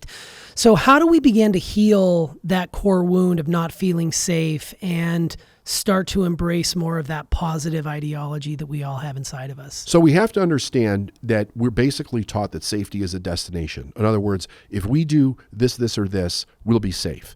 And that is a complete falsehood. There is no destination of safety. Safety, or being safe, comes out of accurate thinking, understanding cause and effect, and understanding how to think in a way that keeps you making correct, positive decisions in your life, right? And even with that, people make mistakes. There's no question about it. But we have to understand that the more educated we are, the more we understand both sides of the coin, we can make better decisions, and we can think rationally about where we go. That's how we make good decisions, and that's how we keep a life that is relatively safe. Right, and that's your successful mind right there. It is. That's what you got to do. Yeah. Well, I know that we've talked a lot about the positive news networks and places you can go. I'd encourage you to watch some Hallmark Channel movies, just saying. I'm telling you what, the abundance, the beauty, all the beautiful people are on there, and it makes you feel You're good. the only person in the country that watches Hallmark. They keep it there just for you. God, I love it. It's so funny. Steph and I will sit down. If we're ever feeling like frumpy and grumpy, we'll just slap on a home. We could start in the middle of a show. It'd be like they're saving some farm in Vermont. It's like, oh, this is great. Yeah. Look how pretty the clothes are. But in all seriousness, there's a lot that goes on in our country, and we don't want you to be misinformed, but we also want you to keep a level head when you're thinking about these things. So I think this was an excellent conversation. It was great to kind of get a sense of where you're coming from. I think the listeners are going to get a tremendous amount of this and start to understand how we are being manipulated through the media to make certain decisions. Even though you think you're above it, you're not. You're not. Now, over the last few years, we've tapped in several times, and we've talked about desire as being the guiding force for the human being to follow their life. And we've explained the various different examples of why desire is different than want or wish. We've also talked about how desire gets a bad rap throughout history, and it's very much misunderstood. So today, the topic is desire and destiny are basically one and the same. And I'm going to bring to you a couple of really great teachings. One is from Thomas Troward, from his book, The Hidden Power. And another one, a little bit of teaching from U.S. Anderson, the Three Magic Words. That was the name of the book. So I want to get into this and kind of go through this with you a little bit. It really gives us something to think about because, we are in a time in our world right now where so many people are really lost. They just don't know what to follow. They don't know what to think. And when you tell somebody, listen, the answer is inside of you, that might sound kind of neat. It might sound kind of cool, but how does a person find it and identify what it is? And the first way that we do that is to understand that the deepest desires of our heart are the things that are actually guiding us through our life. So let's see how these two great authors kind of broke this down and see if we can suck out some of the marrow of their wisdom here. Troward says, our want of knowledge may cause us to make mistakes as to what this better thing really is, and so in seeking to carry out our desire, we may give it wrong direction. But the fault is not in the desire itself, but in our mistaken notion of what it is that requires it for its satisfaction. So I want you to think about this. The desire is never wrong. It's our interpretation of the desire that's wrong, or the difference between understanding our desire and our ego. The ego is always to end up fulfilling something that is not holistic for the self, meaning that we kind of feel like we're missing something, and the ego is saying, hey, you need to get this. You need to get a new car, a new house, a new spouse. You need to take a trip. You need to do something to fulfill a question that you're not getting the correct answer to. As desire goes, it is actually bringing about the fulfillment and the completion of our purpose. Now, what does that mean? Well, it means that the deepest fulfillment of our heart is felt when we're expressing ourselves in the way that we were put here to express ourselves, when we're doing the thing that we were put here to do, when we're being our gift, when we're living our gift, when we're on the right road for the purpose of our life. And all life, every single piece of life, has an instinctual or a spiritual or an energetic compass that takes it in that direction, including human beings. The difference is that human beings have choice, and because our choice is so programmed for so many years by other people and different agendas, it becomes very difficult for us to tap into what that direction is for ourselves. But you can know and you can learn that that direction is the desire of your heart. He goes on to say, hence unrest and dissatisfaction until its true affinity is found. But as soon as it's discovered, the law of attraction at once asserts itself and produces the better condition, the dream of which first gave direction to our thought. Thus, it's eternally true that desire is the cause of all feeling and all action. In other words, all of life. The whole livingness of life consists in receiving or radiating forth the vibrations produced by the law of attraction. And in the kingdom of the mind, these vibrations necessarily become conscious outreachings of the mind in the direction in which it feels the attraction. That is to say, they become desires. Desire is therefore, now I want you to really think about this, desire is therefore the mind seeking to manifest itself in some form which is yet exists only in its thought. Now, there's two things that we know about this that's important. Number one, let's talk about the thought part. Let me read this again so that we really get it. Desire is therefore the mind seeking to manifest itself in some form which as yet exists only in thought. So let's start with thought. We have two thoughts. We have the thought that's going on in our conscious mind. That is our thought. That is how we're thinking. That's how we reason. That's how we rationalize. That is how we choose. We give direction to that thought. There's another thought, though, and that thought is the universal thought. That is the universal intelligence thought that is going on throughout all time and space, and it has a motive. And the motive of that thought is to move life forward, to move things forward, period. When we harmonize with these two thoughts, we align our thought based on our desire with the thought of the universe. We literally create that attraction. It's almost like we become bonded to the thing that we really want in our life. Now, he also mentions something else in here. He talks about mind. There's two minds. Not really. Let me just explain this a little bit. There's not really two minds. There's one mind. There's one great universal mind, which we are all part of. But in helping us understand how this works, let's look at it as there's two minds just for a moment. There's our mind, in which we think, the mind that holds and creates the thoughts that we have in our life. And then we have the universal mind. And again, the same thing with the universal mind. The universal mind is this great idea of intelligence that knows exactly what needs to happen to spring forth and move life forward based on its thoughts. So its thoughts are ever constantly moving forward. When we tap into our desire, when we acknowledge it, when we focus on it, when we begin to follow it and begin to understand it, we become aware of what that desire is. We become kind of like intellectually in harmony with both of those minds. So in other words, we don't see them as being separate anymore. We understand that they're one and the same. My mind is your mind is my mind, and our mind is forever sketched by the architect of the universe throughout all time and space. He goes on here and he says, thus it's eternally true that desire is the cause of all feeling and all action. In other words, of all life. The whole livingness of life consists in receiving or radiating forth the vibrations produced by the law of attraction, and in the kingdom of the mind, these vibrations necessarily become conscious outreachings of the mind in the direction in which it feels the attraction. So that desire is then again telling us, what do we feel attracted to? What do we feel drawn to? We have to be careful not to then judge what that thing is. Like you might say, well, I'm drawn to a materialistic thing. Does that mean I'm materialistic? No, not really, because what's happening is when we're following the desire is it's taking us from where we are to where we need to be in our purpose. So it can only go in the direction that has been then set forth prior to the decisions and the cause and effect that we've experienced in our life prior to us becoming aware of the desire.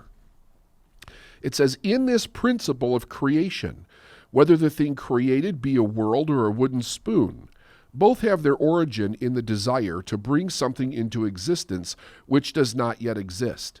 Whatever may be on the scale of our exercise of our creative ability, the motive power must always be desire.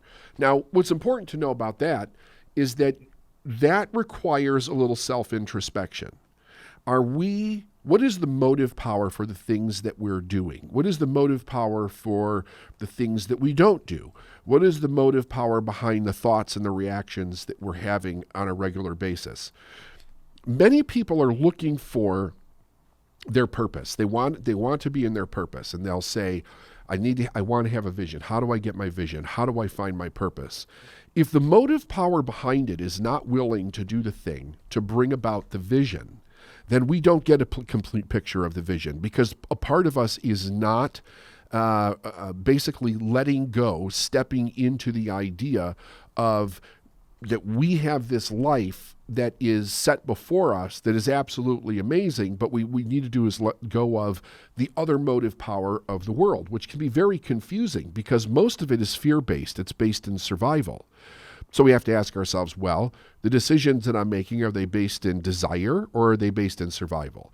Are they based in desire or are they based in fear? So that we're always moving toward what we want and we're not giving any energy to the thing that we don't want. He says, whatever may be the scale on which we exercise our creative ability, the motive power must always be desire. So we have to check that. Next, desire is the force behind all things. It's the moving principle of the universe and the innermost center of all life. Hence, to take the negation of desire for our primal principle is to endeavor to stamp out life itself. But what we have to do is to acquire the requisite knowledge by which to guide our desires to their true objects of satisfaction. To do this, the whole end of knowledge and any knowledge applied otherwise is only partial knowledge, which having failed in its purpose is nothing but ignorance.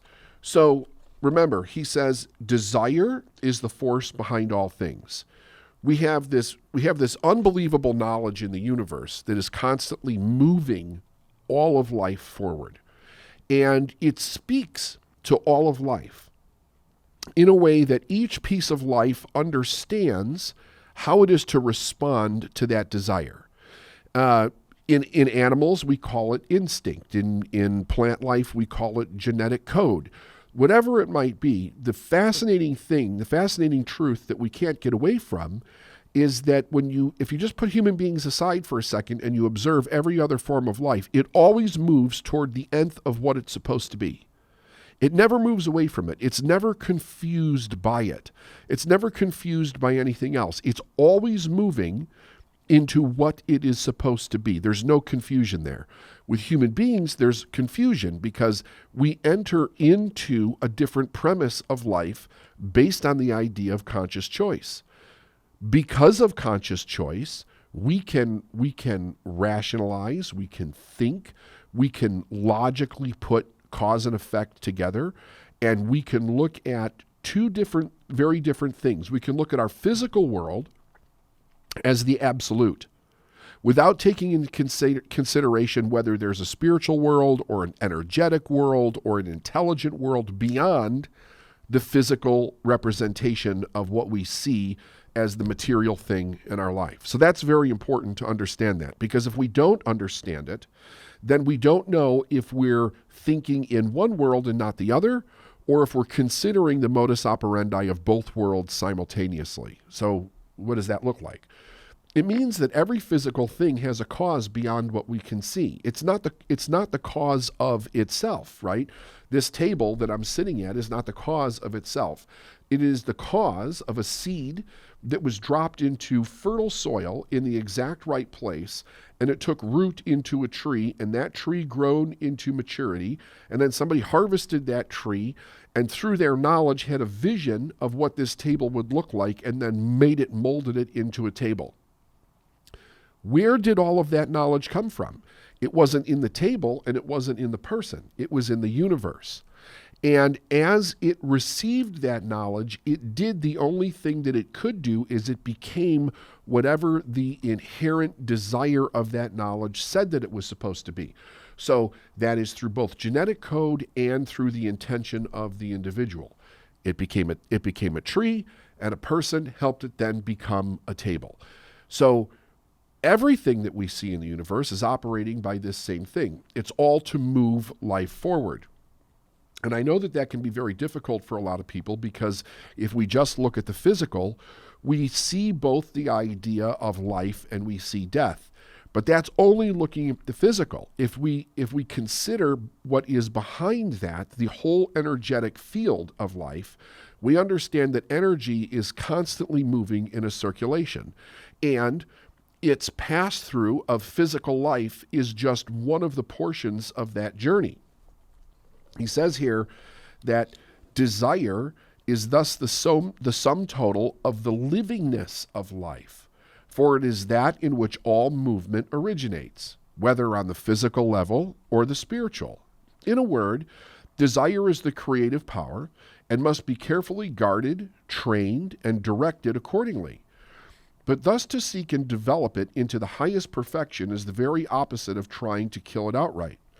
And desire has fulfillment for its correlative. Now think about this, because this is it right here. The desire and its fulfillment are bound together as cause and effect. They're one and the same. They're bound together as cause and effect. And when we realize the law of their sequence, we shall be more than ever impressed with the supreme importance of desire as the great center of life. The law of their sequence. Desire comes first. Fulfillment comes second. But only if we listen to the desire. If we're listening to the desire, but then we shut that off and follow something different, we don't get the fulfillment of the desire. We get the fulfillment of something else. We could call that fear. We could call it the ego. We could call it pre-programmed thoughts from subsequent generations. We call it whatever we want, but it's not the fulfillment of the desire. So part of this is that the human being needs to listen to the desire, because the desire and the fulfillment are one and the same. Now, what's the thing that makes me so excited about that is that you can't have a desire without the possibility of the fulfillment already existing and being ready to come into your life. When we become conscious of that desire, whatever the fulfillment of it is ready to begin its manifestation journey in your life. It's ready to begin to do that. Now, if we switch over here and I go to a different author, U.S. Anderson, 3 Magic Words, he did a little writing here called Desire and Destiny. And he said this: it's a difficult thing to convince people that destiny and desire are the same thing. But there remains not the slightest doubt but what this is so. Confusion comes because people believe that desire is wishing or hoping or envying. A man will say, why, I've desired to be a writer all my life, and I've never had anything published, nor even come close to it. We might then ask, well, what have you written? And be assured his answer will be, well, I've started quite a few things, but I can't ever seem to finish them. He doesn't desire to be a writer. He actually desires not to be a writer. He is so convinced of failure that his escape mechanism prompts him never to finish anything, so that he won't have to suffer the fear of having it be rejected. Now, We could just stop with this paragraph right here and make this thing complete. I want you to really think about this. What is Anderson saying here? He's saying when you're looking at what is the desire of your heart, you have to look at your behavior. You absolutely have to look at your behavior, and you have to look at your results. Your results and your behavior will tell you whether you're actually following desire or if something else is in control of your thoughts, your feelings, and your actions. Now, you may not know what the other thing is, but what's important to know is that it's not desire. At this stage of this lesson, it's important to know that it's not desire because you're manifesting something else. We have to also be careful not to get into the confusion state that he talks here and think to ourselves that because we wish it, we want it, or we envy it in our life, that has anything to do with desire, because as he's pointing out here, it doesn't. He says desire always springs from emotion, and emotion is what impresses the conception on the universal subconscious mind. People are forever adopting attitudes that are in direct contradiction to their emotions simply because they want another face to present to the world. They go to great lengths to preserve this face, and some of them even winding up in institutions for the insane. But they do absolutely nothing about changing their feelings. Beneath the level of consciousness, their desires are all aimed at negative things through fear, hate, or insecurity. Even through the face, they show the world seems pleasant and aspiring. We know them to find them wherever we go. They are brave little martyrs, long-suffering. They are good people whom fate seems to delight in dealing blow after blow. They are not to be chastised or scorned. They would help themselves if they could. They simply do not know how. So what he's saying here is do not confuse true desire with the defense mechanisms of your conscious mind. He says, know yourself. Now think, how many times have you said you really want something?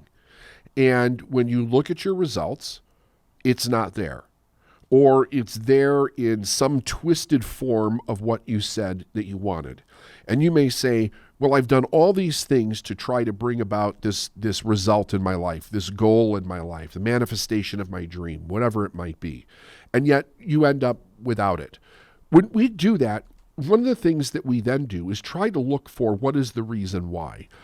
Very often, if a person cannot identify the actual reason from a cause and effect perspective, they will go into some kind of a blaming attitude at this point.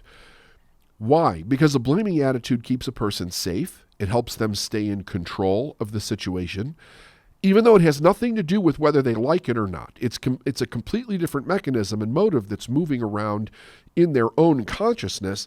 They actually go into this place where they're blaming. Blaming and then assigns a cause and effect perspective onto something else that's not true. So we create a false reality for ourselves. We say, here's what I'm experiencing. I don't know how I'm not creating this, so it must be something else's fault that's stopping me from doing this. We then blame, which then causes us to put cause and effect on something that it has absolutely nothing to do with. If we would pause there and say, this result that I have, is this my desire or not? And if we say it's not my desire, then we know that there's something operating that is false, that's operating within us, that's causing us to create something that we truly don't want to experience from a desire perspective. But what it is fulfilling us is it's fulfilling us in a way that keeps us safe in some way. So whether we don't have to experience fear or rejection, like Anderson talked about, or some other thing that we're perceiving in our mind, it is keeping us in control and it is keeping us safe. Let's see what he goes on to say here. He says, lay bare the bones of your feelings, expose them, no matter the pain or suffering or humility involved. For only then your hurts and griefs and torments and fears can be cast away, and you can find your true being and see the nature of your power that flows forever through the depths of your soul. And then he gives us a great quote by the great psychiatrist William James. He says, individuality is founded in feeling, And the recesses of feeling, the darker, blinder strata of character, are the only places in the world in which we catch a real fact in the making and directly perceive how events happen and how work is actually done. Desire and destiny, mind and matter, the thought and the circumstance are all one in the same.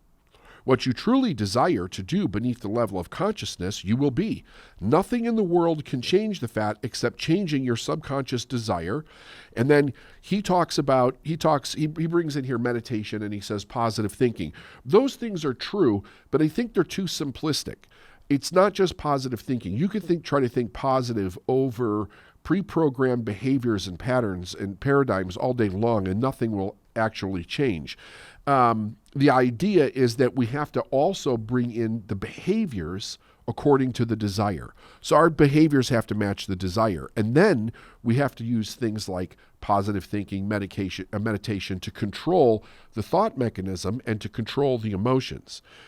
He says, by the very nature of your affinity with the universal mind, it's important to understand that it is also impossible for you to have a true desire that does not manifest in your life. Now I want you to think. It's impossible for you to not have a true desire that does not manifest in your life. No man can know himself by examining the surface of his mind, for this is his front, the face that he shows the world, the mask he has donned to hide his hurts, his sufferings, his shames, and his fears, and his chastisements. To truly know yourself, you must look first at your life objectively.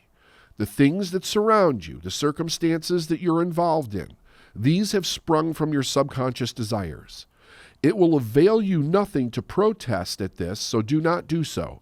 Facing the irrevocable fact requires humility and very often considerable emotional suffering.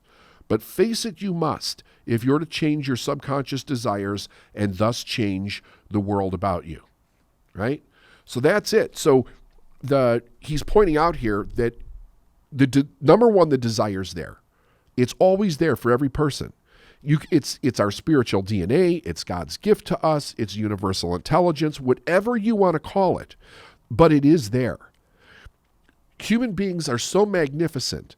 They can't be the only species in the world that has no direction outside of the original intelligence that created it. It's just not possible. That would make absolutely no sense whatsoever, because it would have a tendency to lead in its own destruction. Period.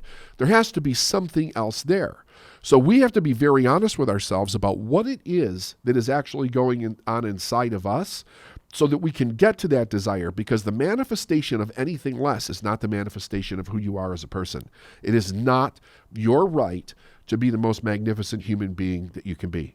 A lot about desire on the show. We do. I was just doing a search through our archives, and it yielded many, many, many results. So I'll share a few at the end of this where you can take a further dive into desire of some of David's teachings from early on in the podcast. So a little tease there that we call that in the podcast world. So let's talk a little bit about, for this episode in particular, you brought in a pair of teachings. Yeah. One from Thomas Troward, and that was your hidden power, I believe. Do I have that correct? Yep. And then you had U.S. Anderson, which was 3 magic words. Right. So just to sort of start us off baseline, can you give us a little background on those works and how they may have maybe impacted your growth around desire when you were first starting out in this crazy world? Yeah, sure. So both of these authors were introduced to me by my mentor. That would be probably 96, 97, I think. So they've been around. Long time.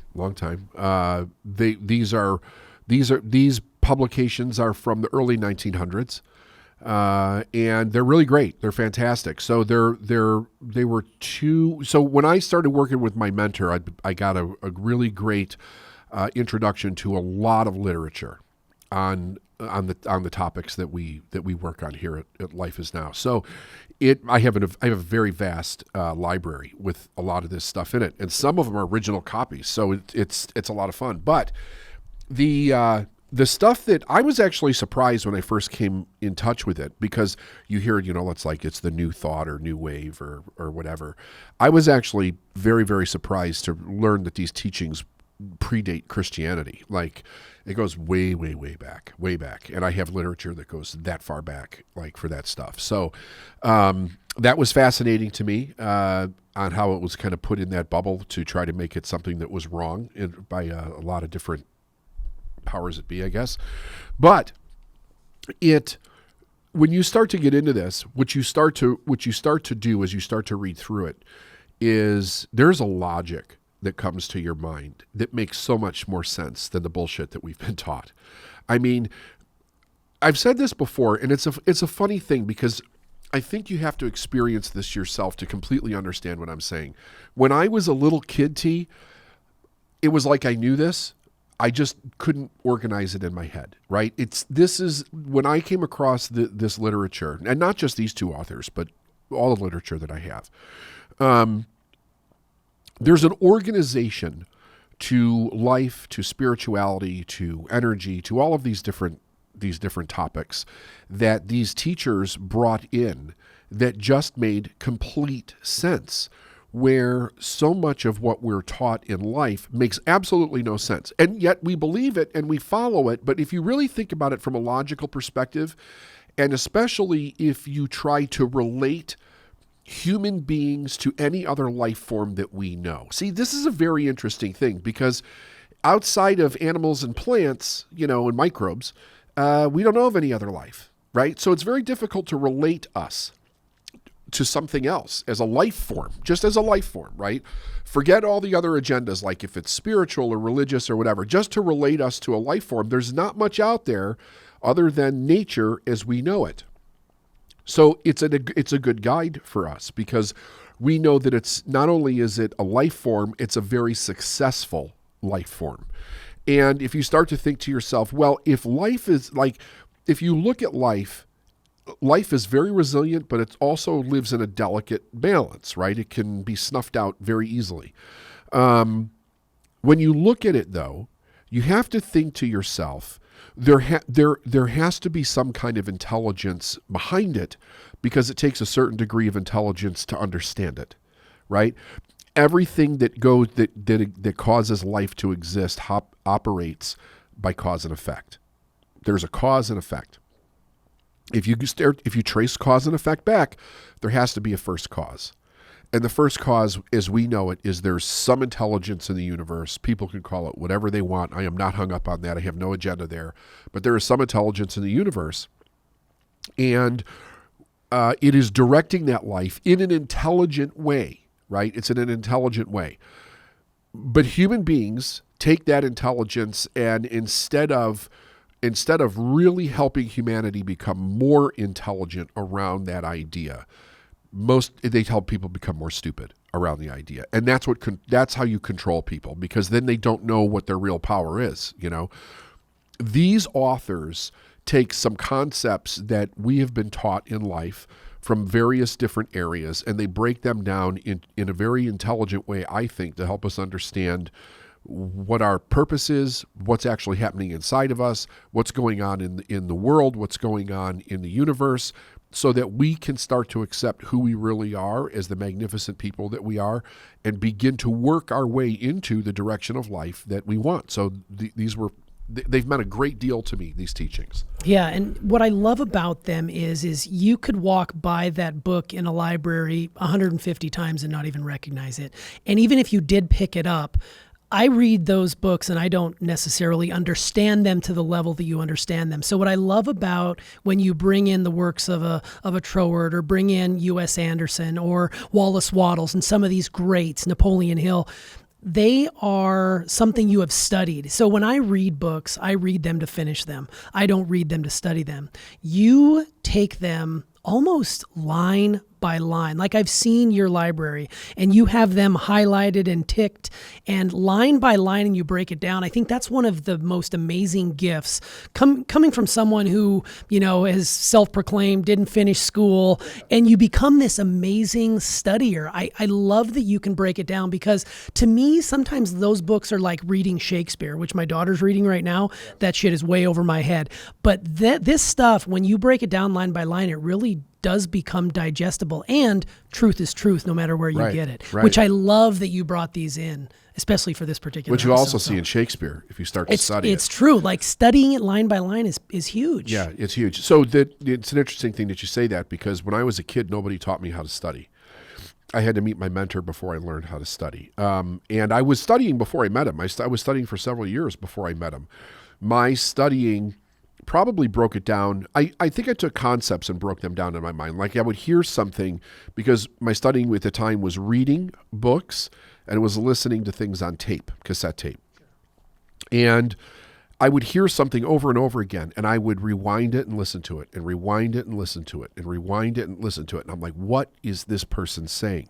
Because when I first started to read this, like I think I've told you this before, the first time I picked up Think and Grow Rich, it was like reading Greek. I was like, what the hell is this? I have no idea what any of this means or how this is going to help me be successful in any way. It made no sense. So it was almost like I had to build a language, understand the language first in my mind, and then I could understand the concepts behind it. And then there's a different level of understanding when you apply it to your life and you actually see it work.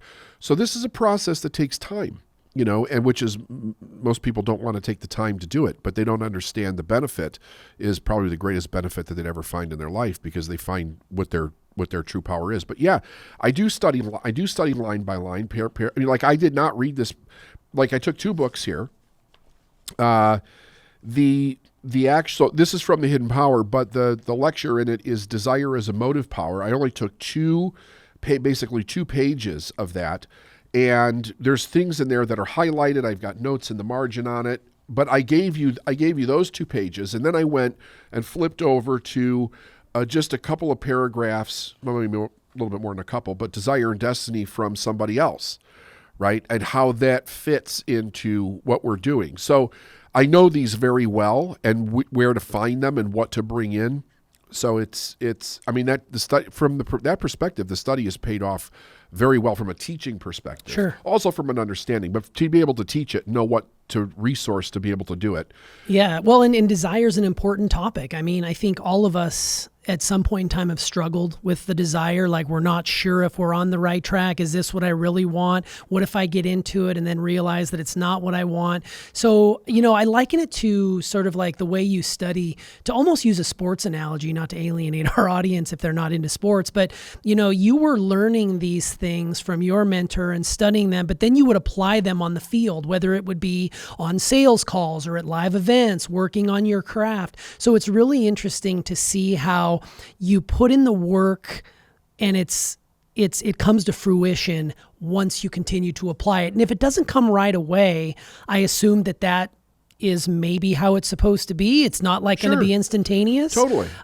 You've talked about 7 years it took for you to get to the point where it was starting to happen for you on a regular basis. And that was the hours and hours you put in. Yeah, there was 7 years of study. There was the application within the bubble of my life as it was at the time, which was working for somebody else, raising a family. And then a huge, like the transformation to go from that to owning my own business, to starting my own business that was just me, myself, and I at the time, that was big. It was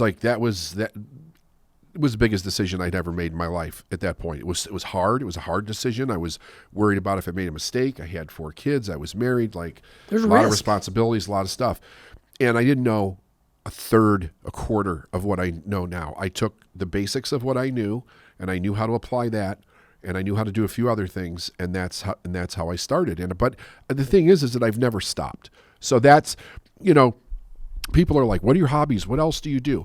I have some other things that I do here and there, but most of the time, this is what I'm doing. I'm thinking, right? So, I have this process. Like for instance, on the weekends, if I knew that we had to do a podcast today. So part of my responsibility was to come up with content for that podcast, but I also had to come up with content for a lot of other things that we're doing. Sometimes I will close all the books and I will just go watch something, whether it's a movie or a series on TV or whatever. And here's the most bizarre thing. It doesn't matter what I'm doing. Something speaks through the thing that I'm observing, even if it's just for recreation, that gives me like a tick of the direction that I'm going to go. And it always, and like you're always asking me, you want to know ahead of time what I'm doing. I don't always know, Sure. because it doesn't come in sometimes until Yeah. the night before or the morning. So what I do is I feed my mind with a lot of different things, and then I give it a chance for spirit to like gestate it out into some cohesive idea. But it's so much better when I do that versus if I just take a bunch of material and I go try to create like, oh, here's a bullet thing of what we're going to do. I become disconnected from it. It's Sure. not coming from the creative center inside of myself. So that's a difficult thing for some people to have to deal with. But what's fascinating about it was that I didn't know how to do that either. Bob taught me how to do that. As a matter of fact, he made me put everything away. He took all my tools from me at one point, and he was like, we're not going to follow that. He's like, it's already in you. You have to put yourself in the situation and let it come out. And there's still a little bit, like there's a twinge of anxiety Sure. every single time I do it, because there's always this little thought in your mind, what if it's not there this time? What if it's not there? I'll literally go sometimes where I'm walking on stage and I don't know what it is until I get up on stage. And it's a little bit, now it's not as much as it used to be, because I could always go to back material and then work it out from there if that was to ever happen, but it never not happens. And the thing about it, the reason that I've never changed that process was because what Proctor taught me was that just because it's the right lesson or the right material doesn't mean it's right for this moment or this audience. And if you're not listening, you're going to do what you think you should do, and you're not going to hear what Spirit's telling you to do, which is the exact thing that needs to happen in this moment. And he said, if I would trust that, it would always be the correct thing, right? So I except for one time in my life, we've never done a seminar or a talk or anything that wasn't a total complete hit. There was one time when I did what somebody else wanted to do, and I was in to do it, but it totally fell flat. And I never did it again, because I was like, I didn't follow my rule, my code of how this has to happen. For me to be in my zone of genius and Sure. my purpose. And that's what it is. Yeah, and it is a zone of genius for sure. Like I am more like linear and planned out, and it has to be planned out and all that sort of stuff. And you were trained or taught to put that away and just trust your inner guidance. And it's clear that you have a desire for pulling out the most profound pieces of work, and you have an extensive library that you can pull from. And this photographic memory of you to be able to pull from this. I remember he taught on this desire and this. It's almost like a walking Google of sorts, to where you can just pull from things. And I think we're all the benefactors of that, because you get to share all your knowledge with us, and you do so just by getting, downloads. It just comes through you, which I love. Here's a quote that you shared on the episode from Troward that was, desire is therefore the mind seeking to manifest itself in some form which as yet exists only in thought.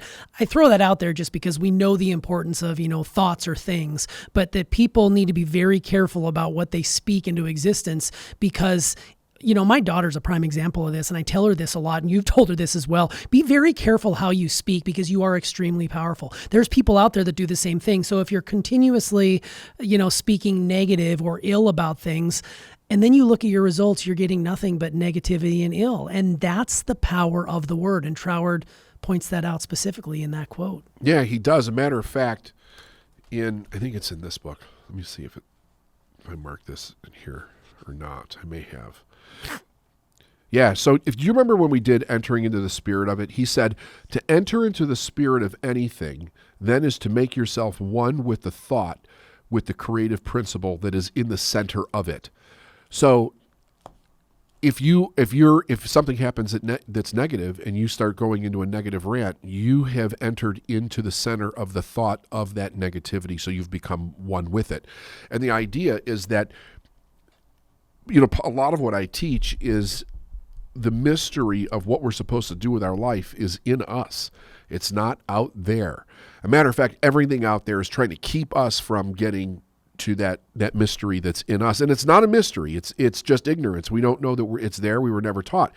And the damnedest thing about this, I remember when I first found this out, I was like, I know this is true, but this can't be true. Like, everything that we've been taught is that it is not okay to follow desires. Especially from a religious perspective, they're like, desire, stay away from desire. It's passion. It's not good. You're not following God's word if you do that. And it was taught in an extremely manipulative way. There's nothing further from the truth. Desire, in and of itself, it's the headstone, right? It's the it is the, well, as he talks about it, it's the fonseterigo. It's the start of everything. It is the thing that speaks to. It's the quiet voice within that speaks. It's that thing inside of us that's saying, go this way, go do this, go be, do, or have this. That's what it's telling you.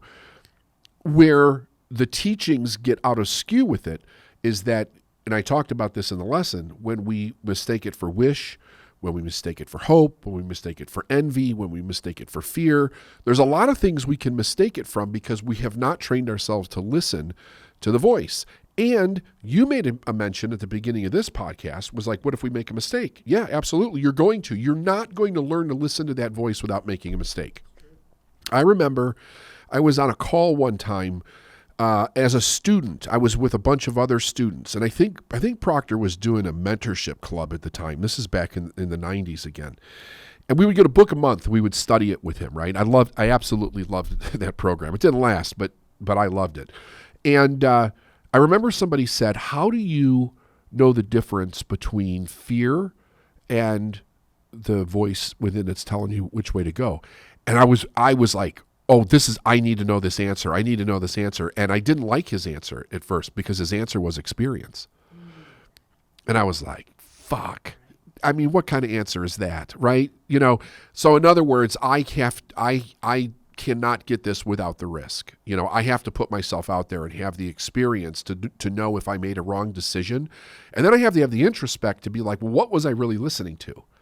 Because if I was listening to the wrong thing, why was I so compelled to listen to that voice?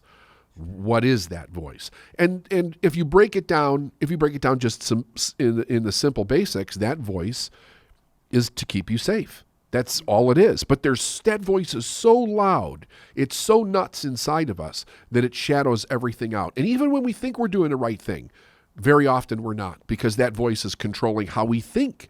That was another principle that I learned, that I still, even to this day, if you're not careful with it, it just boggles the mind to really comprehend that what you may be thinking may not be accurate because your subconscious mind is controlling that thinking. And you literally could think you're doing the right thing, you're in the right place, you have the right motive, and you could be totally off because some paradigm came together and caused you to think the way that you're thinking. So when we say that people are very conscious of right and wrong, there could be nothing could be further from the truth. They're not. They're hypnotized by whatever that pattern is that's in their mind. That's why people make so many mistakes, because they're following the wrong thing. Well, and a lot of times you're making so many mistakes because you're trying so hard not to make them. Yes, you are, right. It's so very true. And I love that you bring this in because it kind of leads into my next question around the outward validation, or the voices that are telling us, oh, you shouldn't follow that desire. It reminded me of over the weekend, I had the pleasure of taking in the Netflix series Coach's Playbook. And in the first episode, they spoke with Doc Rivers, who at the time was the coach of the Los Angeles Clippers, who's now recently been hired by the Philadelphia 76ers. And he talked about how when he was a young kid, he wrote on the board what he wanted to be. The teacher called him up, everybody write down what you want to be, and he wrote down he wanted to be a professional basketball player. She made him erase it and told him to try it again. He wrote it up there again. She kicked him out of class and sent him home for the day. His dad read him the riot act at home, saying you need to follow the rules and you need to not pull this stuff. But as he walked him back to class at the door, he said, but I get where you're coming from. Don't ever give up on that dream. Teacher invited him back up with his dad in the room. He wrote down, I want to be a professional basketball player. And his dad just kind of put his head down and shook his head. but he didn't make him take it down. Lo and behold, he became a professional basketball player, which eventually led to him becoming a professional coach. I say all of that because he knew early on that he had a desire that he wanted to fulfill, but yet there were all these people on the outside that were telling him not to do it. And it made me worried that I may have been the same way because I was a teacher for 10 years of my life. But I also know that there's people who are going to try to hold you down. And that desire is something that when you you're going to know when you feel it. But there's a lot of people out there right now that didn't follow their desire. They went with safety and security again. Right. So, I talk about that with the judgment because when you're following, you spoke about in the episode about avoiding judgment when you're following a desire. It's not just self-judgment, but it's outside judgment as well. So could you provide a few strategies that not only a person, that helps a person become aware that they may be judging themselves or that they may be following the judgment of others and what they can do if they're judging their own path that they're on right now? Well, another thing is, think about that's a fascinating story. I never heard that story before. What did you say the coach's name was? Doc Rivers. Doc Rivers. Definitely. It's episode 1 of Coach's Playbook. It's about 30 minutes long. Yeah. It is full and bereft of just genius. So you think about this. The teacher was bullying him into thinking the way the teacher wanted to think. Which is a powerful, powerful tool that teachers have. Extraordinary. Yes, it is. Extraordinary. Well, it's similar to your daughter's story about she wanted to become a professional musician. Right. And you said they didn't like that answer. No, they it scares them. Right. So, I had to give her permission to go back to the school and say that that's what she wanted right. and not fulfill what the teacher told her to do because they basically laughed in her face. And what said, is she doing now? She's a professional musician. Yes, she is. Yeah. Exactly.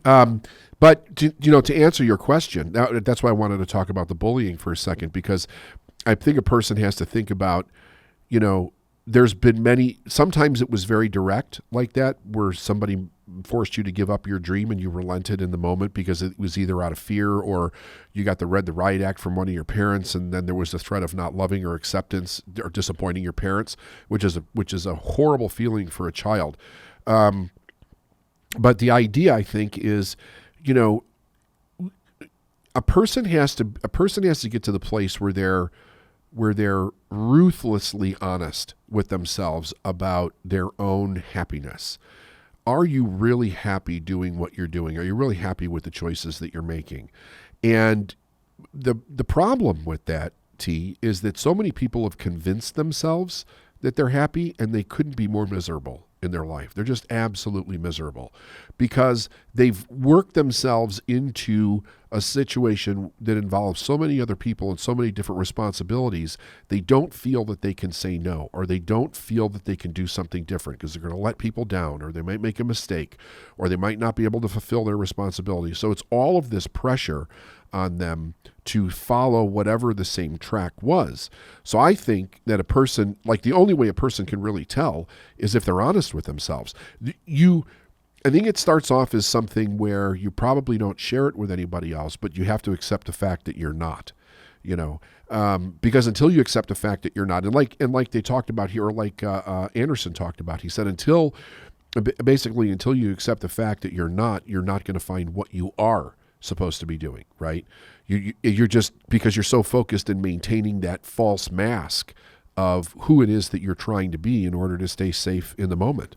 Yeah, and what I hear in that, since this is sort of my work that I've been going through over the years I've been with you, is you give a lot of power to those on the outside who, what will other people think? Like, even when I was leaving the teaching profession, I thought to myself, I was committed to leaving and I wanted to go into another field and go into another area because I had just recently been exposed to what you were teaching. And there was a moment of hesitation where I thought, well, what will my parents think? What will my friends think? What will the other teachers think? And even the principal at the time, and I loved her very much, said, we'll hold your spot for a year because you'll probably be back. Like, it's those kinds of things where you start to second guess, but it's all of this outside power. What will other people think? And I think that comes up huge for people. And it's never too late to pivot. Like we said before, you've had octogenarians in your audience who are making a pivot out of what they wanted to do, and now they're doing what they really were meant to do. Right. It's never too late. It's just that safety security gets in the way. Let's shift to U.S. Anderson real quick. You shared that in the episode, your results will tell you if something is in control of your thoughts, feelings, and actions. And you're very results oriented. And if people out there listening are not getting the results that they're looking for, there's a reason for that. So if we're speaking to that person right now that's not getting the results they believe that they desire, whether it's entitlement or whether it's, they think they deserve better, what should they do first to get on that track towards what they want? Answer the question, what do you want? And be brutally honest. Be really with honest. And it can start with the smallest thing, right? So usually it's the opposite of something that is creating great misery in their life, but they have to be honest about the misery. For me, it was I wanted to double my income. I had like the biggest, there were a lot of problems in my life during this time, but the one that was, or at least seemed to me to be the biggest, was that I was not earning enough money to get us to move out of where we were, to get our life back on track. And I thought if I could go from 20,000 to 40, that would solve the problem. So that became my main focus. How do I double my income? If I could get myself in that kind of a situation, I might be able to go back to school. I might be able, I had more options if I had more money, because we were literally on food stamps at this point. I mean, it was not a good situation at all. So, that's the first time that I ever locked in 100% focus into this is the exact thing that I want right now. And of course, that's what led me. What's interesting about it was that it first led me into this breakdown.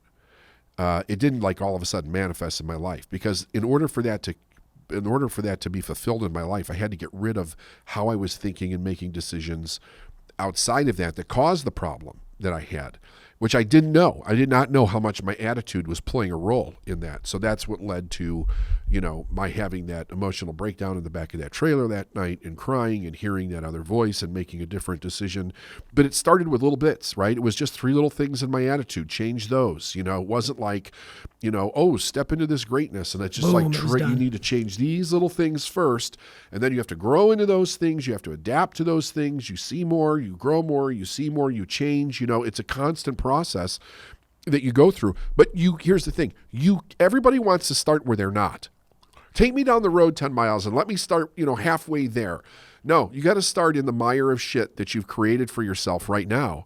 And then you have to be aware of what that is. And then you grow out of it. So yeah, and I think that's you the said hard it, fact about it. Yeah, and it's hard for people to hear. Like Very hard. they want to go forward to where every desire they have is fulfilled. Like you said in the episode, the desire comes first, the fulfillment of that desire comes second. You're going to have to make some decisions early on that are going to be quite uncomfortable. You're probably going to have to sacrifice quite a bit, and you want to know that the result that you're going to do by saying yes is going to get you there, but just saying yes is not enough. I think that's where, The Secret and the Law of Attraction really got it wrong, like you said, because you can't just, wish upon a star and it's going to show up. You've got to put that commitment and action behind it and not stop.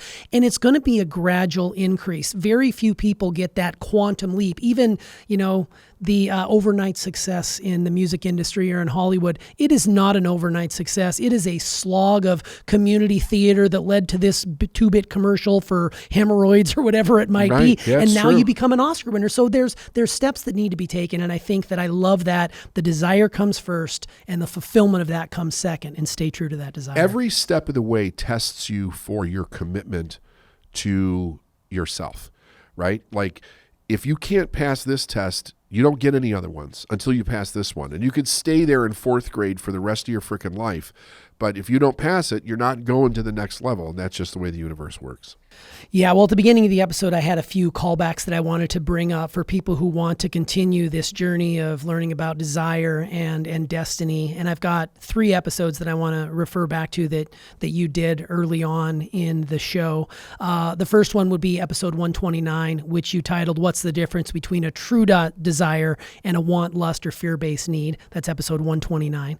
And then you did a 2-parter, How to Create a Belief to Manifest, whatever you desire in your your life, and that's episode 140 and 141. So those are 3 really quality episodes. We'll link into the show notes on this show to go back and listen and talk about desire and how it leads to you becoming exactly what you want. So as we go off into the distance here, is there anything you'd like to close out this episode with, since it was outstanding? I think a person should, like, if this is intriguing to them, they should start studying it.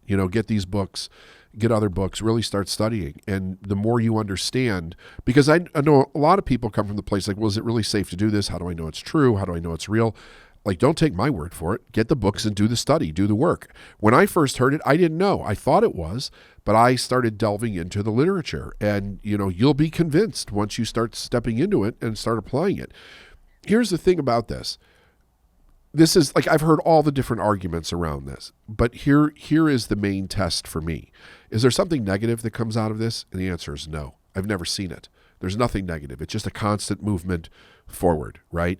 And it brings clarity to the mind, which I think is what we need right now, because right now the world is bullying everybody to try to get them into their own agenda, and that's not a good thing. Yeah, shine your light on the truth, and that desire will win out. You got it. This one is titled, The Power is in You, The Power is You.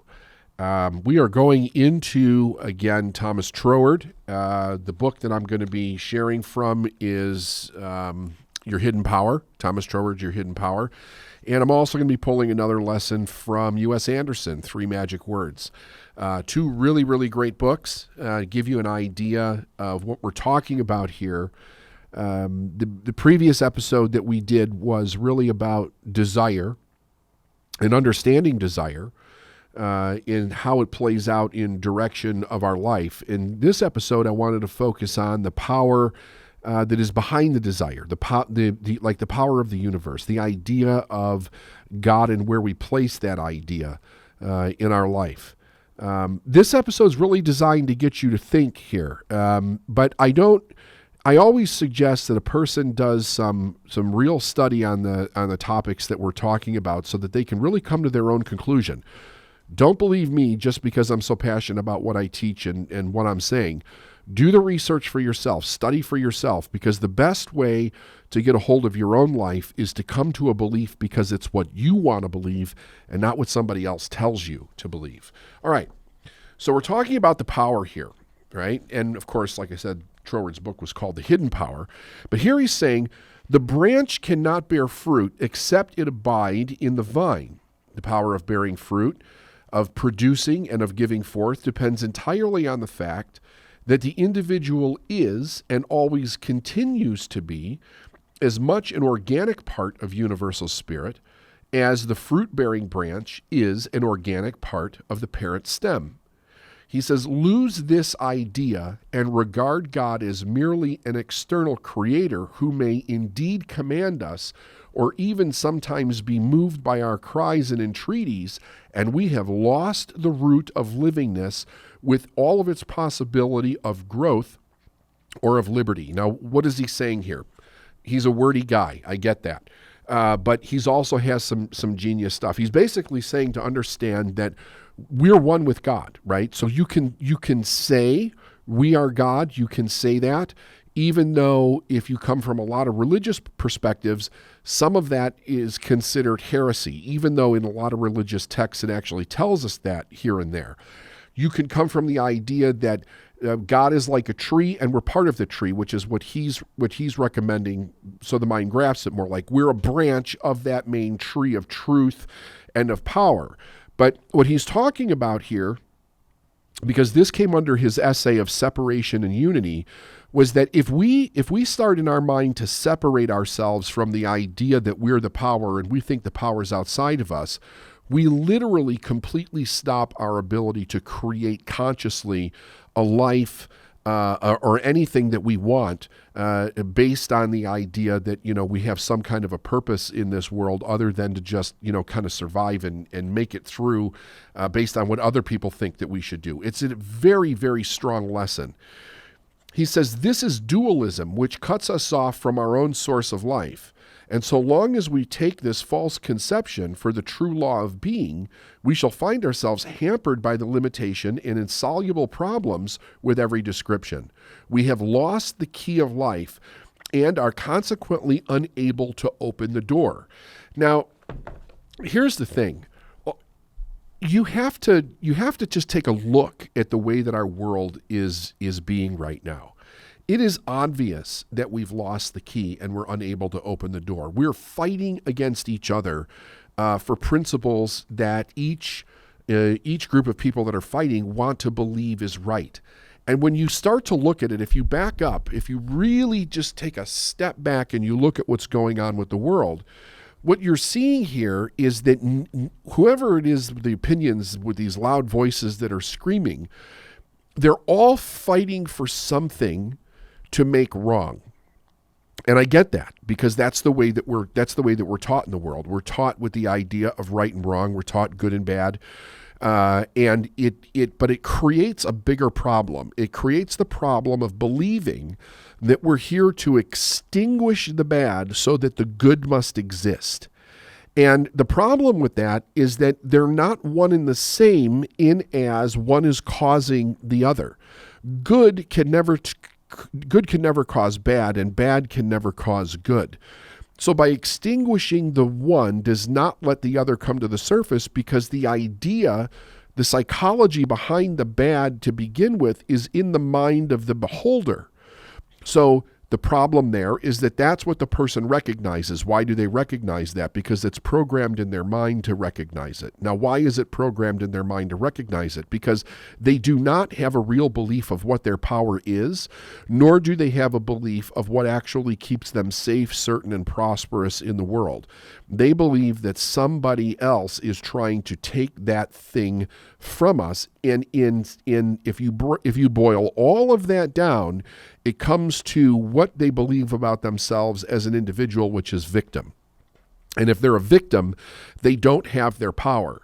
So they believe that the power is outside, which is what Troward's saying is it's the duality. That's the duality that's behind it. There's a power outside of me, and I need to extinguish that power so that I can have power. But we don't ever extinguish a power so we can have power. What we do is we accept our power, and if something else is trying to take it, we overthrow that idea. That is the principle. Now, U.S. Anderson talked about this in 3 Magic Words, and he brings Christ, the teaching from Christ, into this, and he says, Christ spoke of the law of attraction and the habit patterns of the conscious mind when he said, unto him who hath shall be given, and unto him who hath shall not, I'm sorry, let me just read that again.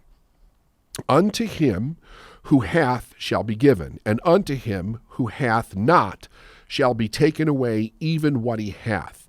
Meaning that on the onset of this, when you start to study this scriptural truth, it's like, oh, well, that's not fair at all. But what he's really saying here is that a person who has the consciousness of life and desire and growth and moving forward, more shall be given to that person, because they have a greater ability to receive. They understand the law of cause and effect as far as receiving goes in their life.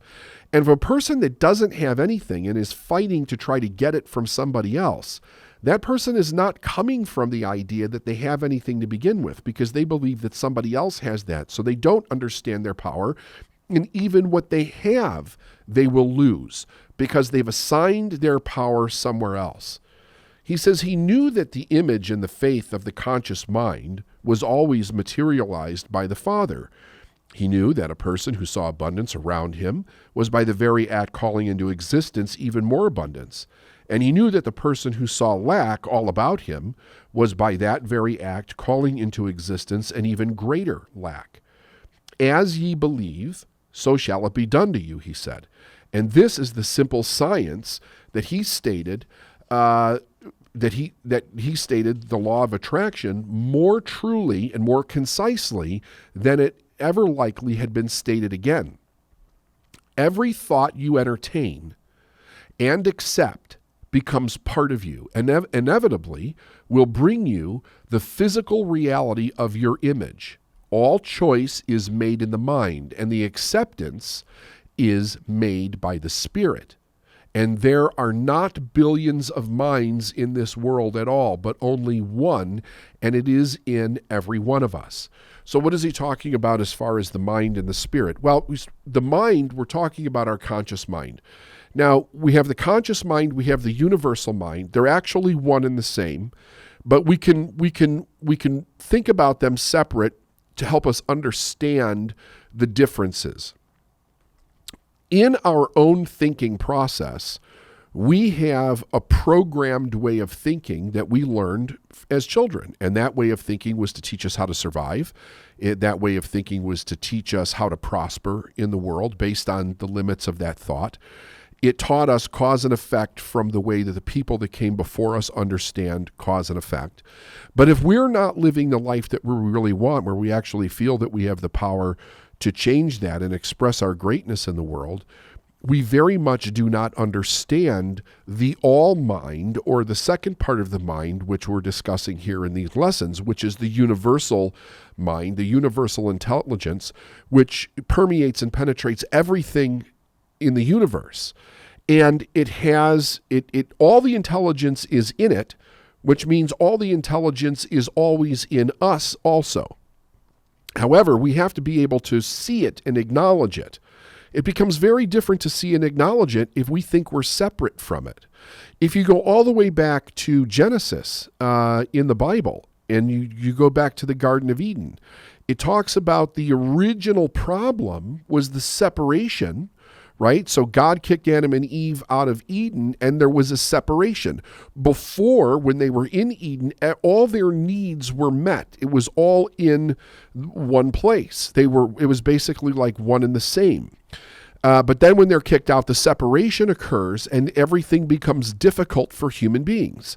I think, metaphorically, that is the idea that somewhere along the line, our mind became separate from the power of that which flows to and through everything, and we began to think, for whatever reason, that it was something that we had to get outside of ourselves. And then through the culmination of that experience, through generations and generations and generations of individuals, it became the reality in which most people live, so that even the religious idea became something that it was separate and something that we had to work for, instead of understanding that it was always in us to begin with.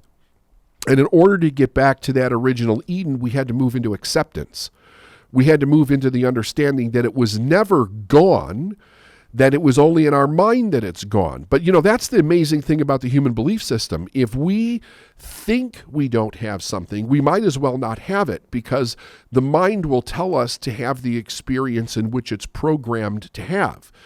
If a parent passes on the fears of the parent, the insecurities of the parent, the worries, the doubts of the parent, very, very likely the child is going to have those experiences in their life. If the parent passes down the aspirations, the hope, the power, the ability, the idea of responsibility, how to make a decision, all of the necessary components where a person can start to realize their own greatness, that will begin to manifest in the child. When we're not experiencing that, we have to bring ourselves back to the truth. And really the only way that we can get to it is by really studying true literature. But then, not just taking it at face value, but going out and exercising it in our life and really beginning to understand it from a cause and effect perspective. He goes on. He says, "It is sheer vanity to bemoan your fate for having been born into lack and limitation and disease, while some other person has been born into abundance and health, and, as a consequence, scarcely touched by evil. When you truly have come to understand that there is only one mind, which is in every place at the same time, and it's in all things, you will know that the difference between you and any person on earth are purely illusory. Your I may have known lack and limitation, but when you cast these negations out and take on the knowledge of the abundance of health, your I has changed, and you will no longer be the same person. True, you still may occupy the same body, but even as your surroundings will swiftly change, so your body will become vigorous and unafraid, erect and purposeful, animated by the greatest power in the universe. You can be anything that you want to be and do anything that you want to do. Born high or born low makes not the slightest difference. exposed to the various evil in the world, and you may use it as a stepping stone to the stars. For the kingdom of God is within, and all the power of the mighty universal subconscious mind awaits your choice and your belief. So think, when we are born, we're born into an environment, we're born into a set of circumstances. Our understanding of that environment and circumstances is based on the understanding of the people that are around us in that environment and those circumstances. They're telling us right from birth what to believe, how to think, what things mean. They're in their minds what right and wrong is, the decisions that we need to make. If they have dysfunctions in their life, if they have mental illness in their life, those things, those ideas, those concepts and ways of dealing with it are then passed on to the child. The child cannot escape the environment in which it's being raised. Everything is being downloaded into that child's mind. So as the child begins to grow and think about the environment that it's in, its reference, its source reference for information is the knowledge that is stored in the subconscious mind. It's not tapping into a universal knowledge. It's tapping into the knowledge of the authority that's around it, and that authority becomes the parent. But what happens if we change the parental authority and we move to a higher authority with a higher moral standard, moral code, with a higher ethical standard, ethical code, with the great truth that there's this amazing power that lies within us? What is the possibility for the change that can happen within that person's life? So think about this for a second, because I've heard the arguments on these things many, many times for a very long period of time, for decades. And I understand where the arguments come from, but in almost all cases, the arguments that I see that arise from this kind of literature are based in not study, but based in the absolute certainty of the belief system that was handed over to a person without any desire for that person to really get in and study a various amount of stuff to determine whether or not they want to choose to believe something. But think about this for a second. Every single thing that we see that's been created by human beings has an intelligent component to it. We can break everything down into mathematics. We can break everything down into cause and effect.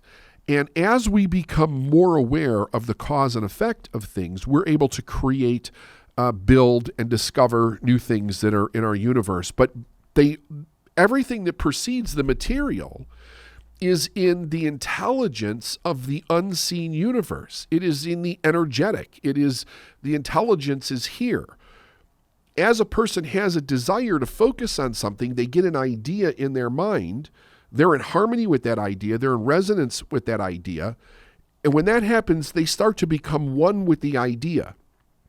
As they become one with the idea, they're also making themselves one within which the way for that idea is to be birthed into a physical reality in our life.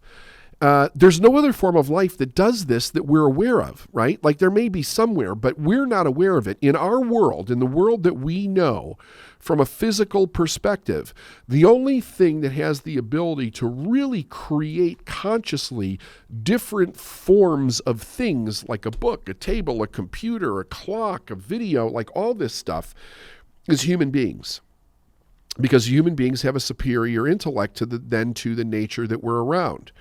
But regardless of that, there's a truth that is behind it that we have to tap into, that we have to see ourselves as being able to tap into and to receive for a person in order for them to come to the realization, the recognizing of that truth within ourselves so that we can create what we want.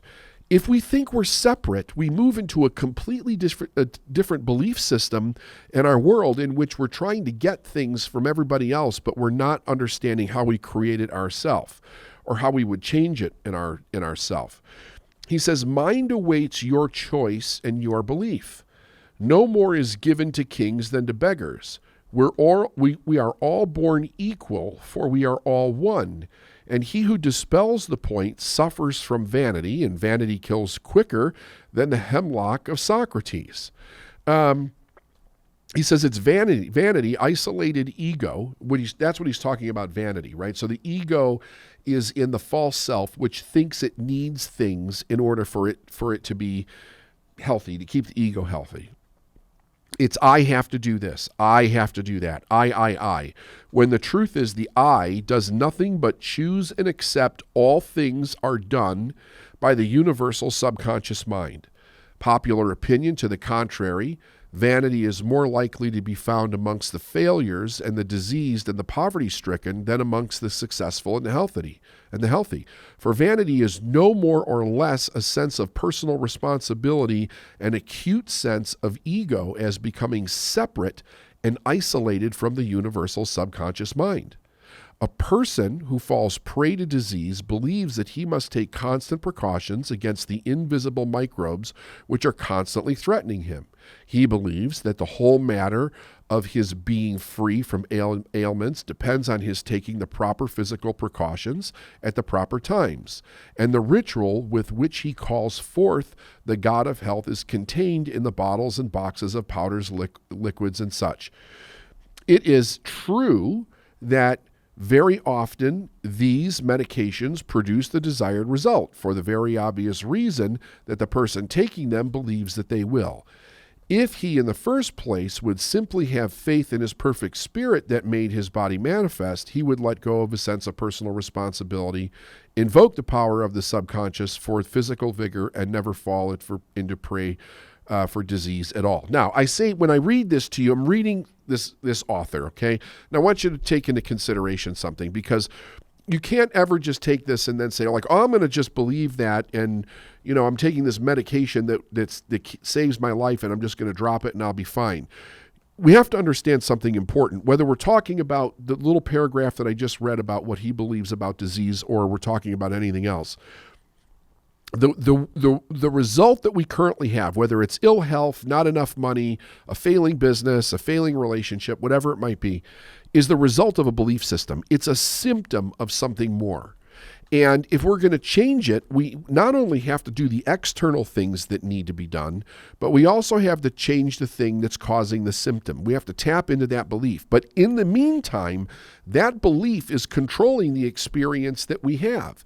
If, in fact, belief does play that big of a role in a person's health, we also have to take into consideration the idea that if we really believe in our core of core that the doctor is the one that is going to help us get better, if we just eliminate that, chances are things are not going to go well.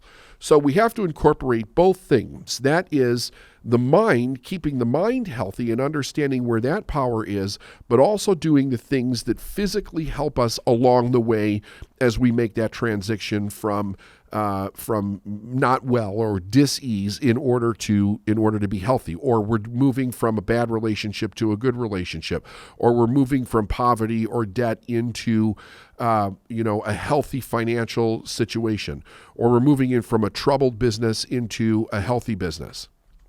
What he is speaking of here, the problem, as both of these authors see it very clearly, is that once we separate ourselves from the idea of the true power that we are God, we are that power, we have that power.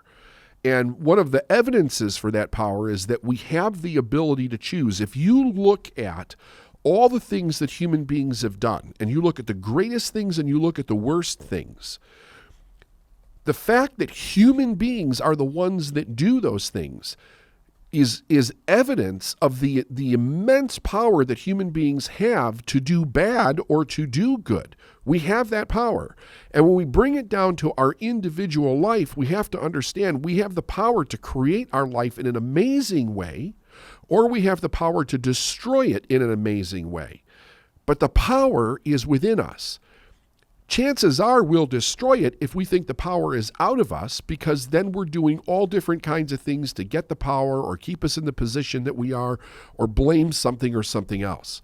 The whole key here is that we understand and we bring back the acceptance of the fact that we actually have that power, then if you get to that step, then the next step is I need to really study what's out there and understand why and really come to the full acceptance of it so that I can actually take action with it in my life. But here's what I want to leave you with today. You look at how you think. If you think that the results that you have are being caused by someone else, something else, anything that has outside of you, you actually believe you don't have the power's in something else. If you're at the place where you could say, I don't know how I created this, but I take 100% responsibility for where I am, you have the power, you're taking your power back, and you can begin to change it based on the fact that you have the power. Now you have the power to make the right choices in your mind so that you can change your life. Election day today. If you haven't gotten out and voted, make sure you exercise your democratic right to go do so.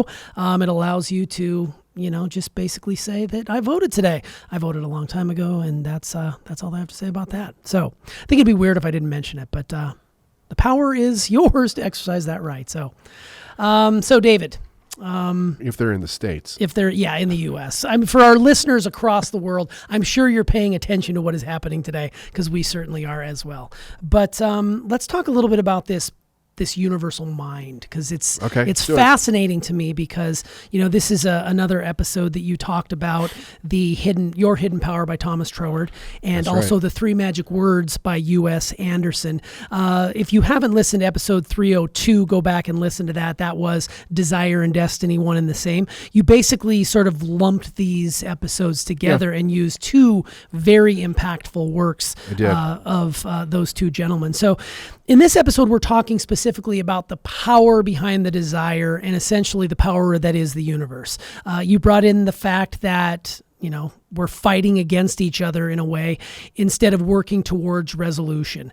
So what we're seeing is this intense desire to make people wrong. I feel like that's sort of been this whole, the way things have been happening in our country for, quite some time now over the past few years. So I guess the conundrum that I would like to know more about is how you see how we've gotten to this fractured place. Like, what causes the human mind to get to a place where we're so intense on making people wrong that we just sort of throw truth to the side and mire ourselves in it? I think it's whenever we started going down the path of throwing our values away and not replacing them. Values. So we as if you study history, you can see that with a lot of different things over history that started to come about. And I'm not necessarily talking about, important things from, I'm not talking about religion or politics or whatever. You could see it happened over a long period of time. Alcohol coming in, music, jazz music, blues music, rock and roll, long hair, all kinds of different things. The argument against these things all the time was we're throwing our values away, right? And this is going to lead to incarceration and murder and rape and, all of this. The way that I see it is that the people that actually said those things were not that far off. Not that far off in the sense that thing in and of itself would not lead to that. I think they were completely incorrect there, but it would lead to it over a period of time, because once we start removing the values and which made us great, without replacing them with something else or understanding how to create something different, we start to become a valueless society. And when we become a valueless society, we don't understand why we believe something. So I think the reason that we have the problem now is because we have a lack of understanding of why we believe something, and our belief has been focused outward onto everybody that's doing something is doing something wrong because it doesn't fit my view of the world, without ever having said, does my view of the world meet this value system? And maybe I should learn to adjust what I'm viewing here based on a proven value system, right? Because that's the way that we've kept society in check for a long time. We created values to live by, as a society, and we try to, stick to a basic standard of those values. But when you start throwing those values out because you find something wrong with them, and then you don't replace them with anything at all, then it's a free-for-all. But what happens is I think it flips upside down. I think we flip into a complete victimization of society. So now it's all sides think they're victims instead of somebody saying, and I do think there's people out there that still want to maintain values, but those values have become viewed by others as racist, oppressed, and all kinds of phobics. Like you name the whole thing of different phobics, and it's the idea is that it's not those things. In most cases, it's not those things. But what it is it's telling a person in their mind that they're wrong for what they believe or what it is that they think. So there's an attack that goes against it. And that, I think that's the big problem that we have. And what's even a bigger problem is that if we can't get down to a core belief as a society, the society can do nothing but split apart. Sure. Yeah, and I have a feeling that it's only been accelerated in the information age, being able to hide behind a computer screen and cyberbully another person and yell at another person. I think so. Let me just say something. I think that amplified it. I think it's always been here. But I think it's been a long time coming, because with every generation, you have a generation that's like, yeah, I don't want my parents' values. Like throw those values out. Let's do what we want to do. But there's nothing replacing those values. So with every generation, it gets worse and worse and worse and worse. And what happens is when you throw those values out, there's all the sense of your own power gets thrown out also. And now I believe everybody's doing something to me. So I end up into an entitlement perspective. I end up in a victimized ideology. And I believe that everybody else needs to change in order for me to feel safe, for me to feel whatever it is that I need to feel. And we can't, how do you get back to that if there's no common ground with a set of values for a country to begin to pick up the pieces and move forward? We need some commonality, and it must start with a basic respect of each other in some way from a value perspective, and then build upon that. Yeah, so what's interesting is how do you get there? Like it seems like it's been, like you said, systemically eroded over time. It is, which I think is a really interesting argument, because I always default to the internet, like it's cyberbullying and people going out there and you can say something behind a computer screen as opposed to saying it to a person's face. But it's over time that this has happened. So now that we're here, I guess my question is, how do we use the power of the universe, or the power that's inside of us, to start making genuine change towards a more kinder, a more gentler, a more leading with the truth sort of mentality as a single person? You're trying to get more and more people to come on, but it has to start with each person individually. I think a person has to really think. And they need to stop being so damn reactive in the world that we live in. And I understand how difficult that is, because what technology has done is it's put it in everybody's face. It's put every problem of the world in everybody's face. And there's no one person that can deal with that. It just shatters the psyche. It's extraordinarily unhealthy. It's not good at all.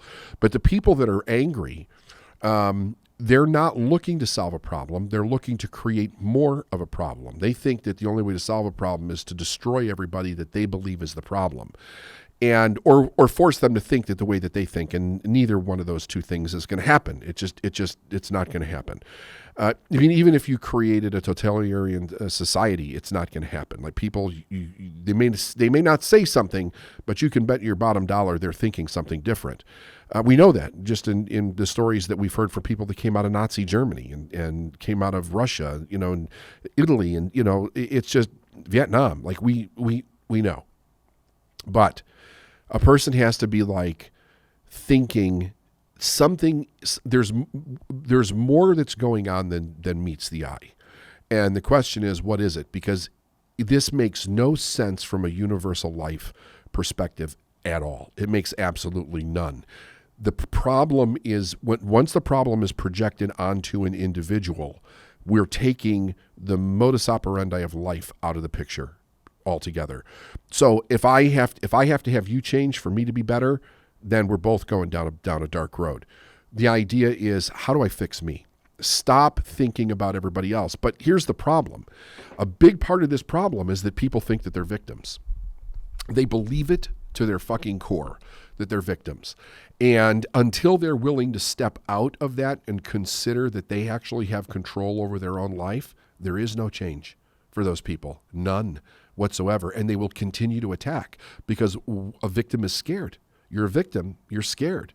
You know, you look at any victim in nature, right? You know, a rabbit is running for its life if a fox is chasing it, you know. But it's only running when the fox is chasing it. You know what I mean? So if a person thinks they're a victim and they think that everybody in the world is after them, or a certain part of people are after them, they're going to do things based out of the victim mindset, which is going to be respond in anger and defensiveness and righteousness. And we don't get to a truth when we come from that place. Yeah, what's interesting about that is, you know, the title of this episode is "The Power is in You, the Power is you." There is the exact opposite of power is victimhood, like living within the victim. So if you are an individual who is very quick to trigger around certain things and it feels like things are being done to you, you're not really looking inward and realizing that you're creating each and every one of those things. So you've in effect given away your power, and now you're living this, let's be honest, miserable existence when you are mired in victimhood. So your stance is the power resides in you to make that change, make that shift, but you have to be willing. So if an individual, like one of the things that's helped me through all of this leading up to this, you know, election in our country is that I've been able to see both sides more clearly. Before I was very clearly on one side, and I've started to realize that there's power in listening and there's power in understanding. And that came from within me because I was just getting so triggered and angry. Mm-hmm. It's not a good way to live your life. So for me, I've been able to see all sides. And really that's what's truth is coming in. Truth is coming in. But like you said, we all carry in our pocket the window into the world. Like this cell phone that we have is always out there. And we had a conversation off air about when you're completely surrounded by it day in and day out and inundated with messages, it's very difficult to separate yourself. Even if you have a successful mind, like even if you have created a bubble, it still kind of gives you a little bit of that, not to be disrespectful, that PTSD sort of things that are going on. Yeah. So I guess, you know, all of that to say it's been around forever. It'll continue to be around, but if we look inward and change ourselves, good things can come out of that. And I hope that that's the case with what's going on in the world. It can. Yeah, so let me go into U.S. Anderson because you pulled a quote out that I loved, and I kind of want to bring that up and have you break it down for us again because I think it's very impactful. Anderson said, "Every thought you entertain and accept becomes a part of you and inevitably, will bring you to the physical reality of your image. All choice is made in the mind, and all acceptance is made by the spirit. And there are not billions of mind in the world at all, but only one, and it is inside every one of us." Can you break down what Anderson maybe meant when he spoke about that universal mind that is inside of every single one of us? He's talking about the mind of God, or he's talking about the mind of the universe. It's the intelligence. Whether you believe that there is a grand architect of the universe like a God, or you believe that it's just the universe and energy and intelligence, whatever you believe, that is the one mind that he's talking about. And you know, for years I've said that there is no place that's more spiritual than another. Everything is equal. We're created inside of this truth bubble because nothing could exist outside of it. There is no external negative force in the universe that's trying to destroy us. It is just one force that is constantly cycling and moving in a very specific direction, and that direction is life. So when you start to understand that, you can start to begin to understand that anything that does not add to life takes away from it, right? So there is a cause and effect in the universe, which we're part of, right? So, you know, two people had sex and we are the effect of those two people coming together in that union. But now we are a cause within a causation of cause and effect. And we can cause our own life to be or not to be whatever it is that we think or don't think that it should be. That's what we can do. But when we do that, we're tapping into an idea. And at some point you have to ask yourself, well, where did that idea come from? It's not just mine. I'm receiving it on some level. Like when Steve Jobs had a vision for this phone in his life, he didn't create this vision. it became part of something he was receiving. He was aligning his mind on a level to receive the knowledge that was already here. It could be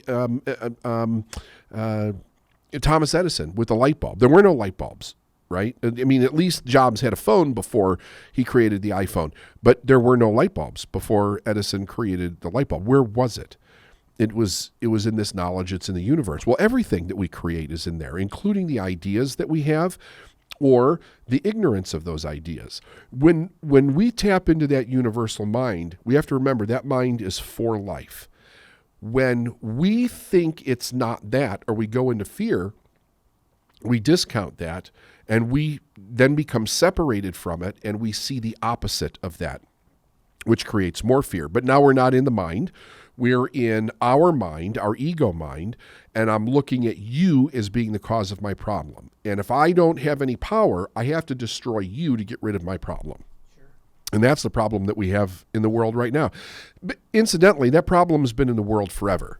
It's not new. This is not new. Like if you're religious, you go back to Cain and Abel. It was right there, right? I got to get rid of you, brother. True. I mean, like it's always been there. But even if you look at that story, what was the cause of him killing his brother? It was envy, right? So envy says what? I don't have the same power that my brother did, right? God favored him over me. The truth is that that's a misconception. But once a person moves to that misconception, then a person becomes their problem. And they're not their own problem. So this is why I wanted to teach this lesson, because the idea is, if we want to come back to how do I actually have the power to create my own life, which everybody does, I have to understand that power first. Because we're so disconnected from it in so many ways, without understanding it, we'll think, oh, that's the biggest freaking nonsense that I ever heard in my life. Or that's religious heresy. Or like we'll have every excuse to explain it away. But the truth is, if we would open our damn eyes, we see it all around us. We could not create the world that we've created, good and bad, without having that power in us, and every person has it. Yeah, that's great. What I love about that discussion about the universal mind is that it is inside of us. Like when you talked briefly about, the idea didn't necessarily come from you, but it came through you. So I find it just fascinating that during the time of the caveman, the way to make the iPhone was here. It was in the ether. It just blows my mind. And even like teleportation, like they do in Star Trek, that someday the idea is here. Someday that will be able to happen. It really blows your mind when you think about the ideas are always here and they're here right now. You just have to be able to tune into that frequency and pull them in. Right. Yeah. Right. It's just here's fascinating. the thing with my phone, right? We have these phones that basically, if anybody else has a phone like this, we can reach them anywhere in the world instantly. But here's the thing. I have to know the frequency that you're on to reach you. So your frequency is in my life as far as a number. If I put that number in here, it doesn't matter where in the world you are. As long as you can get a signal, we're on the same frequency and we can talk to each other. It's very representative of everything else. Everything in the world is on a frequency. If we think on a certain frequency, we will think, if I focus, how do I create this object that does this, allows me to talk to other people, and I keep focusing on it and focusing on it and focusing on it, I'm downloading more information on how that's possible. I try different things, putting them together and see if they work. That's how we invent something, right? But the knowledge is already here. Yeah, it hurts my head when I think about that. Like I think back to say filmmaking during the silent film era, it was one thing. And now over the weekend, I just mainlined the entire Lord of the Rings extended editions to see the computer generated images that are done versus, Charlie Chaplin running around with a cane and a funny walk. It was always here. It's just as the technology and as the people began to tune into that frequency, they brought it into existence. It just totally blows my mind, but it does show you there's a guiding principle at work there, and that universal mind is something that people are tapping into on a daily basis. Yeah, 100%. It's just it makes my head hurt, but at the same time, I love it. It's so great to be growing up in this time. And it's kind of a segue into my next question, where you did mention cause and effect, and you talk about that a lot on the show. You said that everything we see has an intelligent component to it, which I absolutely love. And you talked about cause and effect, and specifically becoming one with the desire. And we as humans are in a unique position because we have a superior intellect. It's what separates us from animals and inanimate objects. When we're tapping into the truth that is inside us, the creation process takes hold, and then things begin to happen really quickly and regularly. So I want you to, I'm always doing this to you, but I want you to take us back to when you were first tapping into that truth that is the universal law. Would you explain sort of maybe the feelings and the emotions that you felt and how it helped move you to this place of massive success you experience today? Well, I can't explain that without referring back to my childhood again, because I feel like that the lessons and everything that I teach today, they were questions in my mind since I was a little kid. And being a little kid with those questions in your mind is kind of a fucked up situation, because there was no place for me to get answers. People didn't understand the questions that I had. They were not formulated intelligently now the way that they are now, but they were wonderings in my mind. I wondered about stuff like this when I was really little, probably back to 3 years old. I mean, I have some very specific, according to my mother anyway, very specific memories about things that I was thinking when I was 2, that they were very concerned with. Not from a bad perspective, but how could I be thinking those things? And you would ask those out loud? Would you? So you would actually ask the question? Or I would make statements. Okay. I would make statements or I would ask questions. But, when you're little, at first it's like, it's cute, right? And then you get to this stage where it's like, oh no, he's being a shit disturber. That's what he's an instigator. That's what's actually going on. And I wasn't trying to cause trouble. I wasn't trying to do anything like that. I was trying to understand the dichotomy, the opposites of what I was experiencing at that time in my life. It just made no sense to me. And I was really looking for something that made sense. So I think that was just in me, part of my DNA as a human being. Like it was what led me to my purpose. Those questions never went away, but I suppressed them for a while because we go through our teenage years and we're off on a little bit of a different tangent there. But then they came back to the surface when I left home. I left home at 17, and I really went out on my own and struggled for several years. I think I got married when I was like 21. So 21, 22. So I got married when I was 22. And then really quickly, within a short period of time after that, things started to go downhill really bad. And it was because I was not prepared to take care of a family. I had no business trying to, from a responsibility standpoint, I had no business trying to take care of a family. But that was what I set up for myself, so I had to figure it out. But what it did was it brought these things back to the surface again. They were always under the surface. I was so ingrained in the mess that I had created, I didn't really have a whole lot of time to try to figure out the rest of life. I was just like, how the hell do I pay my bills? How do I get out of this bad apartment? How do I get a better job? How can I learn a different skill set? That was the thing that was going on. But because my brain works the way that it works, it led me down a road that had me experiencing answers to my question, like the very first breakthrough that I had where it tripled my income and was like, whoosh, like, what is that? What's interesting about that is that I've thought about that over the years, and I've met a lot of people that had somewhat of a similar experience in their life and never went down the same road that I went down. It was just kind of like, oh, frick, I got lucky as hell. Thank God that happened. And they're still working in the same job that they got a break in 40 years ago or whatever it was. For me, it did something different. It said there's something here that's possible that you don't understand, and you need to study it. So I started just devouring all the information that I could get my hands on at the time, which was difficult because we didn't have Google then, right? So did you ever sit and think, how the hell did we figure anything out without Google? I think it had something to do with the Dewey Decimal System. I think that's coming into my head. Well, that's interesting because this book still has a cellophane on it from the library. There you go. That I got it from. Yeah, library kids are where you go to get books. Yeah, that's like what's a library, right? Right. That's where I went. I went to libraries and I went to bookstores and I started picking up books. I mean, I would spend a whole weekend in a bookstore just picking up books and looking. I didn't know what I was even looking for. I had no idea what I was looking for. I was looking for something that intrigued me, that was some kind of an answer. And then over a period of time, I started coming across one piece here, one piece there, which would lead me to something else. And then I would read everything that author did. And they would mention either other authors from the past or the present and other books or whatever. And it was one thing after another. And I knew that I was on a journey. I didn't know where it was taking me, but I had a tremendous hunger for the knowledge. And that's what I stayed doing. And what a gift that you gave yourself to go back and uncover that suppression that happened when you were asking those questions and you were being, quote unquote, a shit disturber. I'm sure that took place probably in church, because that's where it took place for me. It took place everywhere. I had all these questions and people would shut you down, and because it was a way to control, right? And we're going to control you, and then you just basically bottled it up. But you went back and you opened that bottle.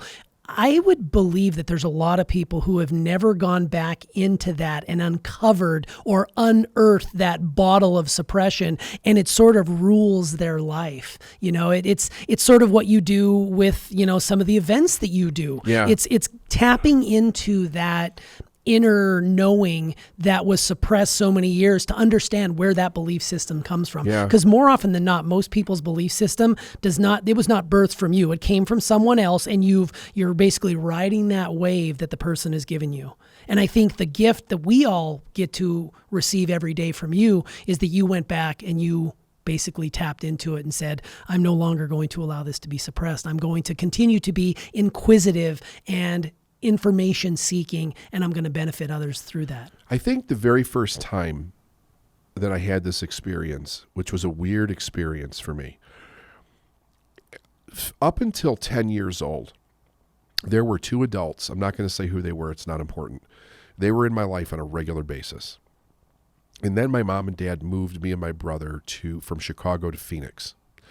And we lived in Phoenix for just about 3 years, maybe just shy of 3 years. And we didn't see these two adults, okay? And when we moved back to Chicago 3 years later, and we were around these two adults, and I would observe them, I was thinking to myself, what happened to them? My first thought was, now you got to remember, I left when we were 10. I came back when I was 12 and a half, just shy of 13. I thought to myself, did something happen to them? How did they get so stupid? That was what was going on in my head. And it took me a while to realize that when I got out of their influence, I started to experience life different because I was around different adults. They did not. I had grown in 2.5 years in my awareness. They had not at all. It took me a long time to know that that's what happened, because I literally thought something happened to their brain when I came back. I was like, the way they see the world is freaking stupid. Like I'm 12 and I know better than that. And this is how they see the world. And it was startling to me. Like, it was very startling to me, because I seriously thought something happened to them. But then a few years later, I realized that no, what happened was I was outside of that influence and my mind wasn't thinking that way anymore. And I got to experience people that had a different opinion. They were differently educated. It was totally different. And when I went back and saw them, they hadn't changed at all. I had changed.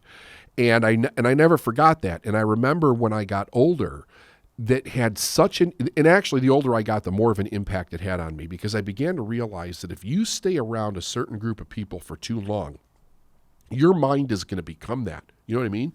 Oh, and if you put yourself around people that have a different viewpoint, it's going to allow you to expand your mind.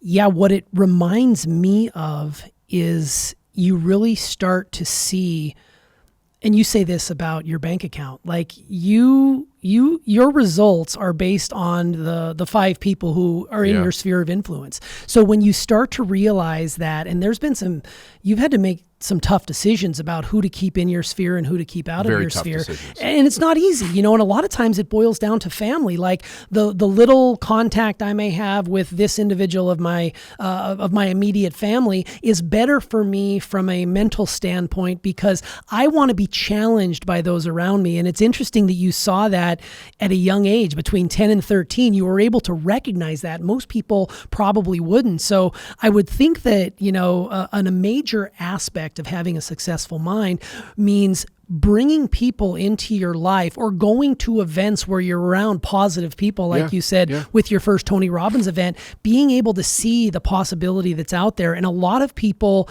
have to make that difficult decision. When I go home, and I loved growing up where I grew up in southwestern Montana, it was a great community. But when I go back there, I realize that for the people that never got out, you can see there's a different mentality. There's almost like an entitlement that comes with being there because, the copper mine was shut down 40 years ago, by the way, but it still very much looms as a large shadow over it. And it's very easy to get wrapped into, well, I saved 80 cents on a head of lettuce, and you start to think about all these. Life. It is. You start to think about that. And by you agreeing with it, even being in there for a week or two, it subliminally starts to affect you, I would say. Yeah. So it's just really interesting that you bring that up. We become the environment that we stay in. Yes, absolutely. And if we don't change it, that's it. We become it. There's no other choice.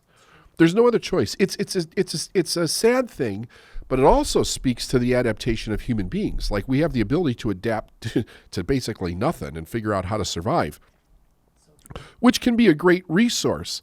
But if you don't know, and you don't know that you don't know, you're not going to know unless somebody brings something on the outside. But the problem is that in the world that we live in today, people that bring things in from the outside they're condemned. Yeah, absolutely. All right, we can close with this. So you talked about a person's current results being a symptom of a belief system they're living by. Yeah. If the results aren't there for you, you have to look at the belief that's behind it. So what does a person need to do in order to better understand those beliefs, and what can they do to shift them?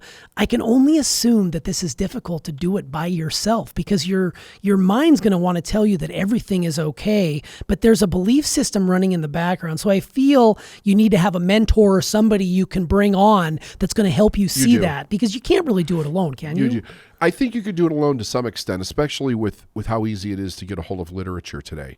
So you can type in questions in Google and get answers, and they'll lead you in a direction where we couldn't when you and I were younger. Sure. Like you said, it was a Dewey Decimal System. Yeah, right. We had to go look through books or whatever, encyclopedias, that type of thing. I think a person needs to ask themselves where the belief system comes from, and they need to trace it back in its causality. I did a lot of that in my life, and you have to ask yourself, is this coming from fear or inspiration? Is this desire, this idea, or is this belief just there to try to keep me safe?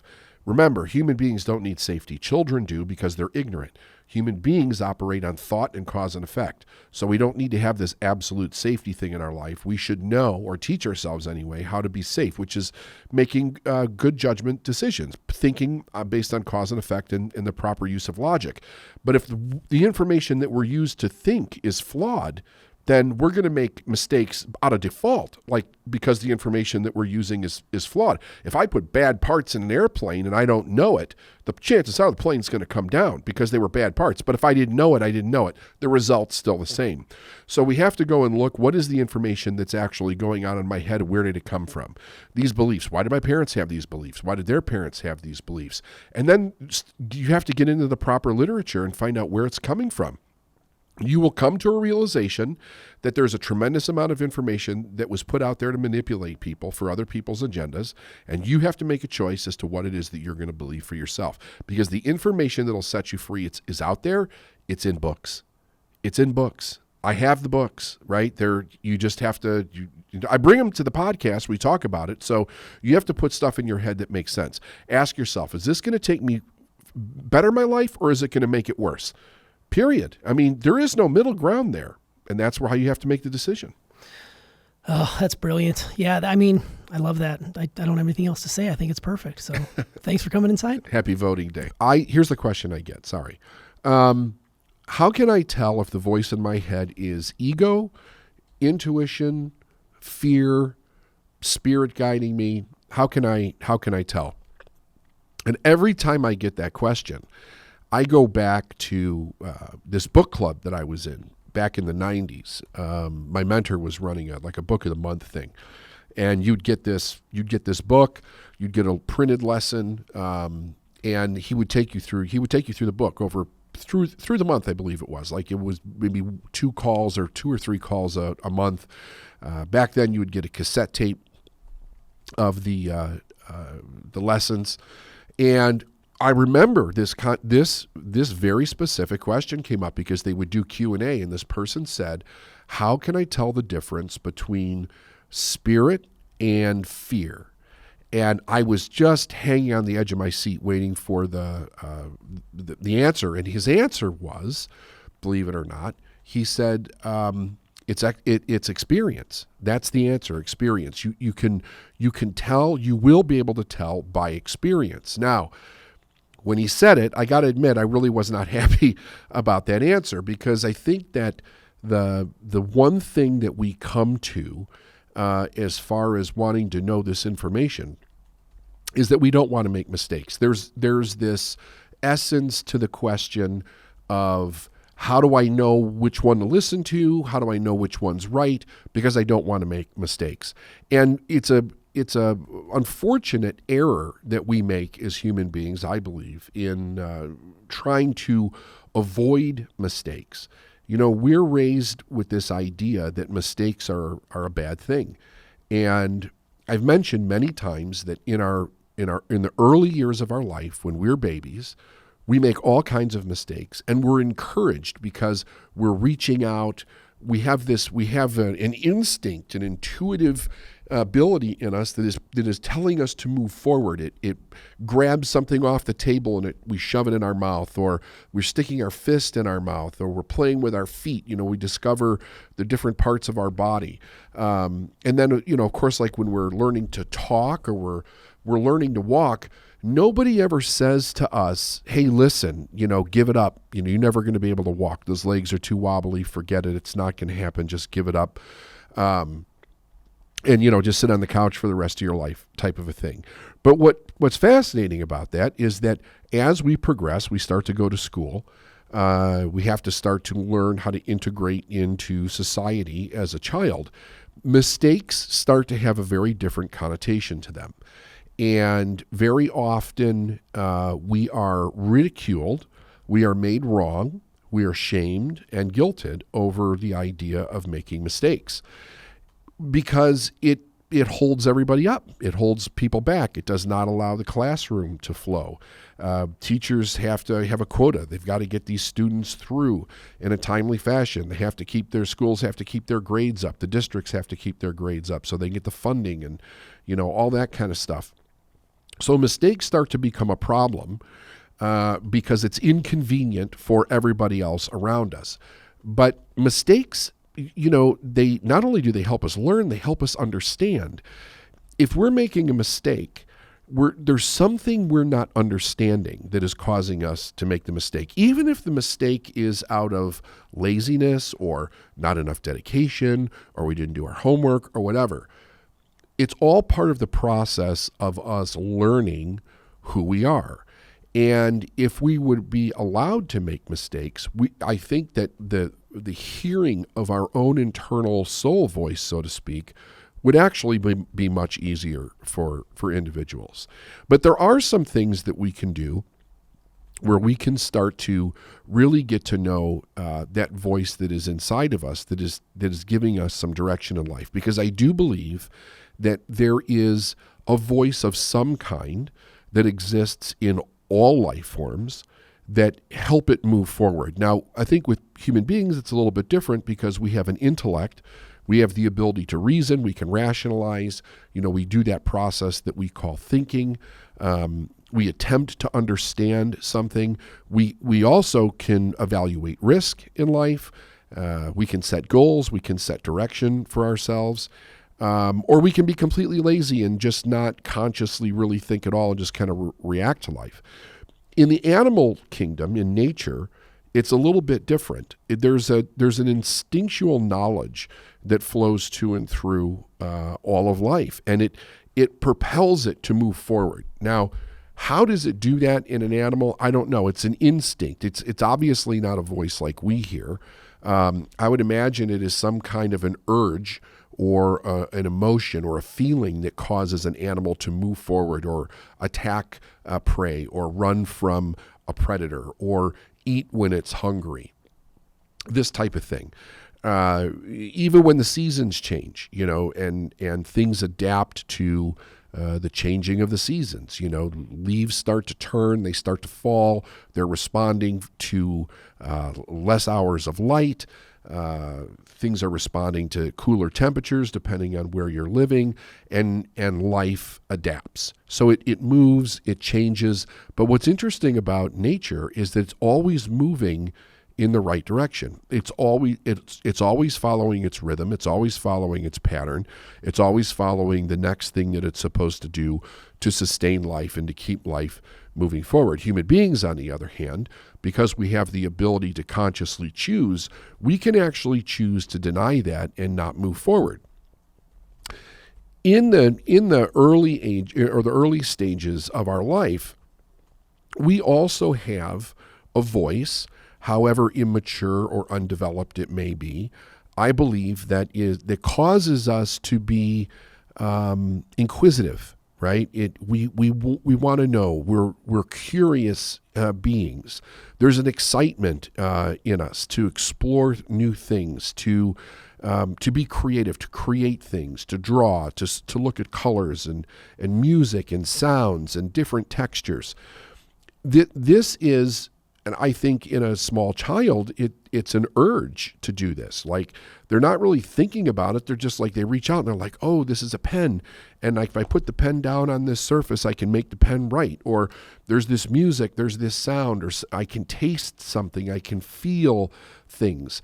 And then as we get a little bit more mature, I think those urges start to form into questions. We start to wonder, well, why is this a pen? Why was it called a pen? Am I a boy? Am I a girl? Are you a boy? Are you a girl? Why is something hot? Why is something cold? What is the weather? Why are there tornadoes? What does it mean when it rains?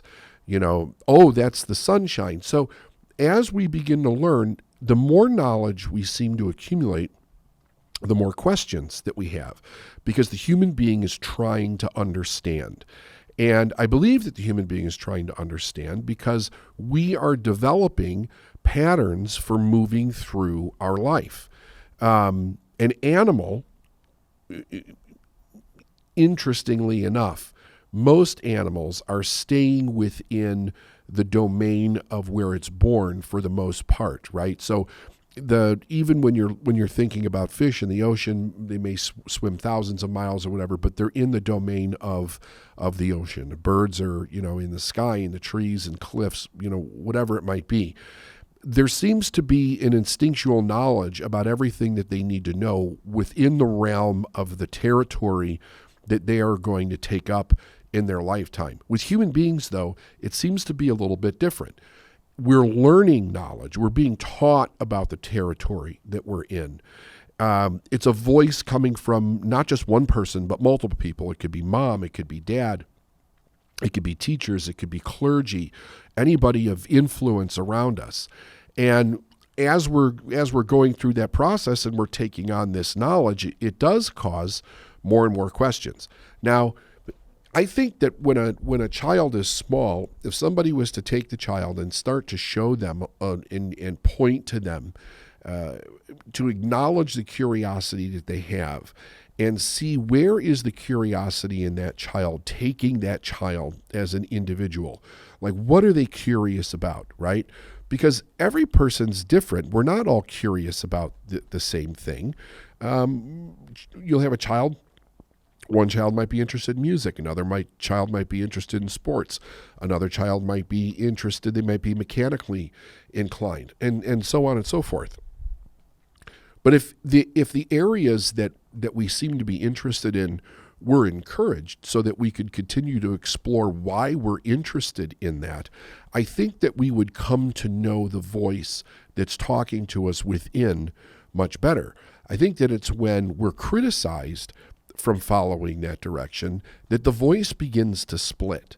And then we have this voice that says, I want to know more about this, that, and the other. And then we have the authoritative voice, the adult's voice that's in us, that's telling us, no, you can't do that. No, you should do this. You better not try that. You might get in trouble for this. And then it starts to develop like this chaotic voice. In what we know of as the ego, I think what's happening is that external voice that we're hearing from an outside source, the people that are in authority around us, the people that are teaching us, that voice is mixing with the pattern recognition that we have on the inside of what keeps us safe, what gets us approval from other people, how we're validated by others, whether we're getting recognition or whether we're getting rejection.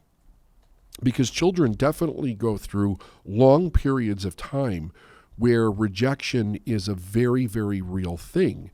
And for a human being, rejection can hurt. Like it can be a very painful thing emotionally for a person to begin to experience. So when a child is going through that phase of life where they're trying to fit in to the different environments that they're being exposed to, and they're getting rejection or acceptance from people, they start to tailor their behavior based on what feels good. Now, is this an absolute for every single person? No, it's not. But in general, this is kind of how it works.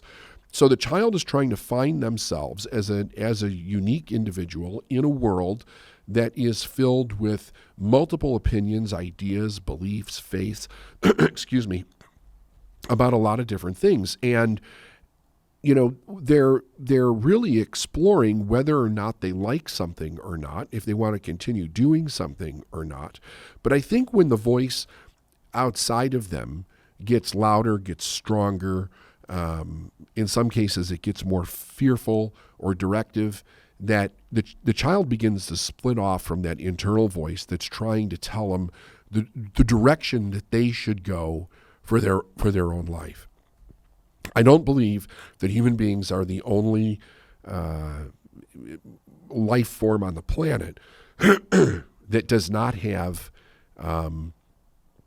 a directive that's coming from within. I believe that we do. And I believe the early Greeks really acknowledged this when they talked about the heart of hearts. In Scripture it says, as a man thinketh in his heart. There is this internal heart that I think the voice of spirit, the voice of our higher self, speaks to us through desire. And desire is trying to tell us the direction that we should actually go. But when we're made wrong for following those desires and we have to follow somebody else's ideas of who we should be, what we should do, the direction that we should go, what we should like, what we shouldn't like, the way we should express ourselves or not express ourselves because it makes somebody else uncomfortable, we get very disconnected from that internal voice that's within us. And I think it's a dangerous thing because as we get disconnected from it, it dims that voice, it quiets that voice. We don't hear it as loudly as we should. And what we hear is the voice of others.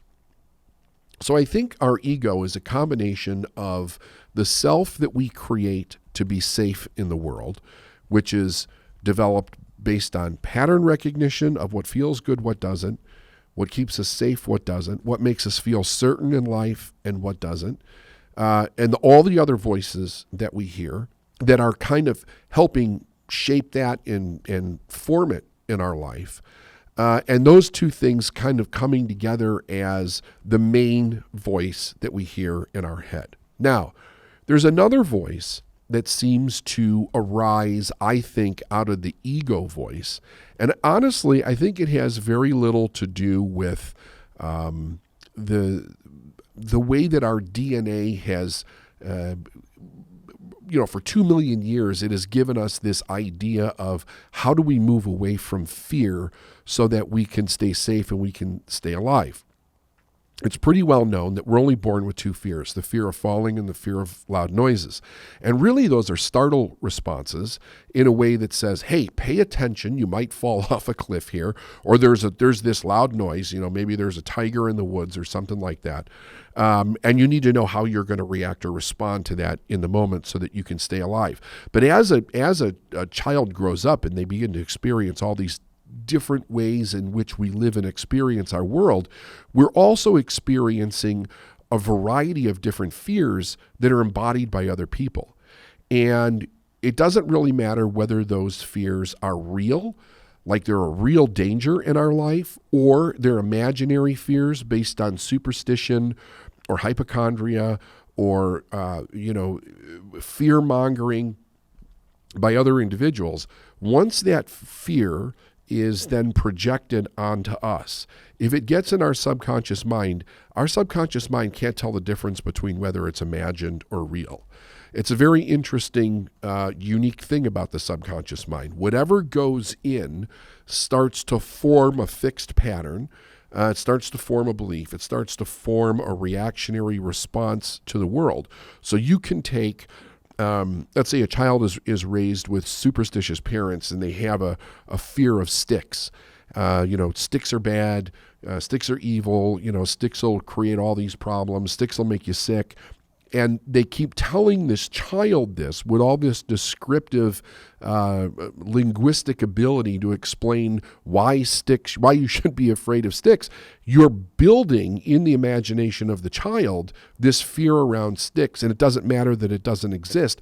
What matters is that it was real to the parents. They're projecting it to the child. The child absorbs it because they don't have the ability to rationalize or really think through whether this is true or not, and the fear starts to become embedded in the subconscious mind. And we have all different kinds of fears that happen this way. When parents are teaching children how to be safe, one of the things that they very frequently use is they use some kind of fear almost as a repellent not to do something. And it can be like, don't take candy from a stranger because a stranger could hurt you or a stranger could do bad things to you. You have to look both ways so you don't get hit by a bus. Don't stick a fork in the socket or, it'll electrocute you. Now, it's not that those things aren't true. Like, there's a lot of truth to those things, but the first examples of it that are actually being presented to this child, in many, many cases, again, not all, but in many cases, they're fear-based. So a child is absorbing all these fears from different people. And then, of course, there's the fears that we have on the media, whether they're watching a horror movie or they're watching something scary or they're reading scary books or hear scary stories, and their imagination starts to run away with them. They could be afraid of, the shadow of a tree shining into their room at night, or the heat kicks on and the floorboards, they pop and crack, and the child thinks that there's something under the bed. These fears start to exacerbate within the imagination, and it becomes another voice. These fears become another voice. Another thing that creates these fears as another voice is experiences that cause pain or that we're afraid of. If a child has to get up and say they have to read a page out of a book in front of the class and they get laughed at, that may cause the child to have a fear of public speaking or expressing themselves. The thing is that you could have two kids, they both experience the same not fun thing or bad thing, but they develop different fears over it. So it's a very interesting array of human emotions and imagination and how it all becomes fixed in the subconscious mind. But again, what it's doing is it's creating another voice. So I think that we then have what people call spirit. Like, am I hearing from God? Am I hearing from spirit? And I believe that people do hear that. I believe that I do. Not as like a weird voice that tells me to do weird things or anything. But here's the way that I think that we differentiate these voices so that we can have some understanding of what it is that we're hearing and what it's telling us to do. And ultimately, remember this, you will only know by experience, meaning that you have to listen to something for some direction in your life. And then you have to go out and see if that direction is valid of what it is that you're hearing, so that you're getting to know yourself. I mean, really getting to know these different voices that are inside of you, these different feelings, different urges, and what they're telling you. You get to know, oh, that's just fear, or that's my mind just making something up. That's my ego, or that's my ego projecting something onto someone else. That's my like my infantile brain that is like emotionally reacting. It's like my 5-year-old child that's kicking its feet. Oh, this is intuition. This is my inner heart, my inner soul telling me to go in this direction. This is for my own good. This is giving me some insight into how do I move forward in my life. So let's break these down. The first one I want to talk about is fear, because fear is a very interesting concept, and we have to understand how fear generally speaks to a person. Fear generally speaks to a person by telling them not to do something. So that's not a good thing or a bad thing. It just is. It really depends on what it is that fear is telling you not to do. Fear could tell you, hey, don't jump off of a building because you can't fly. That would be a good thing if fear is telling you not to do that. But if let's say you're doing something to stretch and grow as a person, maybe you're going to introduce yourself to new people, and fear is saying, oh no, you'll be rejected, they'll laugh at you, they won't like you. That's fear telling you not to do something, and it's not good for you. So the idea is, how do we listen to multiple voices and understand which one is which? Understand that fear almost always speaks to you as telling you not to do something. So you have to put that in a category all on its own. When we're talking about our ego, the interesting thing about our ego is that the ego can be a combination of many voices, not just necessarily your own. So when the ego is talking, one of the things, especially if I'm sitting down with a client or something, I'll say, whose voice is that, right? If they're telling me something like there's a voice in their head, or they're just spitting something out without thinking that doesn't seem to really make a whole lot of sense, like you can really tell that that's not them.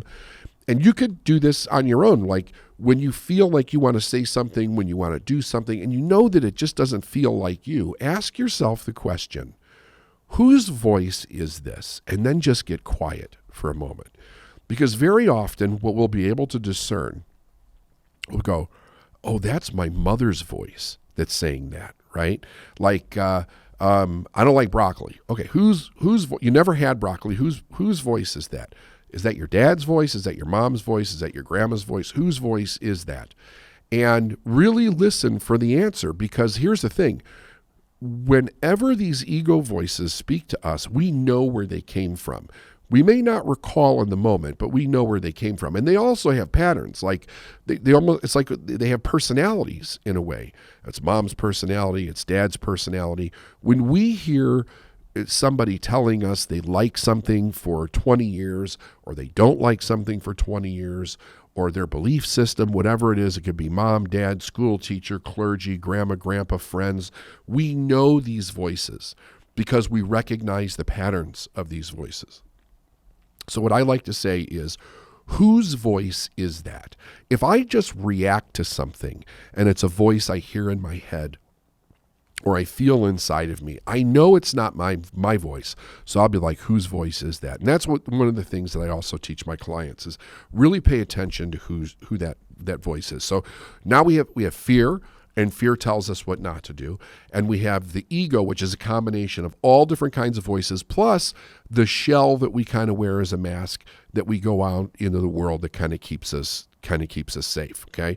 Now let's move into intuition or desire or spirit. I kind of put all of those things in the same category because it's coming from our higher self. Okay.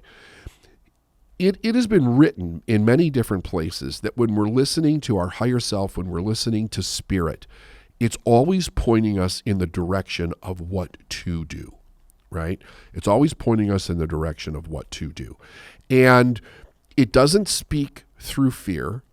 It speaks like it says I believe it's in the New Testament, love, courage, and a sound mind, which will give you some idea of what that voice resembles.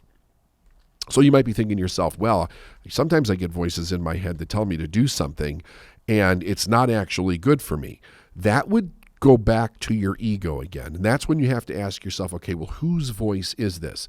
When we're listening to our higher self, when we're listening to intuition, when we're listening to spirit, there's going to be a resonance with that voice.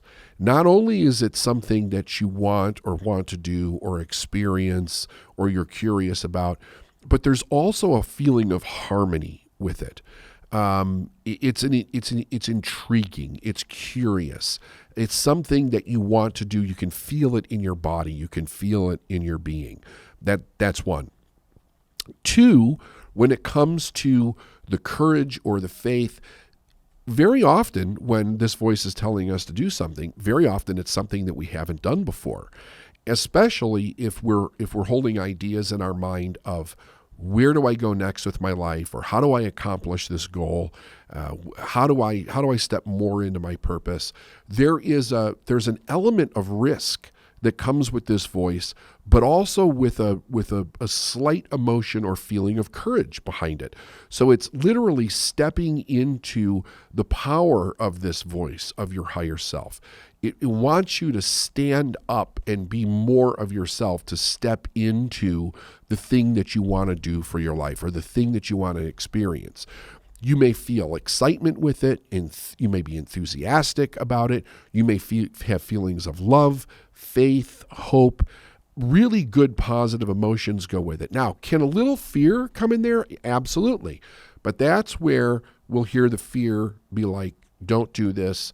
And the thing is that the other voice is telling you to do it. So when a fear tells us not to do something, is there any real basis of that? If the fear says, hey, don't do this, you'll be rejected. So we know based on growth that the idea is one of the things we overcome is the fear of rejection.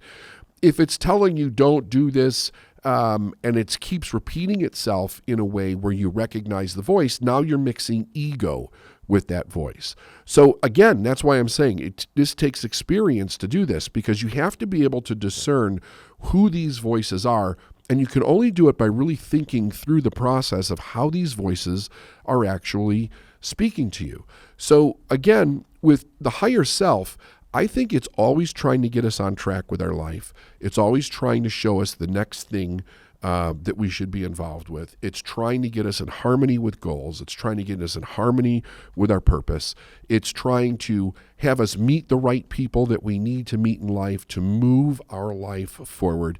Those are the great things about intuition, about spirit, about desire in your life, to listen to those. So again, let me just break these three apart one more time so we have an understanding. Fear speaks to us and tells us what not to do. The common voices that we have in our head on a regular basis are generally a combination of ego voices that are built up between all the people that we've been exposed to in our life. And one of the best things that we can do is really break down and start to understand those voices by saying, whose voice is this? Is it mom? Is it dad? Is it grandma? Was it my priest? Was it my teacher? Was it my doctor? Whose voice is this that is speaking through me with this thing? And then with intuition, with desire, with higher self, with spirit, it's always telling you what to do. It's giving your life direction. It has feelings of hope. It has feelings of excitement, enthusiasm, exploration, curiosity. So I would listen to this many times. I would actually take notes, write it down, and I would practice to start listening to those voices so that you get really familiar with these different voices that are speaking within you. And here's the overlying truth about this. Once we understand those voices, then the thing that we can do that is really the most powerful is to really cultivate our own voice of knowing and really listen to that voice. Because, it's like having all these different people, that are kind of like our board of directors talking to us. They're all giving us different information and different facts, but ultimately at the end, we have to take that information and we have to make the right decision for ourselves. So I really hope this helped. And if you know somebody that's struggling with this, ask them to listen to this podcast. I think it'll help them out a lot. It usually is. It is a Anytime head we start trip. talking about intuition and ego, anytime I start talking about ego, I always have to go online and like look and see what exactly the ego is. How does it help us? Do you have like a Cliff Notes version of what the ego is, just so I can get it out of my head and progress through this? Yeah. So basically, the ego is this false self. And it's funny because that's what you'll learn, like if you go to psych, like a psychology school. class, 101. But here's here's the thing: we create this entity that is us, that we take out into the world, and we say, "This is David. This is Brad. This is Jake. This is Brandon." And it's not. It's only what you want the world to see. It's what you feel safe with. Right? It's not the totality of you, because there's things about you that you don't bring out into the world, or you don't feel comfortable bringing out into the world, or whatever it might be. And we all do this. So it's a persona, but if we dig into it, we find out that it's a mixed persona. It's a combination of people. And it would make sense because we were raised by mom and dad, or all the people in our life that we were raised with. There's little pieces of that in there. There's a little bit of mom and me, a little bit of dad, a little bit of grandma, grandpa, that type of thing.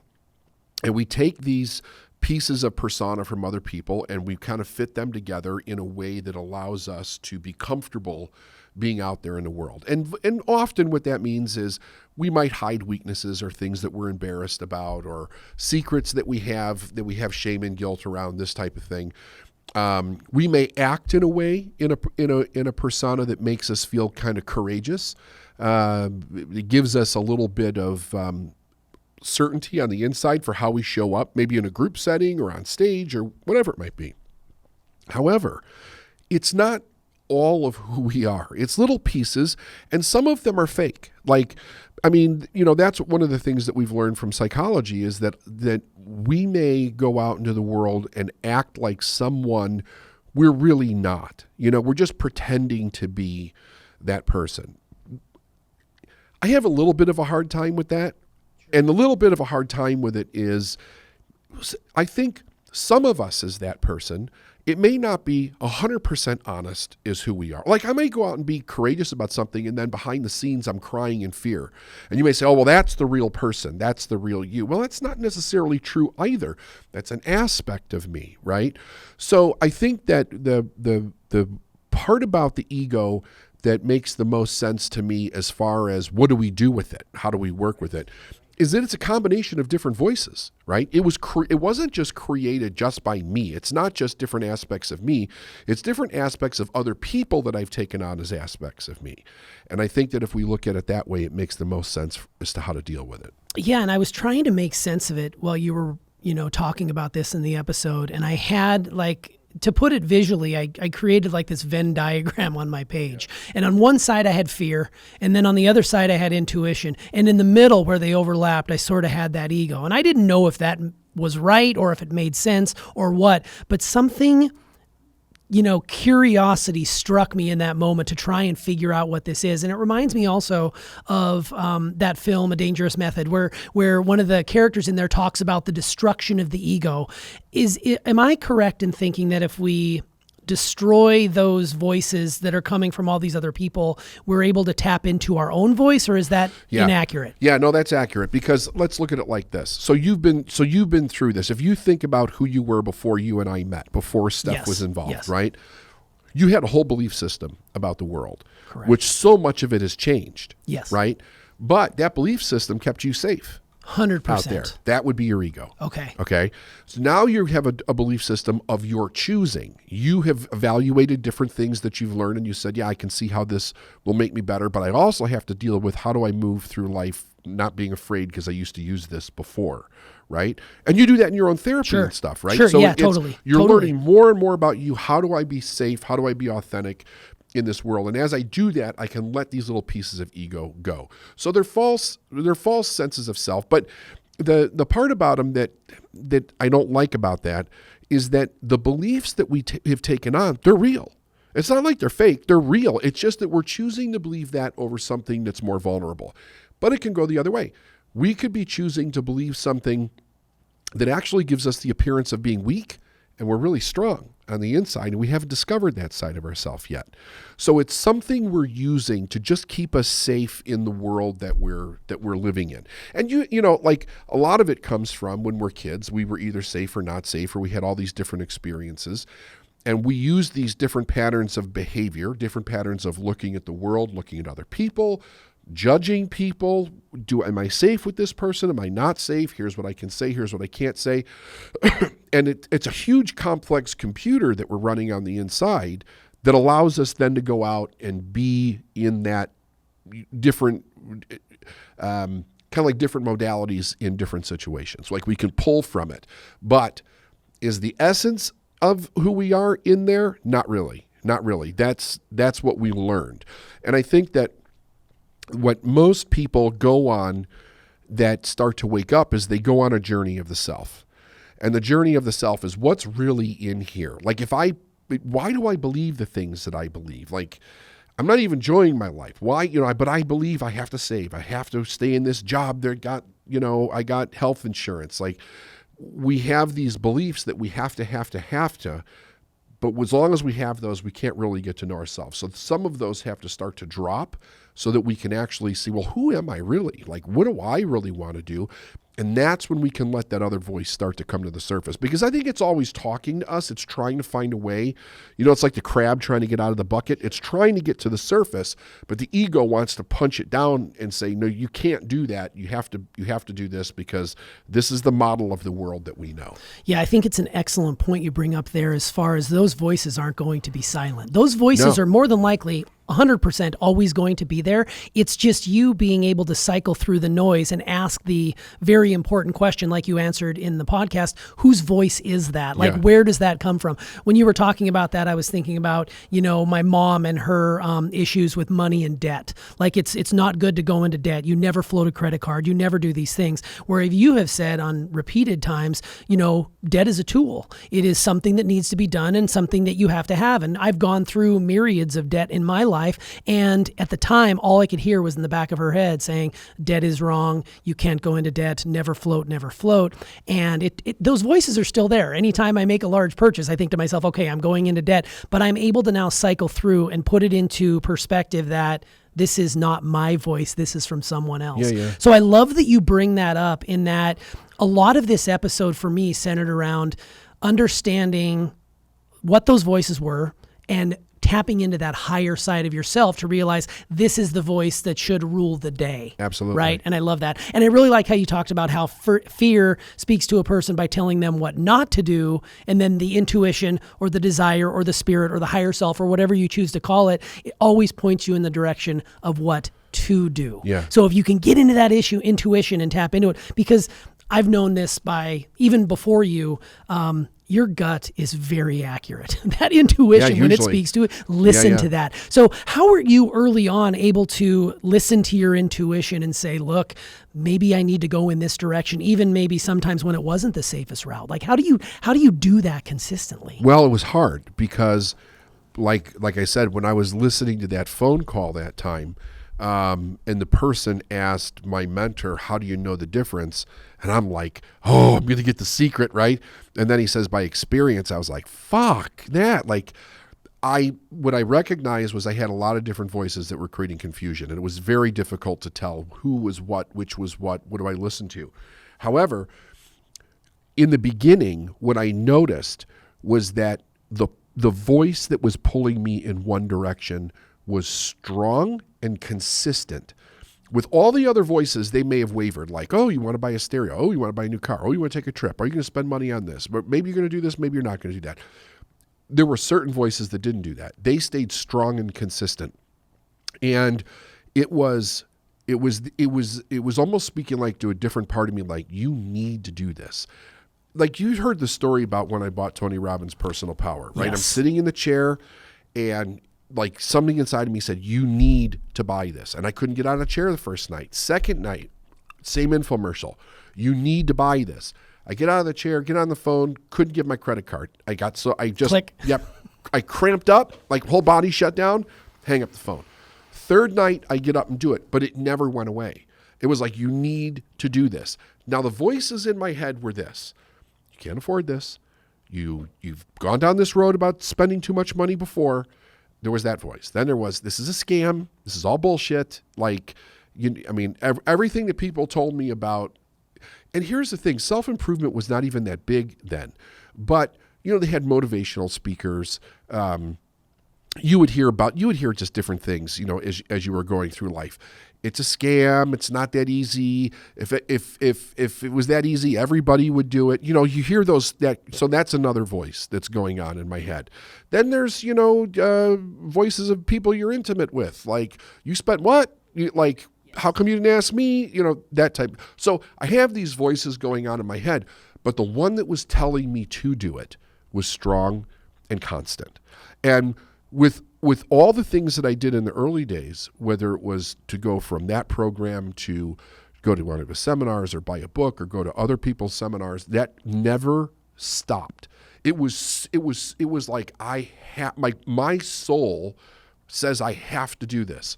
And Brandon, there were many people in my life that were trying to discourage me at the time. I had no rational way to sit down and explain why I was doing this. So to them, it sounded crazy as fuck. You never showed an interest in this before. You're spending all this money. What are you getting out of it? It's a pipe dream. You're a dreamer. You're a dreamer like your father, right? You're never going to be a millionaire. You need to stick to a job. You always want to quit what you started, right? It's like all this stuff. And looking back, I would have solid explanations for all. Yeah, I quit everything that I started because I wasn't finding the thing that was for me. No, driving a truck's not what I wanted to do for the rest of my life. I did not want to drive a forklift for the rest of my life. I didn't want to sell insurance. I was searching, but I got to the point where I finally said, fuck this. I have to know. And the only way that I'm going to know is if I follow this until I find out I'm either right or I'm wrong. That's it. And then I'll live with the consequences. I will live with the consequences. And that was the experience. That's the experience that pissed you off at first, but now you're realizing. Yes. And so that's when I really, really acknowledge that voice. Like, I'm acknowledging this voice that's telling me to do this. And that voice, that specific voice, has never been wrong.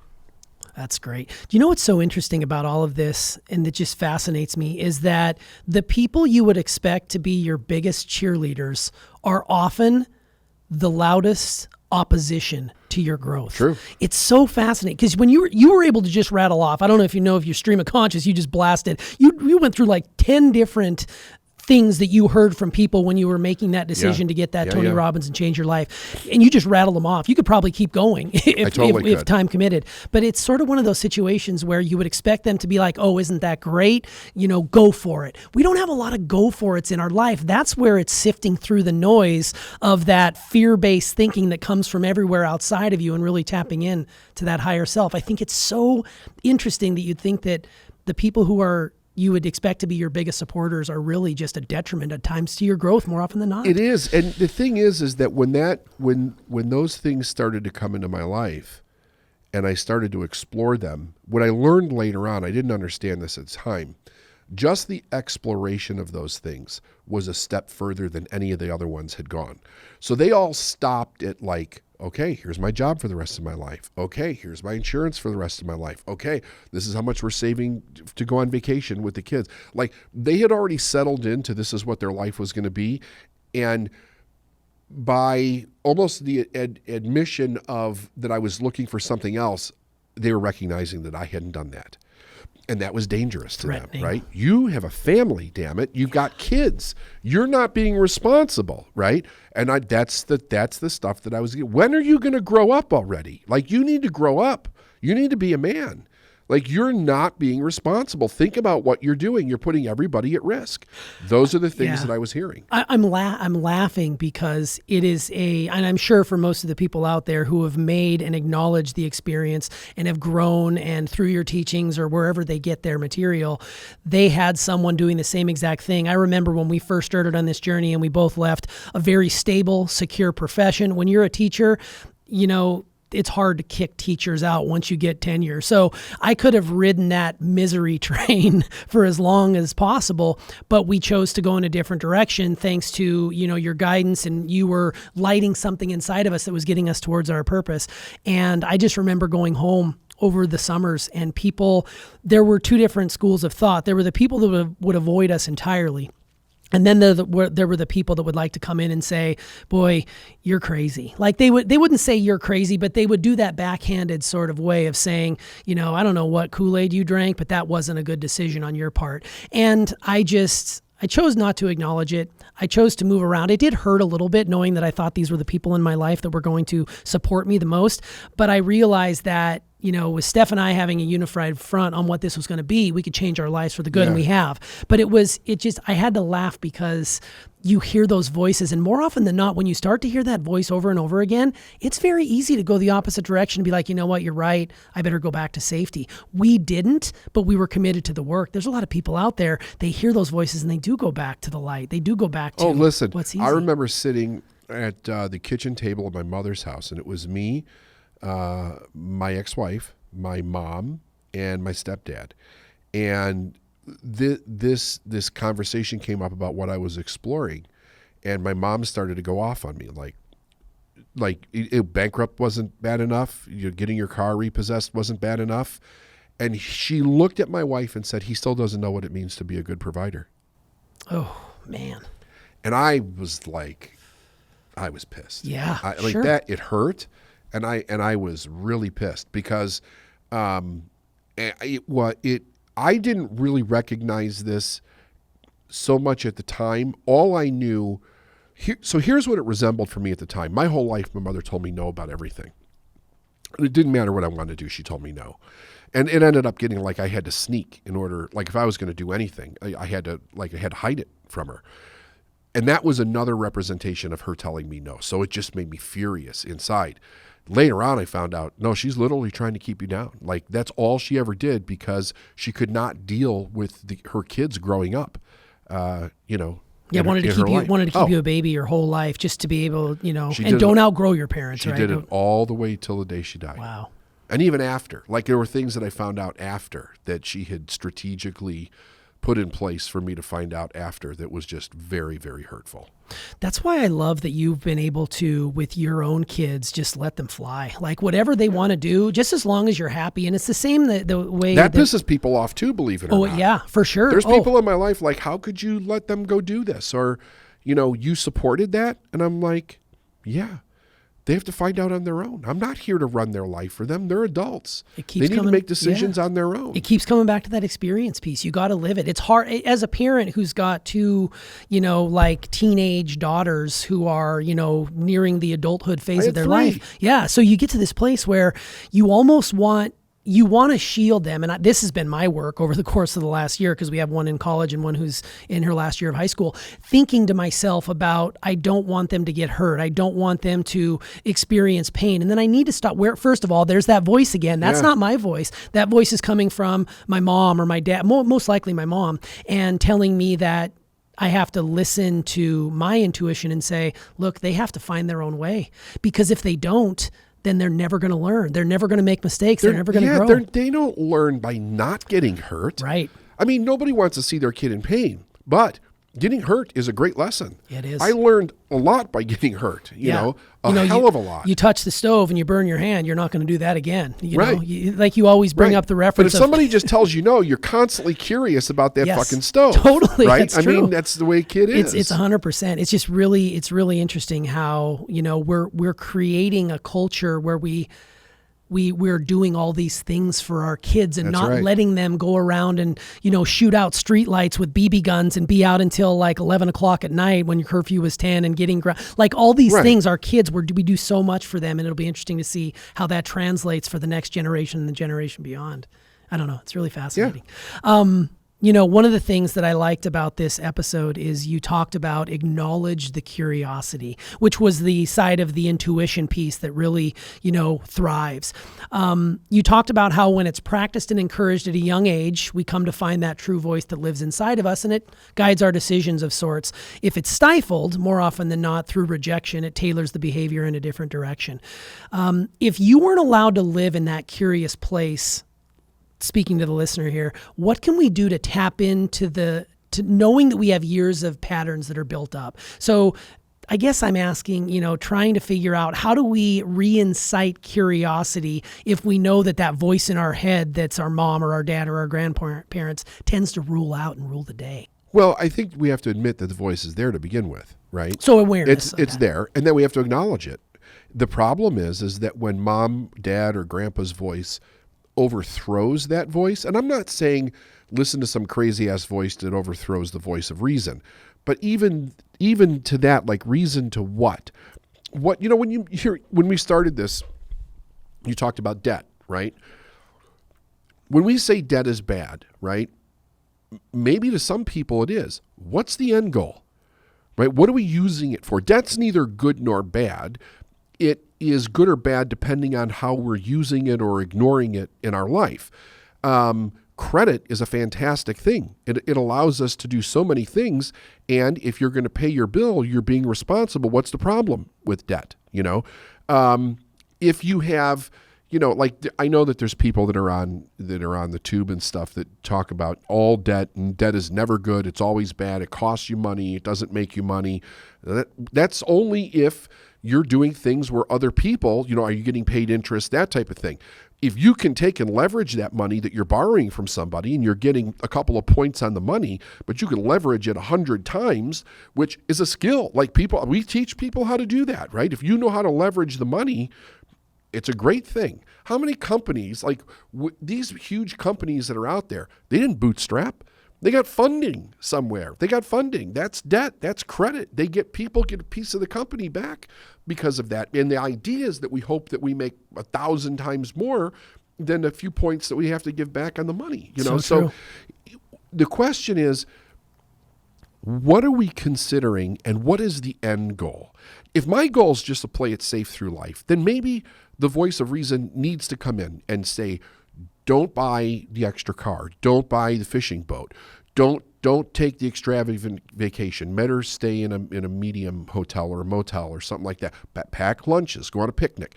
Maybe I need to live that way if my goal is to stay safe and certain through life. But if I want to have an expansive life, if I want to explore, if I want to see what I can accomplish, I need to take the rules off of that voice. And never do anything that's going to hurt somebody else, but you need to do something that's going to stretch you to grow and see what is it you're capable of stepping into. Like, what are your capabilities? The capabilities we have are insane. Like, they're absolutely insane. And I like finding out what mine are. I have since I was a little kid. And it probably comes because my mother always told me no. Well, you know that I'm like that. Sure. If you tell me no, I'm going to be like, fuck you, I'm doing it. Yeah, anyway. We don't use the N-word around here. No. We do not say no around here because you're just going to do it. I'm just going to do it. Like, that's just, you have this rebellious I can't stop streak. myself. And it's a wonderful thing because if I direct it the right way. Correct. Yeah, there's probably times when it's misdirected. Oh, listen, there are times when I'll turn it becomes self-destructive if I don't. And I would say that was probably more true when I was younger than it is now. But if it hits me the wrong way, I can see my mind go down the self-destructive road, and I have to try to stop myself from doing not anything really bad, but maybe it's breaking my goal or going off my diet or doing something that I know better I shouldn't be doing, but I'll do it just because I get that little vindictive twinge, like fuck off. Who's in charge? Right. Who's driving the bus here? It's true. That's my personality. Yeah. And I like that side of me because it keeps me. It's the part about. See, I was thinking about this over the weekend actually. So we came off of AOSS. Correct. I was absolutely exhausted. I just took 3 days and just didn't really do a damn thing. I read a few books and stuff. But there was one point, the first day that I was done, I was tired. I was really tired. And I was thinking to myself, what do I want to do? Like, I'm going to be home for 3 days. What do I want to do? And then I was fighting this thing. Well, do you have to do anything? You don't really have to do anything. Like the voice in my head, right? And I was thinking, nothing really seems appealing right now. So I started going down. I'm just sitting on the couch, letting my mind go down this rabbit hole. And I was thinking about how curious I was as a kid, how excited I would be for the next day, or we were going fishing, or we're going camping, or it's Christmas. Like the excitement was exuberant, like it was just nuts, And I was thinking to myself, yeah, it's really kind of cool if you can tap back into that. And I was thinking, a human being really needs to be careful as they get older because we can lose that so easily, Number one, you've had a lot more experiences. So part of the excitement was so much of the unknown, right? Well, even if we're doing something that we don't know, there's not this like expansive unknown that you had when you were a kid. Like everything was, Everything was fresh and new. Everything was fresh and new. Yeah. And there really wasn't a voice in your head that was kind of knocking that down. So I was just kind of thinking, it takes work on our part to keep something that exciting. We have to put work into it, intention into it to do that, because there are so many voices in our head that'll be like, don't do that. Don't get too excited. You don't want to get disappointed. This could turn out wrong. This could go bad. And especially today with everything that we going on politically, going on with COVID, this very interesting place we are in history. I think people would love to be excited about something, but it's really hard for most people to even find anything. So those voices on the inside, we got to be real cognizant of which one's speaking to us. Yeah, for sure. And there's like sort of a stigma that goes along with, I hear voices in my head. It's almost got this connotation of you crazy, man, you crazy. But the reality is they're always there and they always will be there. It's just a matter of sort of sifting through the noise and hearing the voices that are the most profound, that get you closer to your intuition. Oh, yeah. Fear, just to kind of wind this down, fear is so interesting to me. And you talked about in the episode how the subconscious mind can't tell if it's imagined or real. It just doesn't know the difference between the two. And like we've spoken about in this particular conversation, most often than not, it comes from our parents that have been projecting those fears onto us. Totally. So are there any specific fears that you inherited from your parents? I mean, clearly you probably don't carry them with you to this day, but is there anything in particular that your parents gave to you that you were like, oh my God, yeah, that's a fear, and I had to overcome it by doing this? That's a good question. Fears that my parents gave me. Like for me, it was around debt. Debt and talking to people. Like actually, my mom has this really weird issue around sales, which was funny because when I first started in this company, I started in sales. Like she gets so worked up about having to sell anything that she would basically just fetal position. I think, so there was a brief period of time. So when I was a kid, I was a talker. Go figure, right? Yeah, so I make a living talking. Sure. But I was a chatterbox. I was the class clown. I used to get in trouble in school all the time, and over a period of time, everybody kind of gave me the heads up. Enough, like shut the fuck up already, right? You talk way too much. So I started not talking, not totally not talking, but I just was not myself. And then when I started to go down the entrepreneurial road, I realized that I was having a problem starting a conversation with somebody and carrying a conversation. So I forced myself to overcome that fear. It was uncomfortable. I really don't have that many fears. I don't like heights. I don't like being on the edge of something way up high. I'm a bit claustrophobic. I think that came from number one from going through the dam, and I got locked in a really small compartment in an RV when I was a kid. I mean, I got stuck in there for about an hour, and it caused me to panic. So I can get very claustrophobic. I don't like being in the back seat of a car, like an SUV or something doesn't bother me, but like in a car, I did when I was younger, it didn't bother me, but as I get older, but outside of that, I really don't have any fears that I can think nothing of. that can't be overcome. Yeah, you totally have there's overcome nothing, every single one of them. there's nothing. I don't have any fears where it's kind of like, and to do that, I'm going to have to overcome this fear. I think that would be like heights. Sure. But here's the thing: it doesn't stop me. Right. Right.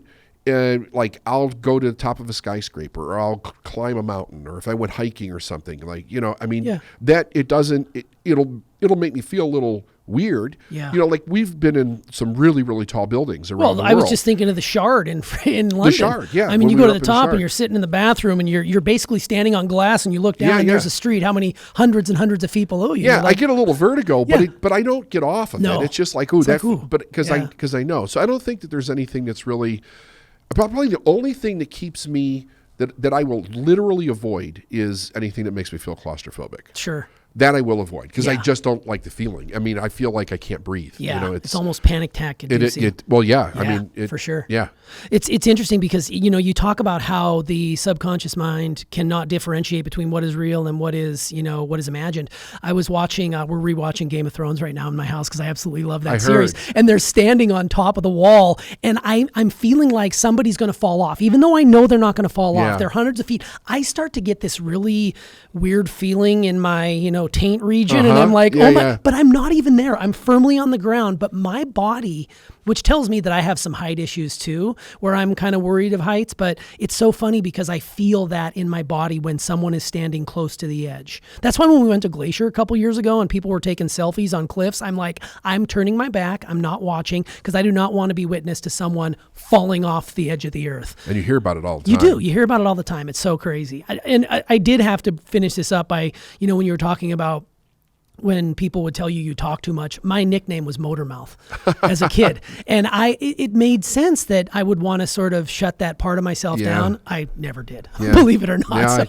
But that's I never knew that about you. I mean, I knew you're a talker, but I never knew that was such a big point of contention for people around you. It's so interesting what people deal with. So, all right, well, this has been great. I think I'll leave us with this. You talked at the end about board of directors and advisors. You got all these voices going on in your head. You just have to treat them like a board of directors, but inevitably you need to listen to that voice that guides you. Yeah. And the thing is, T, you have to some degree follow it, or you're not going to get to know it. I mean, it's an intimacy that you're creating with these people that are in your mind. And the great thing is this: once you get to know them, it's not confusion anymore. You'd be like, that's my fucking mother coming up again. Or, that's not a realistic fear for me to have. And then you do the other thing. And also, the one that I love the most is the one that really points me in the direction. Like when I get a hit that says, do this, like I'm telling you, it's almost never wrong. 100% of the time. How do I know when I set a goal, when it's time to give up on the goal, or when do I keep pushing? Sometimes I don't get the results that I'm looking for. Is that the time to give up? I don't know how to answer this question. I think this is a great question. So I'm gonna go through a few things here on goals, but in a nutshell, if the goal is something that you really want, the idea is that you don't give up on it. If you're not getting the results, the idea is that you look at what you're doing and you say, what is it that I'm doing that's not working? How do I get the results? And then I go look for the information or the way to actually get those results. My biggest concern with this question, though, is not that.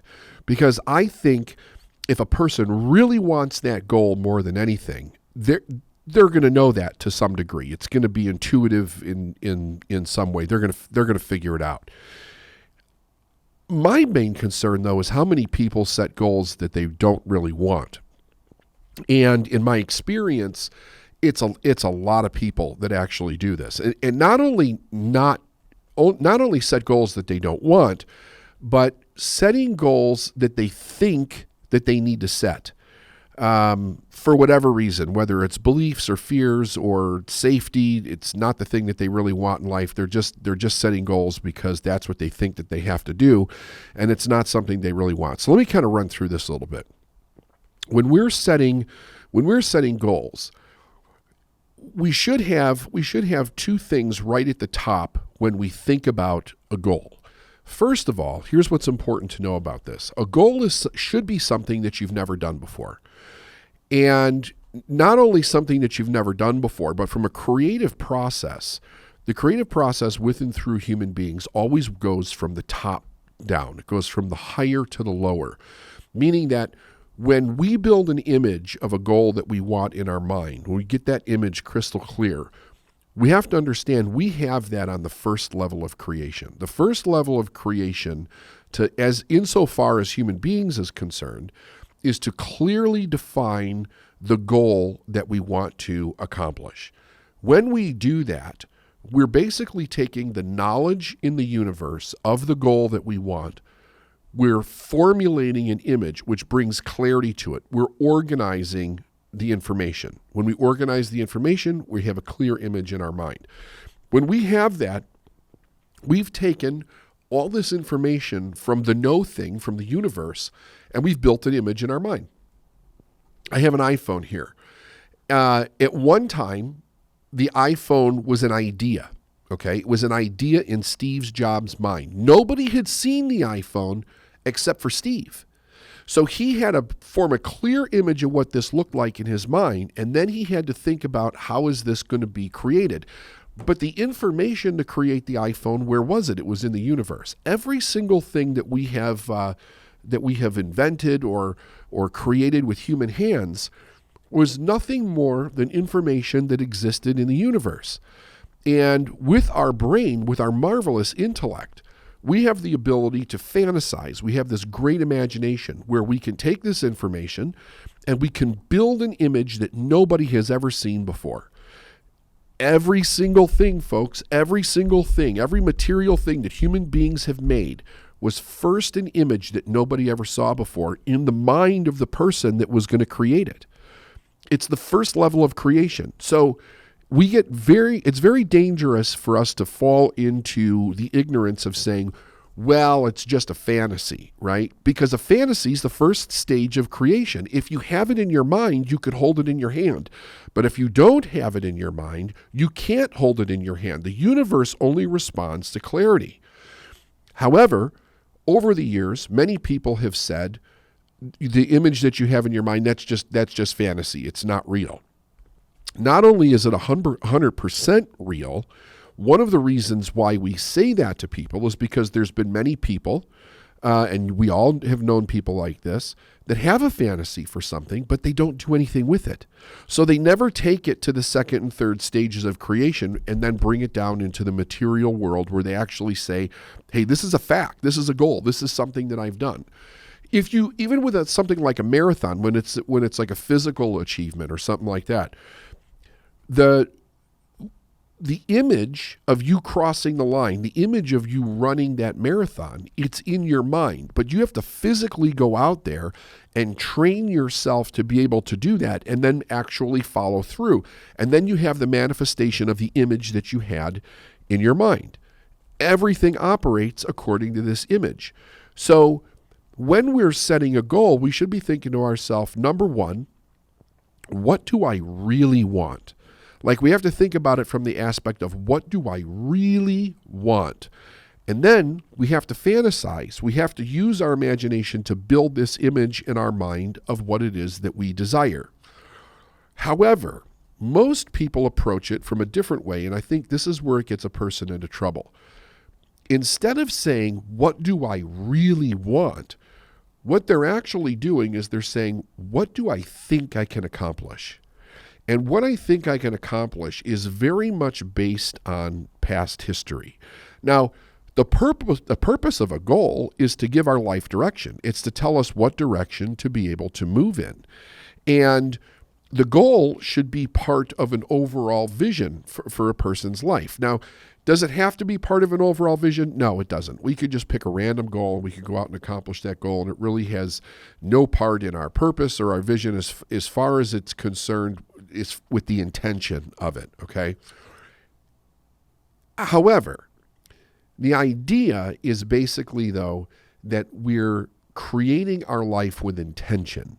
What is the intention that we are going out there to do something, to create something, to be, do, or have something, to live our life on purpose?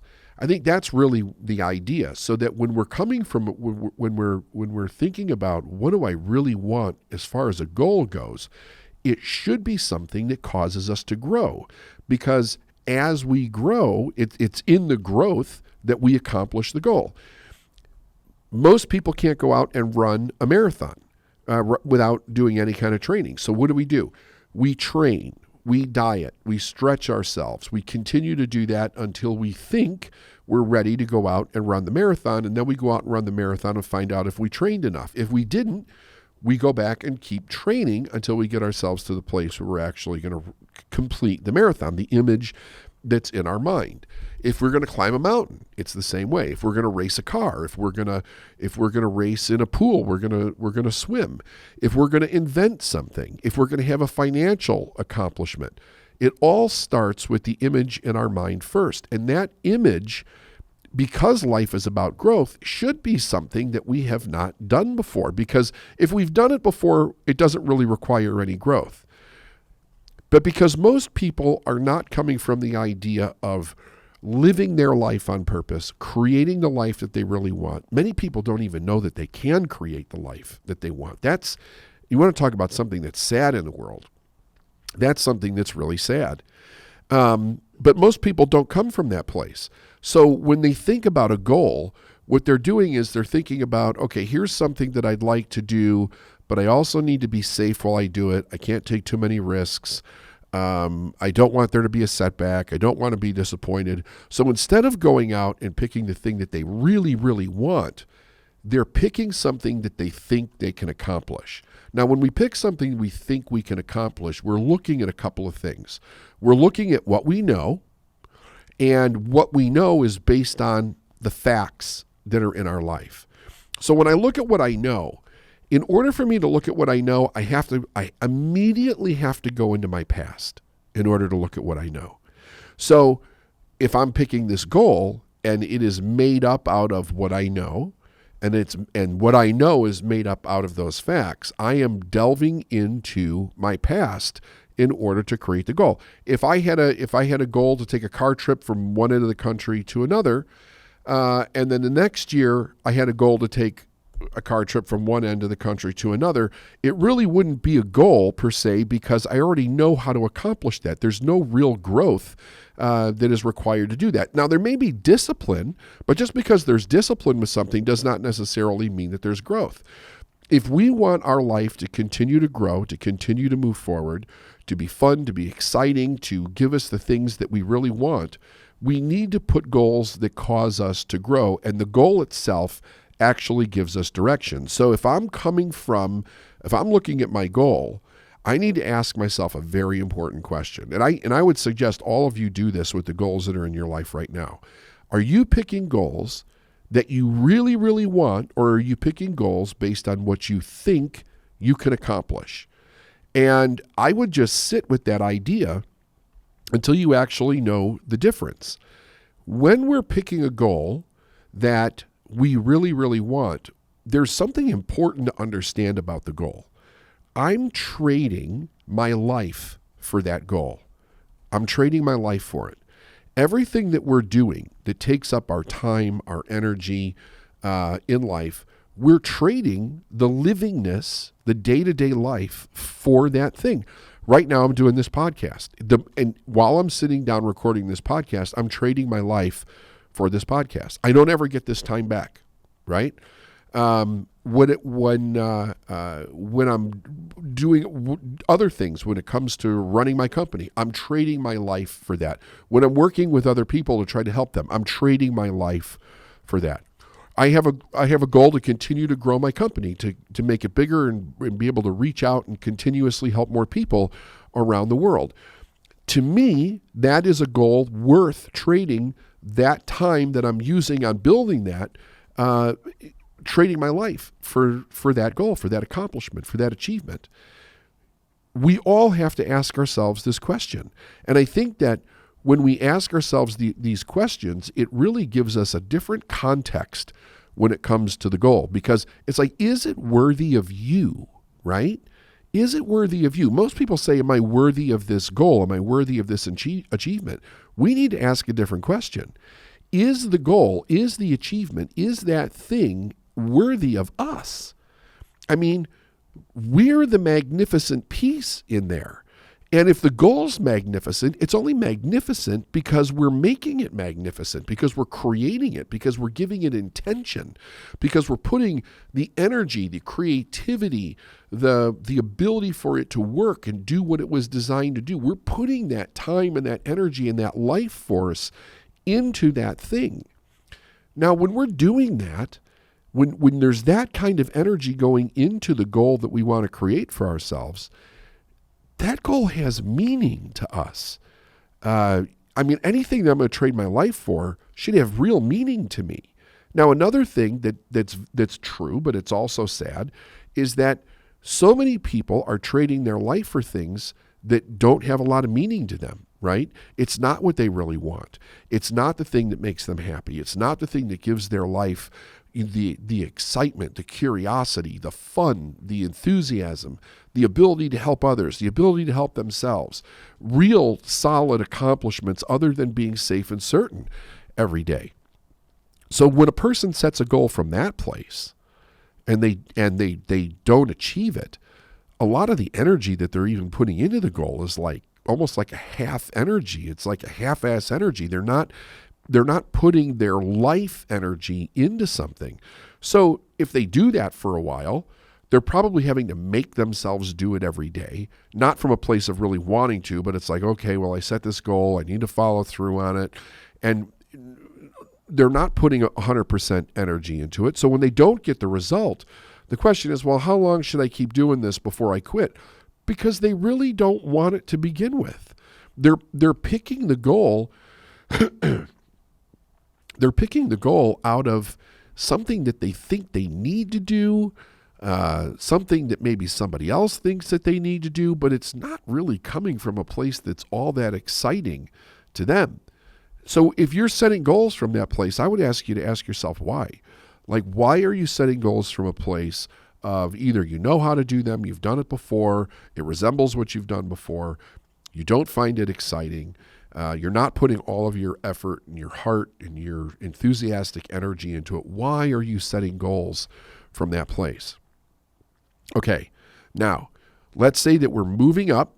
We're going to set a goal that we really, really want. Is there a time where we let the goal go?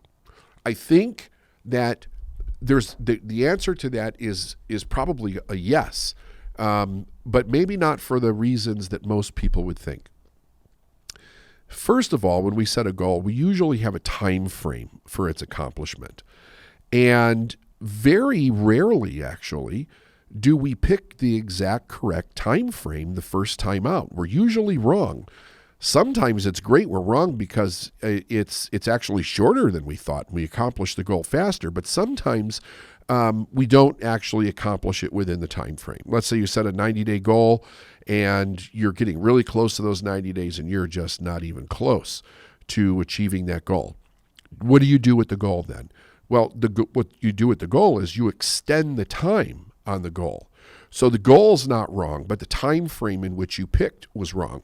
And if you've never done something before, and you're taking an arbitrary time and you're putting it on there, you're not going to know what that time frame is. Even let's say you're doing something like a marathon, right?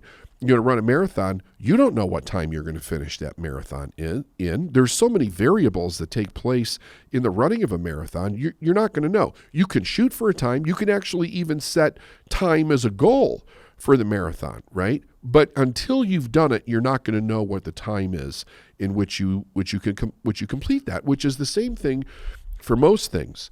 So we never change the goal, we change the time frame. Now that means that, is this a goal you really want? You know it's a goal that you really want. You've built a clear image of it. You're willing to trade your time for it. There's a personal big win in this goal for you. And you get there and you find out it's not enough time, you change the time, but you don't change the goal. So when do we change the goal? When does the goal change? Well, I think that if there's things about the goal, like I had a friend of mine tell me that he had a dream of being an astronaut. And I said, well, then why don't you go be an astronaut? Now, I don't know anything about being an astronaut, so I came from the place of I don't know anything. Why don't you? Do you want to be an astronaut? Go be an astronaut. This person's a fighter pilot. They're in the Air Force. They're very, very good at what they do. They have a lot of experience. But there's two things that are against this person. Number one, they put qualifications in that he can no longer meet because he didn't do something that he needed to do when he was younger, and this is a new qualification. The other thing is that age is against him at this point. They're probably not going to take him because of his age, that being a new astronaut. So the question is that can he do it privately for somebody else? When he looked into it, the answer was probably no. That most likely is not going to happen because he didn't have the experience that a private company would want him to have. So in this case, he may want to let that go. Now, he might want to let that go because there's things about the goal that he cannot change that prohibit him from accomplishing that goal. Can he be satisfied doing something else that's similar or involved with being an astronaut? Yeah, probably, but actually being an astronaut himself, that's out of the question. Sometimes time runs out for us. We're too old, or we don't have the health, or we don't have the youth that we needed to do certain things.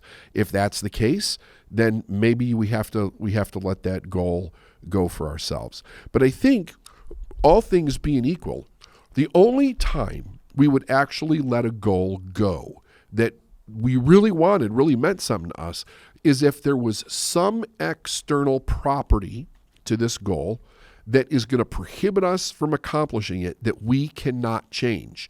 And having said that, I also think that we need to take into consideration how many times people have set goals where the world says it's impossible and they did it anyway.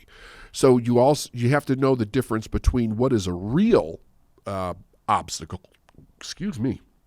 What is a real obstacle and what is an imaginary obstacle in the minds of most people. For thousands of years, we did not think somebody, the human being, the human body, could run a 4-minute mile. We thought that was preposterous. There was absolutely no way it was going to happen. People tried for thousands of years. They couldn't break the 4-minute mile. And then it happened. We broke the 4-minute mile.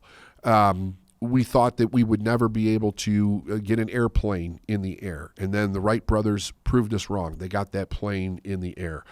So many things, we thought we would never get to Mount Everest, the top of Mount Everest. Edmund Hillary, he did it. And he tried twice before there's a great example of changing the time frame on the goal. He tried twice, didn't make it. Third time was a charm. Him and Tenzing Norgay made it to the top of that mountain. So we have to know whether it's an obstacle that is immovable. We can't move it. There's no way we can hit the goal because of this obstacle. Or is it just an obstacle in the minds of people? More often than not, it's an obstacle in the minds of people that we're running up against. Another consideration when it would be, do I give up on a goal? Do I change it? Is if the goal is now costing you more than you're willing to spend for the accomplishment of the goal. And I'm not just talking about financially, although financially can be thrown into the mix here, though. Is it costing you more of your time than you're willing to spend? Is it costing you more family time than you're willing to spend? Is it costing you more of your health than you're willing to spend? A lot of people have physical goals or athletic goals that they want to achieve, but the price to their health is starting to become more than they actually want to spend on the accomplishment of the goal. The goal might be great, but it is going to tax their health, and it may be irreparable on what it is. They might be blowing their knees out or blowing their back out. And they have to really weigh in their mind, is this worth this to me to be able to do this given the price that I'm going to pay for my health, Is it worth a knee replacement? Is it worth an ankle replacement? Is it worth problems to my back that can't be fixed? I mean, we get the idea, right? It can take a physical toll. It can take a family toll. Some things will take an emotional toll. The point is that whatever goal that we're going after, there's a price for it. We have to be willing to pay the price. And the only other time in my mind would be if the price is costing more than the benefit of the goal to begin with. But then again, that's a personal decision. But here's what I'll tell you that it's not. There's no this like cut absolute I've tried 5 times, I haven't reached the goal, I'm just going to give up on it. If you're setting the goal from the right place, where it means the world to you, it's something that you really, really want, never, ever give up on your goal. As long as there is not something that can get in your way, that prevents you from doing it, never get up on your goal. Because if there's one thing that human beings have proved throughout time, is that we're resilient as fuck. I mean, the things that we're able to do and push through and accomplish are outstanding. And every time that we break those barriers down in our own mind, we open the possibilities up for everybody else. It becomes an inspiration to everybody else. Never let somebody get in your way and tell you that you can't do something. If you want to do it, damn it, do it. So here's what I want to wrap this up with. I think that the biggest problem that this question comes from is people setting the wrong goals, not the right goals. I think this question more often than not comes from a person setting the wrong goal, meaning that they're not picking a goal that they really, really want. They're picking a goal that they think they have to accomplish for whatever reason. Like, we could probably do a podcast on all the different reasons why a person would pick the wrong goal, but I think you get the idea, A lot of it is that person thinks they have to, or they're being pressured for somebody else, or they think that that's what they have to do to be safe or whatever in the world, but it's not something that they really want. And your life is so precious and so finite that it really, like, if we really take our life serious, ask yourself, is this worthy of me? The goal that I'm picking, is it worthy of me? And damn it, if it's not worthy of you, then scrap it and really think about a goal that is worthy of you. Build a clear vision of that goal, set a time frame, put everything into the goal that is required for the accomplishment of the goal, and really be a goal achiever. Realize that goals give your life direction, and the accomplishment of the goal paints the picture of your life. Goal setting is something that all of us, we all have goals, but we don't know if we're setting the right goals. And if we did set a goal, how do we know if we keep going towards a goal or do we pull back? I thought this was a really interesting way to look at goal setting. So I'm happy that you did this episode. Cool.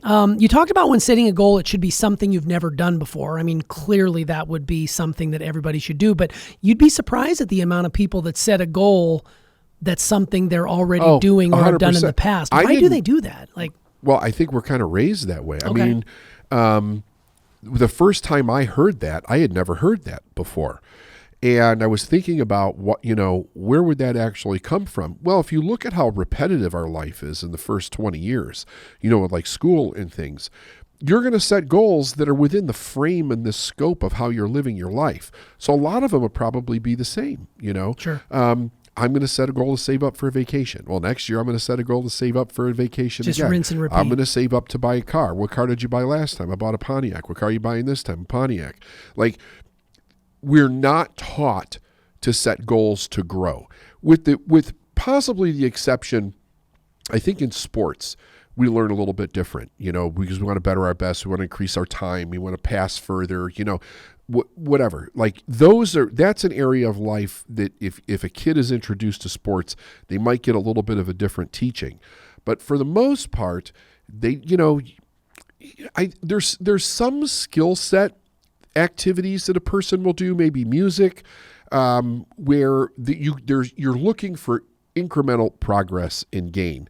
However, I don't know that anybody ever says, hey, listen, the reason that we want to set a goal is because a goal is what really paints our life. It's how we construct our life. It should be the way that we want to construct it.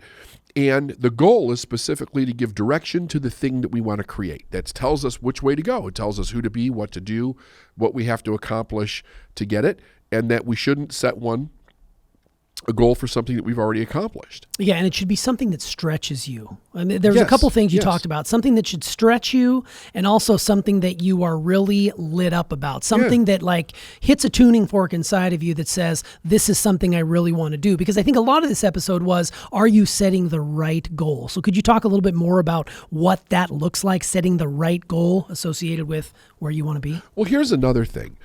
Generally, when we're setting a goal, when we say stretch, what are we talking about? A lot of it is that we have to change habits, right? We have to do something that we've never done before, which then we have to turn it into a habit, right? So that is repetitively doing something for at least 90 days in a row to start the foundation of a habit.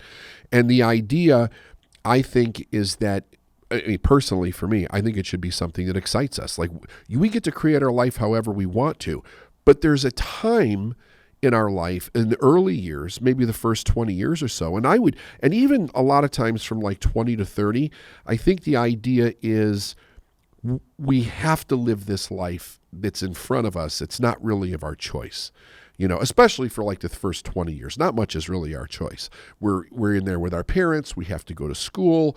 We get to pick from things. It's kind of like, I better pick something I can make a living at. Nothing really intrigues me here, or the thing that I want I can't go after. I mean, we've all heard those kind of stories. So I think in the beginning, it just kind of ingrained in our mind that we have to pick and settle from what life is just showing us, instead of somebody saying, listen, once you learn the foundations of life and how to think and all that, you can create whatever the hell you want. And that's when the goals start to get really exciting. Sure. Yeah, and it's never too late to readjust the goal, or it's never too late whether you're, 18 or 80. You can always be changing and finding that thing that lights you up. And I really think it's interesting that you bring up the fact that the first 20 years, we're really at the mercy of someone else's thought process. I mean, really, it's true. Like, when you go to college, chances are, if you choose to go to college, it's probably because your parents did that thing and went into that field. If you choose to go into a trade, it's because your mom or dad did that trade. Like, you are really susceptible to what is going on around you. And that's where you start to probably suppress a lot of the goals that you really want in your life. And then you come to wake up later on in life and you say, well, I think I should do this. But then 5 years goes by, 10 years goes by, 20 years goes by, and a lot of people aren't willing to make that shift. The other thing is that, like, it's very interesting, because when we're kids, when we're teenagers, we're starting to experience things that we want to try, right? So how much of us are encouraged to do those things? I have a very specific memory, and where I was discouraged to do something that was productive, right? So I was in high school. When I was in like sixth, seventh grade, I was very interested in photography. So I took photography in school. And you could do it in sixth and seventh grade. You could do it with an Instamatic, Kodak Instamatic camera. There was a photo lab where they would teach you how to develop your film and, do all that stuff. So it was a very basic course in photography, and I really liked it.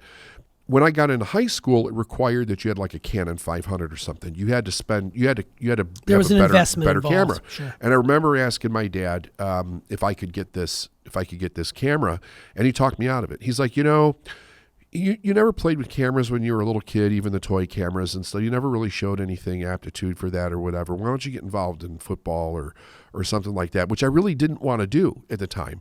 I really liked the artistic thing about this photography. And what it came down to was that they didn't have the money to buy the camera for me, right? So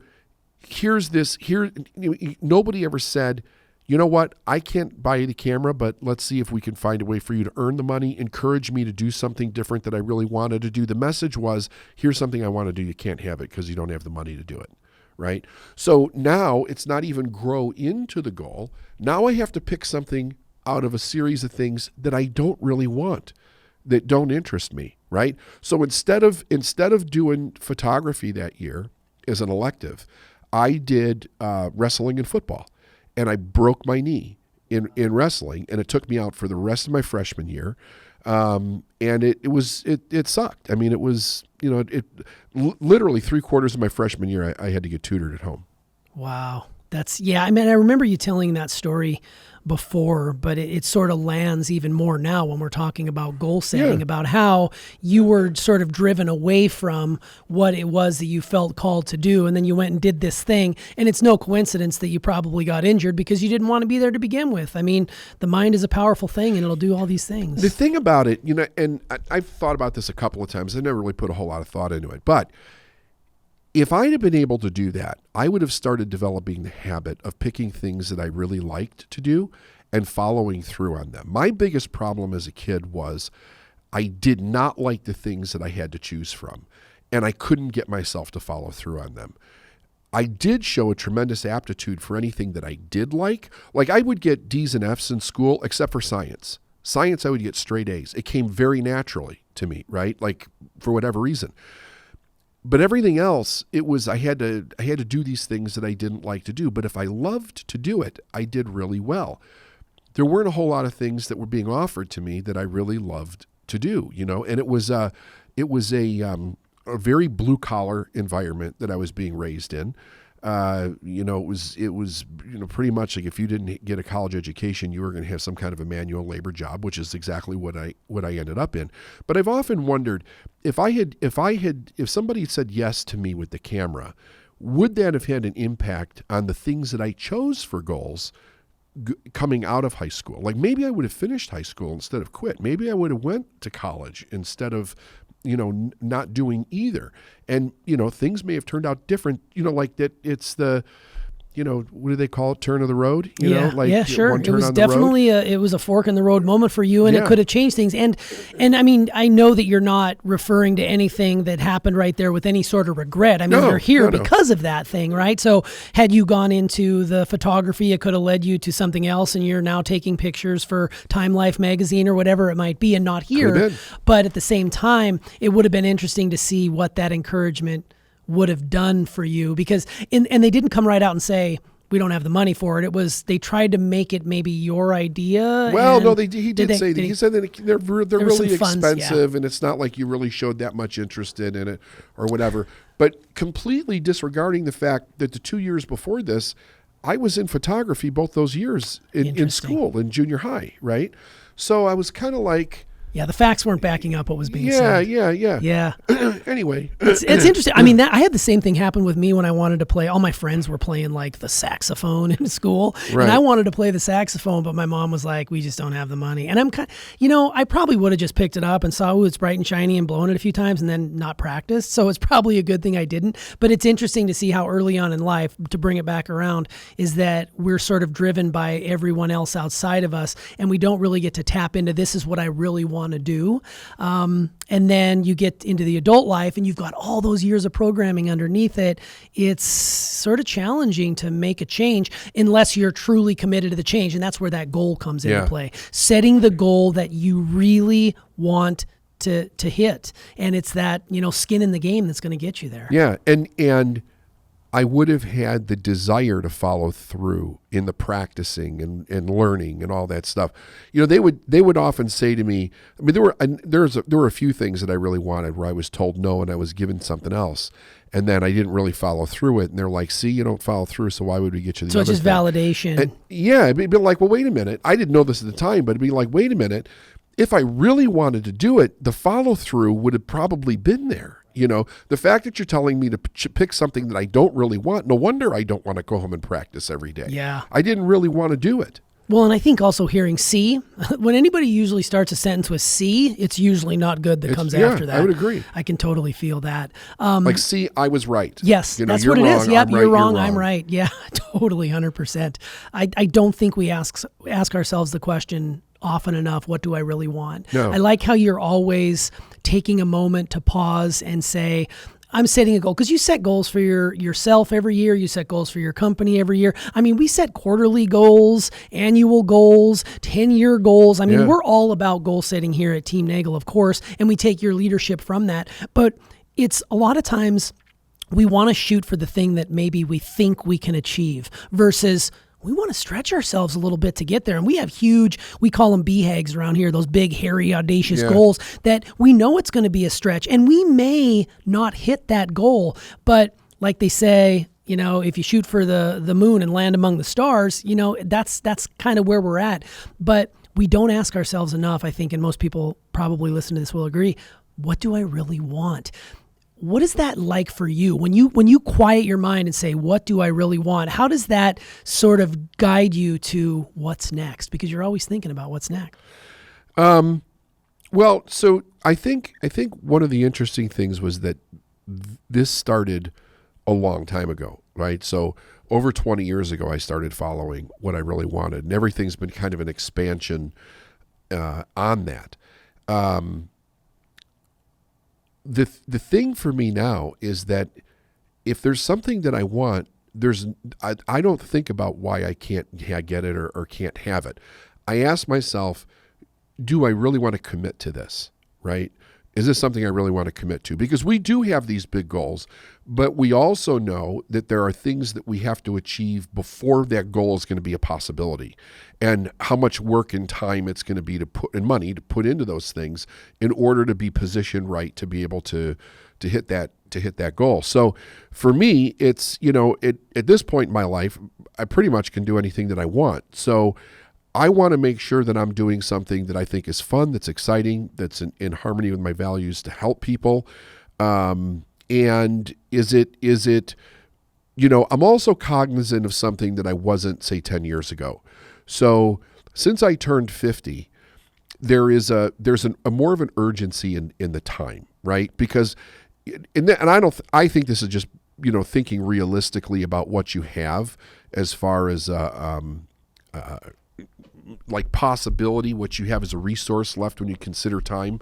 When you go past 50, you're going down in time for the most part, right? Yeah, I always say you've got more behind you than you do ahead of you. Right. Yeah, basically. And I think what's in front of you is probably more uncertain than it was before, because you're facing age, right? You're getting older.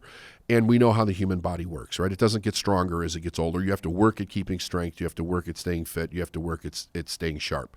So I think those years they're a little, you cannot be as laissez-faire about them as you did when you were, say, in your 20s or 30s, or even in your 40s to some extent. If you're going to be serious, you really need to make sure that you're serious during this time if you want to accomplish what you want to accomplish. So I also think about, okay, I have, say, 30 years, probably 30 good years to go if I take care of myself. And what do I want to do with those 30 years, right? Because I don't get it back. I only get one shot. You get one shot, you don't get it back, right? You make the wrong call, then you're going to spend those 30 years doing something that you didn't want to do, and before you know it, they're going to be over, right? So what do I really want to do with my time in those 30 years? And it's something that it's always in the back of my mind. I'm always thinking about it. Is this really how I want to spend this time, right? Are these people the people I really want to spend this time with, this part of my life with? Is this accomplishment worthy of this time frame in my life? Because I don't get it back. So I'm really doubling down on making sure that this is exactly what I want, right? Because I think it's precious. It is. It's precious. Unfortunately, most people don't think about that when they're 20 and 30 years old. That starts to come with the wisdom of age, right? Yes. Like, how many people have you said, would you like to go back and do it over? And they would say, only if I could go back knowing what I know now, right? Yep. Because I would make such wiser, we think we would make such wiser decisions, yeah. but we might go, fuck it, I got 20 years yet, I'm going to fuck off. That's right, I'll get there when I get there. It's true. I mean, time is such a valuable asset that we don't really think much about until you reach a certain age. And I'm there now too, where it's almost like, that's a good way to look at it when you're setting a goal. Do I want to put in the time? It's not just the time commitment, it's the overall commitment. And I think you mentioned something that I had in my notes here about these external situations we cannot change. Because one of the things you mentioned was, when does a goal change? Yeah. Does a goal ever change? And basically things you cannot change that may prohibit you from accomplishing that goal. It could be an age factor, could be an external situation that we can change. You were mentioning, your friend, the person who wanted to be an astronaut, and he was getting older and things like that. And it's not really in the cards for that. So the goal has to change. But it's tricky because you talk about something seems impossible, but we always seem to find a way. Like, is it that the obstacles are immovable, or is it just immovable because we don't believe it's available here? I think it depends on what the obstacle is. It's true. I think sometimes the obstacles are actually real, right? Yes, 100%. In the case with the guy with the astronaut, probably 99% of this obstacle is actually real for him, especially when I found out how many people compete for the position to be an astronaut, and the education, the experience, the age that they all have behind them to be able to do it. It's probably looking like, this is not going to be something that he's going to have a real shot at, especially since they changed this significant rule, and I forget what the rule was, but he had to have taken something that he cannot go back and take. It's too late. So there's that. I do think that there's things. Sometimes it's with health. Sometimes it is age. Sometimes it could be something that just changed and it's not available anymore. You're just not going to be able to do it. But I do think that those are less than the normal, which is it's an obstacle in my mind. Sure. Though that's probably more realistic, is that I've created an obstacle in my mind that's absolute bullshit. Or I'm looking at all these other people that couldn't do it. What makes me think that I can do it? I think that's complete bullshit. And the other thing is that they just really don't, they're not really picking goal that they really want. They're like, okay, I have to do this, you know, like, or, you know what, I've been working in this company for 40 years now, you know, maybe I should try to go for an extra 10 years to get a little bit more pension. That's the goal, right? But you really don't want to. The guy would love to be on the golf course or fishing or playing with his grandkids or, you know, like, Sure. I mean, it's just, those are the things that I think that we pick that are life sucking. Totally. And we just get in the habit of doing it. And there's no reason for it. Like there's no reason other than very often one of the saddest things I see is that people get to a certain age and they think that because of how much time they've set up in their life, it would be more difficult to change that, to rearrange their life, to make themselves happy to do what they want. Than it would be to just stay on the same course. Just, you know, because I mean, let's face it, when you have a lot of responsibilities, you built a family, if you wake up one day and you're like, I'm not really in love in the marriage anymore. Like maybe we're not fighting, but it's not that, you know, I'm not in love. I really don't like what I'm doing for a living. You know, I picked this because of whatever reason that I picked it. But now I'm like 60. So if I'm 60, you know, how much more time do I have? This is not that upsetting. I can just live this. But you're saying I'm just going to give up the rest of my life doing for something that I'm not really passionate at. So I don't want to have to make waves for myself or for other people because it'd be like turning the Titanic around to try to change it. Sure. And it is for a lot of people, but a lot of people do it all the time. I mean, we've seen people that come through our company in their 80s that turn the Titanic around. Yeah. You know, it's a choice. Yeah, and they know full well going into it that they're going to be sacrificing a lot to do this at this stage at their life, but they're committed to doing it to whatever it takes. I think that's brilliant. As you were talking about that, it made me think a lot about the, you know, COVID crisis that our world finds itself in, and how, you know, there's all these sort of external situations that might be a detriment when you're setting your goal in your business or in your life or whatever it might be. But we've learned firsthand that those immovable things that we thought were external were actually not something we couldn't overcome in our mind. I mean, people who are like, we're a live event company. Like, we're on the road, I don't know how many weeks a year, putting on, you know, events for people all over the US and beyond, right?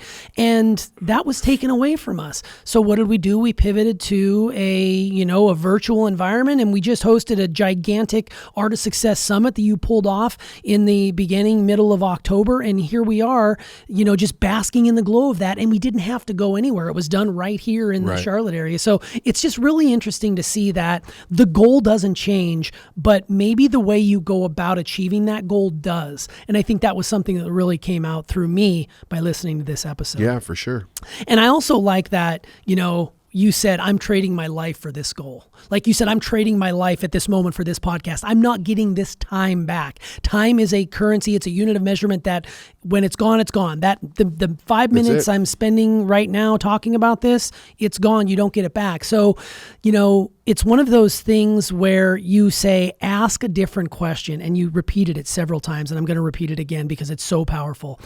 Is this goal worthy of me? Mm-hmm. I don't think I've ever asked myself that. You know, I set goals all the time, but I don't say, is this goal worthy of me? Where does that come from? And what does that mean when you hear those words? Well, I think it's a pivot or a reframe into understanding your true value, your true worth. Most people pick goals because it's like, is this going to give me the money that I need? Is it going to give me the security that I need? Is it going to help my family? It's always about, is it going to fit some, you know, peg into a hole somewhere, instead of saying, wait a second, the real value here is my life, right? I don't get that back. What doesn't matter how much it costs, doesn't matter the strain, the struggle, whatever it is, how much I had to learn, what I have to sacrifice. It's the time that I'm putting into this because I don't get that back. So if I really reevaluate me, my time in my life and how valuable that is to me, if we would get off the high horse of saying that that's selfish in a negative way and realize it's so valuable because however you choose to develop yourself to be of service or benefit to whatever, it's an extraordinary thing and anybody can actually do it. Now I've really got some value other than I'm just taking up space, which is what a lot of people are doing. You know, it's interesting. We're born into this life and it's rare that somebody takes a kid down and says, listen, kid, you get one shot at this thing. And the bad news is that there's all kinds of things out there that'll tell you that you can't do this and that you have to put fears and worries and insecurities and everything as the top of the list for making decisions. But the good news is that you have a mind that can think. And if you let me teach you how to think, you can choose whatever you want. And it can be the most spectacular life ever. But what it comes down to is it's your choice. You know, nobody really tells kids that. I mean, they hear it, but they don't hear it. You know, it's like a lot of times you'll hear, you can be whatever you want, just don't do this. Right. You know, yeah. You can be whatever you want, but don't do that. Sure. You can be whatever you want, but this isn't a good way to go. So it's like, what does the kid want? Encourage that to come out and really understand that, you know, this life is extraordinarily valuable. I should be looking at, is that thing worth my time? Because I'm an extraordinary person. Is that thing worth my time? Is this group of people worth my time? Are these friends worth my time? Is this relationship worth my time? What's worth my time to me? And that's an individual choice. Yeah. I can't imagine knowing something like that at age like 17. You know, here's the thing. I don't think you can. Sure. You You know, need the life experience probably. You know, I think some people do to some extent, but I think the value of our life comes with the wisdom of living for a while. You know, at some point in time, human beings realize they're not going to be here forever. We hear it, but when you're invincible and in your 20s, you don't think about that. You know, you don't know what it's like to have your body start breaking down on you. You don't know it. You recover from everything, right? Whether you're drinking for 2 days or you're playing football for a week or you're climbing a mountain or you got sick, you recover because that's what a 20-year-old body does. It just recovers and it's on to the next thing. But then you start getting a little older and the knees start to hurt or you don't have as much energy or you start having a little problem here or there because the body breaks down over time. And then you're kind of like, ooh, it's not like when I was 20. It actually changes over time. You know, so then it's kind of like, oh, I see where this is going, right? I see where this is going. I'm going to value my time a lot more than I did then. Yeah. And true. that comes with time. Yeah. And it's interesting because, you know, you as I keep referring back to my daughters who are just really into college right now. One is in college, one's going on this next year. And it's the situation where you put their lives at age 18. They're supposed to make this huge life decision on what it is they want to be when they grow up. So, and they're paying, you know, $50,000 a year to go to a college. And when you get out of college, you're in this massive debt and this is the thing you have to do, even though you may not have wanted to do it. So I think that one of the things that Steph and I have both done that I'm really proud of actually after hearing you talk about this is that we leave it up to them. Like if you don't want to go to school, you don't have to go to school. Yeah. If you want to go backpack around Europe for 2 years, go live your dreams. Yep. You do you. Do it. And I think that never would have been a conversation in my house. And I think that more and more people are becoming in tune with that. You hear a lot more, you know, younger people having gap years, trying to figure out what they want. Some kids are not going to college. They're entrepreneurial based. They say, I can start, you know, the school of hard knocks. I can start a business and I'm going to do this. And many kids will probably start 4 or 5 businesses before it's all said and done. And that's before they're probably 25. That's great for them. And it's so cool to see that, but it's really a big shift. And I think when we were kids, that was irresponsible. Oh, 100%. Backpacking around Europe was irresponsible. Yeah. Right? Doing anything just laissez-faire, just to be out there in your own thing, it was irresponsible. Yeah. You need to get a job. right? Yeah. You need to get a job. You need to be reliable, right? You need to go to work. You need to start a family, right? Tick those boxes. Yeah. Just keep ticking those boxes. Yeah, I think that's what is exciting to me about the younger generation who's going to be taking care of us in the very near future is that I'm not worried. Like, I'm not concerned. There would have been a time when I would have been like, oh, these kids and their TikToks, these kids and all their social media screens, we're in a big heap of trouble. There's a lot of really brilliant people out there that are making great decisions right now, and they're going and guiding with their heart, and they're going to be able to take care of me when I'm in my diapers. So I think that's pretty exciting there. Yeah. And the other thing is that we live in a different time. When you and I were kids, if you showed, say, from 24 to 26 without any work history, they would look at that bad. They would look at it really bad. You had a break in your work history. Today, it's normal. Like, it's going from one job to another is normal. It's expected. It's accepted. It's not the issue that it used to be. That one time they wanted you to be in something, show you reliable, stay there for 10 years. I remember hearing if you were anywhere for under 5 years, you were not considered reliable. True. Which was scary. So it's like, well, I better find something right now. I mean, it was all about this pressure. Find something, get in there, stick with it. Don't leave. Don't be a job hopper. That's true. All right, well, let's close out with this. And I just want to revisit goal setting just for a moment here. Let's talk about the time frame, because I know time frame comes up a few times in this episode about when you're setting a goal. We usually attach a time frame to it, like I'm going to lose 50 pounds in 6 months, or I'm going to do this by X amount. Why is the time frame so vital to this process, whether pro or con in this goal setting Well, because process? the time frames allows us to break down the activities that are required for the goal in a regimental way. It's kind of like a metric. Yeah. How benchmark. how many days do I need to work on this? How many hours a day in order to hit it 30 days from now or 6 months from now?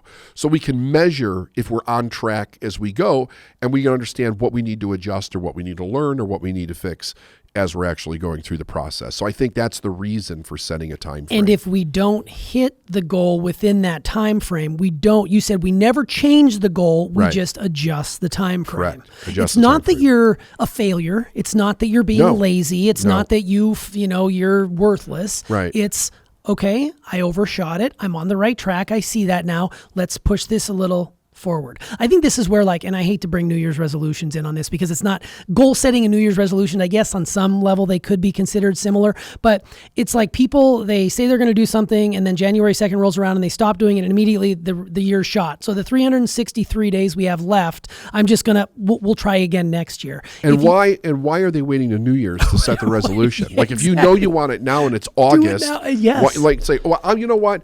I need to lose 50 pounds, but I'm going to wait till after the holidays because you don't fucking want to lose it to begin with. True. You want to be able to eat whatever you want. So at least just admit that and deal with that. Yes, it's 100% true, but it just makes me, it's one of those things where you're going to set a goal and you're going to fail. Maybe you fail to hit that goal. Sure. It's not a character flaw on your part. It's just, you need to figure out, okay, let's extend the time frame. Let's not change the goal. The goal is sound. I'm pretty solid with it, but let's adjust that time frame so that it'll continue to stretch me, but it'll work more as I continue to show positive progress. Exactly. I think that's great. Well, goal setting, I mean, whether you're choosing to press on with that or pack it in, I think this has been an excellent episode, though.